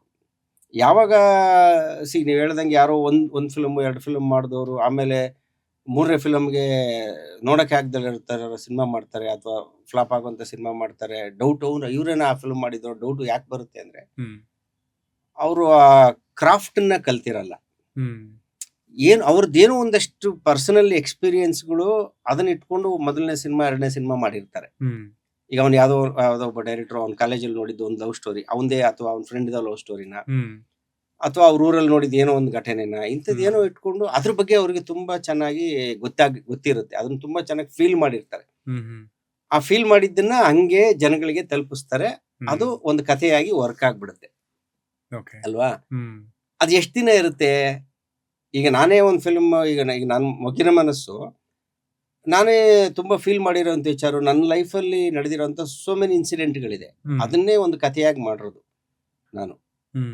ಸೊ ಅದು ಎಷ್ಟು ದಿನ ಇರೋದು? ಒಂದು ಕತೆ ಮಾಡ್ಬೋದು, ಅದನ್ನ ಒಂದು ಫಿಲಮ್ಗೆ ಸ್ಟಾಕ್ ಖಾಲಿ ಅದು ಅಲ್ವಾ. ನೆಕ್ಸ್ಟ್ ನಾನು ಪಿಕ್ಚರ್ ಮಾಡಬೇಕು ಅಂತಂದ್ರೆ ಯಾರದ್ದೋ ಇನ್ನೊಬ್ರು ಕತೆ, ಅದೆಲ್ಲೋ ನಾನು ಇಮ್ಯಾಜಿನರಿ ಕತೆ ಆಗಿರ್ಬೋದು, ಅಥವಾ ಎಲ್ಲೋ ಒಳೆದಿರೋ ಒಂದು ಥಾಟ್ ಆಗಿರ್ಬೋದು, ಅದನ್ನ ನಾನು ಒಂದು ಕಥೆಯಾಗಿ ಕನ್ವರ್ಟ್ ಮಾಡಿ ಅದಕ್ಕೆ ಈ ಎಲ್ಲ ಎಲಿಮೆಂಟ್ಸ್ ತುಂಬಿಸ್ಬೇಕು ಅಂತಂದ್ರೆ ನಿಮಗೆ ಕ್ರಾಫ್ಟ್ ಗೊತ್ತಿರಬೇಕು.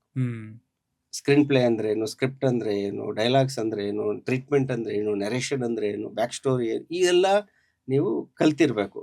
ಕಲ್ತಿದ್ದಾಗ ನಿಮಗೆ ಒಂದು ಸಣ್ಣ ಯಾವುದೇ ಒಂದು ಕತೆ, ಒಳ್ಳೆ ಕತೆ ಸಿಕ್ಕರೂ ಅದಕ್ಕೆ ಎಷ್ಟು ನೀಟಾಗಿ ಕನ್ವಿನ್ಸಿಂಗ್ ಆಗಿ ಅದನ್ನ ಸ್ಕ್ರೀನ್ ಪ್ಲೇ ಮಾಡಿ ಆಡಿಯನ್ಸ್ಗೆ ತಲುಪೋ ಥರ ಮಾಡೋದು ಗೊತ್ತಿರುತ್ತೆ. ಹ್ಮ್ ಸೊ ಆವಾಗ ಅದು ಗೊತ್ತಿದ್ದವರು ಯಾವತ್ತೂ ಕನ್ಸಿಸ್ಟೆಂಟ್ ಆಗಿ ಗುಡ್ ಫಿಲ್ಮ್ಸ್ ಮಾಡ್ತಾರೆ. ಹ್ಮ್ ಮಧ್ಯದಲ್ಲೆಲ್ಲೋ ಒಂದು ಮಿಸ್ಫೇರ್ ಆಗುತ್ತೆ. ಯಾವ ಕಾರಣಕ್ಕೆ ಮಿಸ್ಫೇರ್ ಆಗುತ್ತೆ ಅಂದ್ರೆ ಕಥೆಯ ಆಯ್ಕೆನೇ ತಪ್ಪಾದಾಗ, ಓಕೆ ಹ್ಮ್ ಕೋರ್ ಏನ್ ಐಡಿಯಾ ಅವ್ರು ಕನ್ಸೀವ್ ಮಾಡಿರ್ತಾರಲ್ಲ ಅದರಲ್ಲೇ ತಪ್ಪಿದ್ದಾಗ, ಅಂದ್ರೆ ಫೌಂಡೇಶನ್ ರಾಂಗ್ ಇದ್ದಾಗ ಹ್ಮ್ ಅದ್ರ ಮೇಲೆ ನೀವು ಎಷ್ಟೇ ಚೆನ್ನಾಗಿ ಮಾಡಿದ್ರು ವರ್ಕ್ ಆಗಲ್ಲ.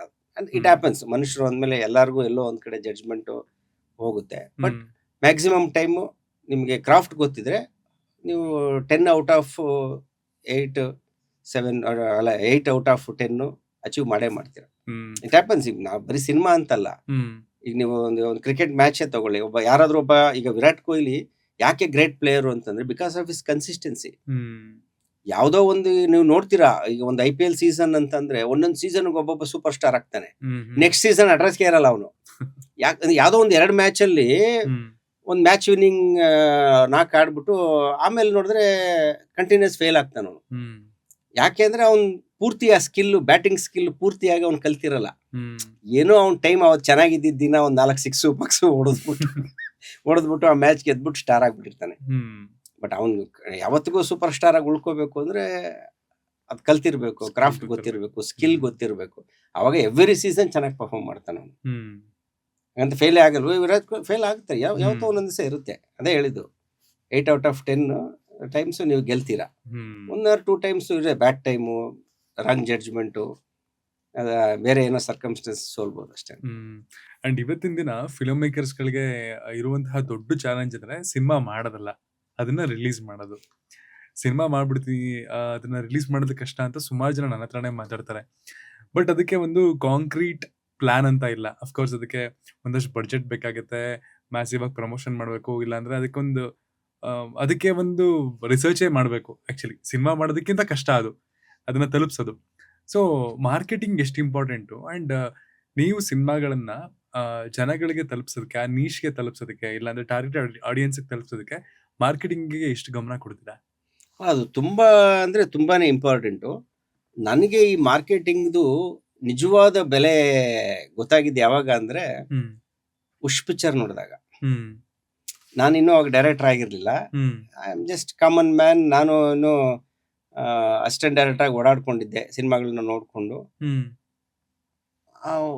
ಅವಾಗೆಲ್ಲ ಈ ಸೋಷಿಯಲ್ ಮೀಡಿಯಾ ಅದು ಇದೆಲ್ಲ ಏನಿಲ್ಲ. ಅವಾಗ ಏನಿದ್ರು ಪೇಪರಲ್ಲಿ ಆ್ಯಡ್ ಬರ್ತಾ ಇತ್ತು ಅಷ್ಟೇ. ಹ್ಮ್ ಒಂದು ಪೇಪರ್ ಆ್ಯಡು, ಟಿವಿನೂ ಇಲ್ಲ ಅಲ್ಲ, ಹ್ಮ್ ಪೇಪರ್ ಆ್ಯಡು ಇಲ್ಲ ಅಂದ್ರೆ ವಾಲ್ ಪೋಸ್ಟ್ರು. ಹ್ಮ್ ನಾನು ಫಸ್ಟ್ ಟೈಮ್ ಒಂದು ಪೇಪರ್ ಆ್ಯಡಲ್ಲಿ ನೋಡಿದೆ ಅದನ್ನ.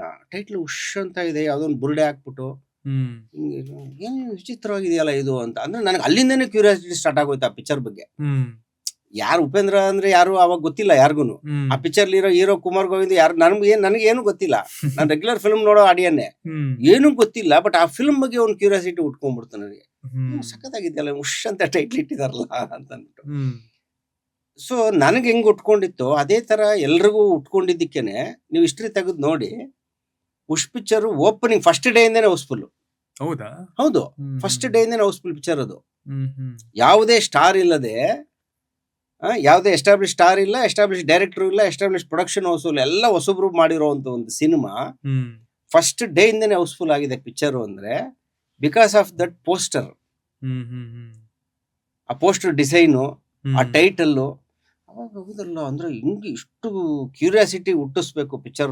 ಜನ ನೋಡಬೇಕು ಅಂದ್ರೆ ಏನೋ ಒಂದು ಕ್ಯೂರಿಯಾಸಿಟಿ ಬಿಲ್ಡ್ ಮಾಡಬೇಕು, ಹ್ಮ್ ಅವಾಗಲೇ ಜನ ಥಿಯೇಟ್ರಿಗೆ ಬರೋದು ಅನ್ನೋದು ಅವತ್ತಿಂದನೂ ನನ್ನ ತಲೆಯಲ್ಲಿ ಕೂತ್ಕೊಂಡ್ಬಿಟ್ಟಿತ್ತು. ಹ್ಮ್ ಸೊ ಅದೇ ಫಸ್ಟ್. ಅಂದ್ರೆ ಅಲ್ಲಿವರೆಗೂ ನಾನೇನು ಸಿನಿಮಾ ಸ್ಟಡಿ ಮಾಡ್ತಾ ಇರಲಿಲ್ಲ, ಸುಮ್ಮನೆ ನೋಡ್ತಾ ಇದ್ದೆ, ಸುಮ್ಮನೆ ಆಗ್ಬಿಡ್ತಾ ಇದ್ದೆ, ನಮ್ಗೇನು ಬೇಕಿರ್ಲಿಲ್ವಲ್ಲ ಅದು. ಹ್ಮ್ ಉಶ್ ಪಿಕ್ಚರು ಫಸ್ಟು ಕೇಸ್ ಸ್ಟಡಿ ನನಗೆ. ಹ್ಮ್ ಸೊ ಅದೇ ಇದನ್ನ ನಾನು ಯಾವಾಗ ಈ ಮೊಗ್ಗಿನ ಮನಸ್ಸು ಮಾಡಿದಾಗ ನಾವು ಅದನ್ನೇ ಫಾಲೋ ಮಾಡಿದ್ದು. ಓಕೆ ಯಾಕೆ ನೋಡ್ಬೇಕು ಈ ಫಿಲಮ್ನ? ಹ್ಮ್ ಈಗ ಯಾರೇ ಆದ್ರೂ ಅಷ್ಟೇನೆ. ಈಗ ನಾಳೆ ನೀವು ಒಬ್ಬರು ಡೈರೆಕ್ಟರ್ ಆಗ್ತೀರಾ ಅಂತ ಅನ್ಕೊಳ್ಳಿ, ಒಂದು ಫಿಲಮ್ ಮಾಡ್ತೀರಾ, ಹ್ಮ್ ಯಾರೋ ಹೊಸಬ್ರು ನಿಂತ್ಕೊಂಡು ಫಿಲಮ್ ಮಾಡ್ತೀರಾ. ಹ್ಮ್ ಅವಾಗ ಏನು ಆಗ್ತೀರಾ, ನೀವು ಮರ್ತೋಗ್ಬಿಡ್ತೀರಾ. ಹ್ಮ್ ನೀವು ಒಬ್ಬ ಆಡಿಯನ್ನು ಅನ್ನೋದನ್ನ ದೂರ ನಿಂತು ನೋಡೋದನ್ನ ಮರ್ತೋಗ್ಬಿಡ್ತೀರಾ. Attachment Correct. ಬೆಳೆಸ್ಕೊಂಡ್ಬಿಡ್ತೀವಿ ಸಿನಿಮಾ ಬಗ್ಗೆ. ಅಟ್ಯಾಚ್ಮೆಂಟ್ ಬೆಳೆಸ್ಕೊಂಡ್ಬಿಟ್ರೆ ನಾನ್ ಡೈರೆಕ್ಷನ್ ಮಾಡಿದೀನಿ, ನನ್ನ ಫಿಲಮ್ ಅದು ಇದು ಅದ್ರೊಳಗಡೆ ಹೋಗ್ಬಿಟ್ರೆ ಹ್ಮ್ ರಿಯಾಲಿಟಿ ಗೊತ್ತಾಗಲ್ಲ. ಹ್ಮ್ ದೂರ ನಿಂತ್ಕೊಂಡು ನೋಡಿದ್ರೆ ಗೊತ್ತಾಗುತ್ತೆ. ಈಗ ನೀವು ಮಾಡಿರೋ ಫಿಲ್ಮ್ ನಾನು ದೂರ ನಿಂತು ನೋಡುವಾಗ ನನ್ಗೆ ಗೊತ್ತಾಗುತ್ತಲ್ವಾ ಈ ಫಿಲ್ಮ್ ಯಾಕೆ ನೋಡ್ಬೇಕು ನಾನು ಅಂತ. ಹ್ಮ್ ಅದೇ ಪ್ರಶ್ನೆ ನನ್ನ ಫಿಲ್ಮ್ ನಾನು ಕೇಳ್ಕೋಬೇಕು. ಹ್ಮ್ ಈಗ ಮೊಗ್ಗಿನ ಮನಸ್ಸು ಈ ಫಿಲ್ಮ್ ಏನಕ್ಕೆ ನೋಡ್ತಾರೆ ಜನ? ಹ್ಮ್ ಹ್ಮ್ ಎಲ್ಲ ಬರೀ ಹುಡುಗಿರು, ಎಲ್ಲ ಹೊಸಬ್ರು, ಯಾರು ಗೊತ್ತಿರೋ ಮುಖ ಇಲ್ಲ. ನಾನು ಏನು ಫೇಮಸ್ ಡೈರೆಕ್ಟರ್ ಅಲ್ಲ ಅವಾಗ. ಈ ಫಿಲಮ್ ನೋಡಬೇಕು ಅಂದ್ರೆ ಏನೋ ಒಂದು ಬೇಕು, ಅದಕ್ಕೆ ಆ ಥರದೊಂದು ಕ್ಯಾಪ್ಷನ್ನು, ಈ ಹೃದಯ ಚಿತ್ರವನ್ನು ವೀಕ್ಷಿಸುವುದು ಹುಡುಗರ ಹೃದಯಕ್ಕೆ ಹಾನಿಕರ. ಪೋಸ್ಟ್ ಪೇಪರ್ಲೆಲ್ಲ ಆ್ಯಡ್ ಬಂದ ತಕ್ಷಣ ಒಂದು ಕ್ಯೂರಿಯಾಸಿಟಿ ಕ್ರಿಯೇಟ್ ಆಯ್ತು ಅದ್ರ ಬಗ್ಗೆ. ಏನು ಹಿಂಗೆ ಹಾಕ್ಬಿಟ್ಟವನಲ್ಲ, ಅದೇನು ಹಾನಿಕರ, ಅದೇನಾಗ್ಬಿಡ್ತದೆ ನೋಡೇ ಬಿಡೋಣ ಅಂತ ಹುಡುಗರಿಗೆ. ಅದ್ರ ಜೊತೆನಲ್ಲಿ ಸಾಂಗ್ಸು, ಆಮೇಲೆ ಪೋಸ್ಟ್ ಡಿಸೈನ್ಸು. ಈಗ ಅವತ್ತಿಗೆಲ್ಲ ಪೋಸ್ಟ್ ಡಿಸೈನ್ಸೇ. ಇವತ್ತು ಹೆಂಗೆ ಒಂದು ಟೀಸರ್ ಇಂಪ್ರೆಸ್ ಮಾಡಬೇಕು, ಟ್ರೈಲರ್ ಇಂಪ್ರೆಸ್ ಮಾಡಬೇಕು, ಒಂದು ಸಿನಿಮಾಗೆ ಓಪನಿಂಗ್ ಬರಬೇಕು ಅನ್ನೋ ಥರ ಅವತ್ತಿಗೆ ಪೋಸ್ಟ್ ಡಿಸೈನ್ಸೇ ಇಂಪಾರ್ಟೆಂಟ್. ಅವತ್ತು ಪೋಸ್ಟ್ ಡಿಸೈನ್ಸು, ಸಾಂಗ್ಸೇ ಇಂಪಾರ್ಟೆಂಟ್ ಅಷ್ಟೇನೆ. ಸೊ ಅದನ್ನ ಅವತ್ತಿಂದನೂ ನಾನು ಸ್ಟಡಿ ಮಾಡಿಕೊಂಡು ಫಾಲೋ ಮಾಡ್ಕೊಂಡು ಬಂದಿದ್ದೀನಿ. ಯಾಕೆಂದ್ರೆ ಮೋಸ್ಟ್ ಆಫ್ ದ ಟೈಮ್ಸು ನಾನು ಮಾಡೋದೆಲ್ಲ ಹೊಸೊಬ್ಬರ ಜೊತೆ ಅಥವಾ ಸ್ವಲ್ಪ ಇನ್ನೂ ಅಪ್ಕಮಿಂಗ್ ಅನ್ನೋ ಹೀರೋಗಳ ಜೊತೆನೆ ಫಿಲಮ್ ಮಾಡೋದು.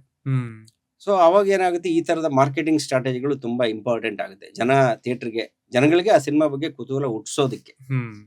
ಸೊ ಅದು ಸ್ಟ್ರಾಟಜಿಗಳು ಸೇಮೇ, ಓನ್ಲಿ ಟೆಕ್ನಿಕ್ ಚೇಂಜ್ ಆಗಿದೆ ಅಷ್ಟೇ. ನಾನು ಹೇಳಿದಲ್ಲ, ಅವತ್ತಿಗೆ ಪೋಸ್ಟ್ರು ಪೇಪರ್ ಆ್ಯಡ್ ಇತ್ತು, ಅದು ಇವತ್ತಿಗೆ ಟೀಸರ್ ಟ್ರೈಲರ್ ಆಗಿದೆ. ಕೋರ್ ಐಡಿಯಾ ಏನು, ನಿಮ್ಮ ಸಿನಿಮಾ ಜನಗಳಿಗೆ ಏನಾದರೂ ಕುತೂಹಲ ಹುಟ್ಟಿಸೋಂಗಿರ್ಬೇಕು. ಒಂದು ಸಾಂಗ್ ಬಂತು ಅಂದರೆ ಅದು ಸಾಂಗು ತುಂಬ ವಾವ್ ಅನ್ನೋ ಥರ ಏನೋ ಒಂದು ಸಾಂಗ್ ಇರಬೇಕು. ಅಥವಾ ನಾವು ಒಂದು ಟೀಸರು ಟ್ರೈಲರ್ ಬಿಡ್ತೀವಿ ಅಂತಂದರೆ, ಏನೋ ಒಂದು ಕಂಟೆಂಟ್ ಬಿಡ್ತೀವಿ ಸಿನಿಮಾದು ಅಂದರೆ, ಆ ಸಿನಿಮಾನ ನೋಡಬೇಕು ಅನ್ನೋ ಒಂದು ಕುತೂಹಲ ಹುಟ್ಟಿಸೋಂಗಿರ್ಬೇಕು. ನ್ಯೂಟ್ರಲ್ ಆಡಿಯನ್ಸಿಗೆ ಅಲ್ವಾ. ನಾನು ಮಾಡಿರೋದು ನನಗೆ ಯಾವಾಗಲೂ ಚೆನ್ನಾಗೇ ಇರುತ್ತೆ. ಸೊ ಅದು ಏನು ಬೇಕು ಅನ್ನೋದನ್ನ ಅರ್ಥ ಮಾಡ್ಕೊಂಡ್ಬಿಟ್ರೆ, ಅದನ್ನು ಆ ಆ್ಯಂಗಲಲ್ಲಿ ನಾವು ವರ್ಕ್ ಮಾಡೋಕ್ಕೆ ಸ್ಟಾರ್ಟ್ ಆದರೆ, ಆವಾಗ ಈ ಮಾರ್ಕೆಟಿಂಗ್ ಸ್ಟ್ರಾಟಜೀಸು ಅದು ಇದು ಎಲ್ಲದೂ ವರ್ಕ್ ಆಗುತ್ತೆ. ಯಾವ ಥರದ ಸಾಂಗ್ ಆದರೆ ಆಡಿಯನ್ಸು ರೀಲ್ಗಳು ಮಾಡ್ತಾರೆ, ಕನೆಕ್ಟ್ ಆಗ್ತಾರೆ, ಇದನ್ನೆಲ್ಲ ಯೋಚನೆ ಮಾಡಬೇಕು. ನನ್ನ ಕತೆಗೆ ಬೇಕಾಗಿರೋದು ಸಪ್ರೇಟು. ಕತೆಗೆ ಇದನ್ನ ಪುಟ್ಟಣ್ಣವರು ಅವತ್ತಿನ ಕಾಲಕ್ಕೆ ಹೇಳಿದ್ದಾರೆ. ಒಂದು ಸಾಂಗ್ ಅಂದರೆ ಹೆಂಗಿರಬೇಕು ಅಂದರೆ, ಅದು ಕತೆಗೂ ಆಪ್ಟ್ ಆಗಿರಬೇಕು, ಕತೆ ಒಳಗಡೆ ಈಸಿಯಾಗಿ ಸೇಲ್ ಆಗಬೇಕು, ಆ ಸಂದರ್ಭಕ್ಕೆ ಚೆನ್ನಾಗಿ ಮ್ಯಾಚ್ ಆಗಬೇಕು. ಬಟ್ ಕತೆಯ ಹೊರತಾಗಿ ನೀನು ಆಚೆ ನಿಂತು ನೋಡಿದಾಗ, ಜನರಲ್ ಆಗಿ ಆ ಸಾಂಗನ್ನು ಕೇಳಿದಾಗ್ಲೂ ನಿನಗೆ ಅದು ಇಂಪ್ರೆಸಿವ್ ಅಂತ ಅನ್ನಿಸ್ಬೇಕು. ಆ 2 ಡೈಮೆನ್ಷನ್ ವರ್ಕ್ ಯಾವಾಗ್ಲೂ ಮಾಡ್ಬೇಕು ಮ್ಯೂಸಿಕ್ಗೆ. ನನ್ನ ಕತೆಗೆ ಬೇಕಾಗಿರೋದು ಅಷ್ಟೇ ಅಂತ ಮಾಡಿದ್ರೆ ಅದು ಸಿನಿಮಾ ನೋಡುವಾಗ ಅದ್ರ ಪರ್ಪಸ್ ಸರ್ವ್ ಆಗುತ್ತೆ, ಹೊರಗಡೆ ವರ್ಕ್ ಆಗಲ್ಲ. ಸೊ ಎರಡು ಕಡೆನೂ ವರ್ಕ್ ಆಗಬೇಕು ಅಂದ್ರೆ ಅದಕ್ಕೇನ್ ಬೇಕು, ಇವತ್ತು ಏನ್ ಟ್ರೆಂಡ್ ನಡೀತಾ ಇದೆ, ಯಾವ ತರದ ಸಾಂಗ್ಸ್ ವರ್ಕ್ ಆಗ್ತಾ ಇದೆ, ಅಂತ ಸಾಂಗ್ಸ್ ಜನ ರೀಲ್ಸ್ ಮಾಡ್ತಾ ಇದ್ದಾರೆ, ಇದನ್ನೆಲ್ಲ ರಿಸರ್ಚ್ ಮಾಡಿ ಅನಲೈಸ್ ಮಾಡಿಕೊಂಡು ಅದಕ್ಕೆ ತಕ್ಕಂಗೆ ನಾವು ಅದನ್ನ ಮಾಡೋದಕ್ಕೆ ಟ್ರೈ ಮಾಡಿದ್ರೆ ವರ್ಕ್ ಆಗುತ್ತೆ song. And hopefully as A film maker ನಿಮ್ಮ ಜರ್ನಿ ತುಂಬಾ ಜನಕ್ಕೆ ಇನ್ಸ್ಪೈರ್ ಮಾಡುತ್ತೆ ಅಂತ ಅನ್ಕೊಂಡಿದೀನಿ. ಅಂಡ್ ಆದಷ್ಟು ಬೇಗ ನಿಮ್ ಕನಸು ಬೇಗ ಈಡೇರ್ಲಿ. ಅಂಡ್ ನೀವಾಗ್ಲೇ ಹೇಳಿದ್ರಿ 20 ವರ್ಷ 10 ಸಿನಿಮಾ ಅಂತ, ಅದು ಇನ್ನಷ್ಟು ಜಾಸ್ತಿ ಆಗ್ಲಿ. ಅಂಡ್ ಇದೇ ತರ ಕಾಂಟ್ರಿಬ್ಯೂಷನ್ KFI ಕೊಡ್ತಾನೆ ಇರಿ. Thank you sir. Thank you.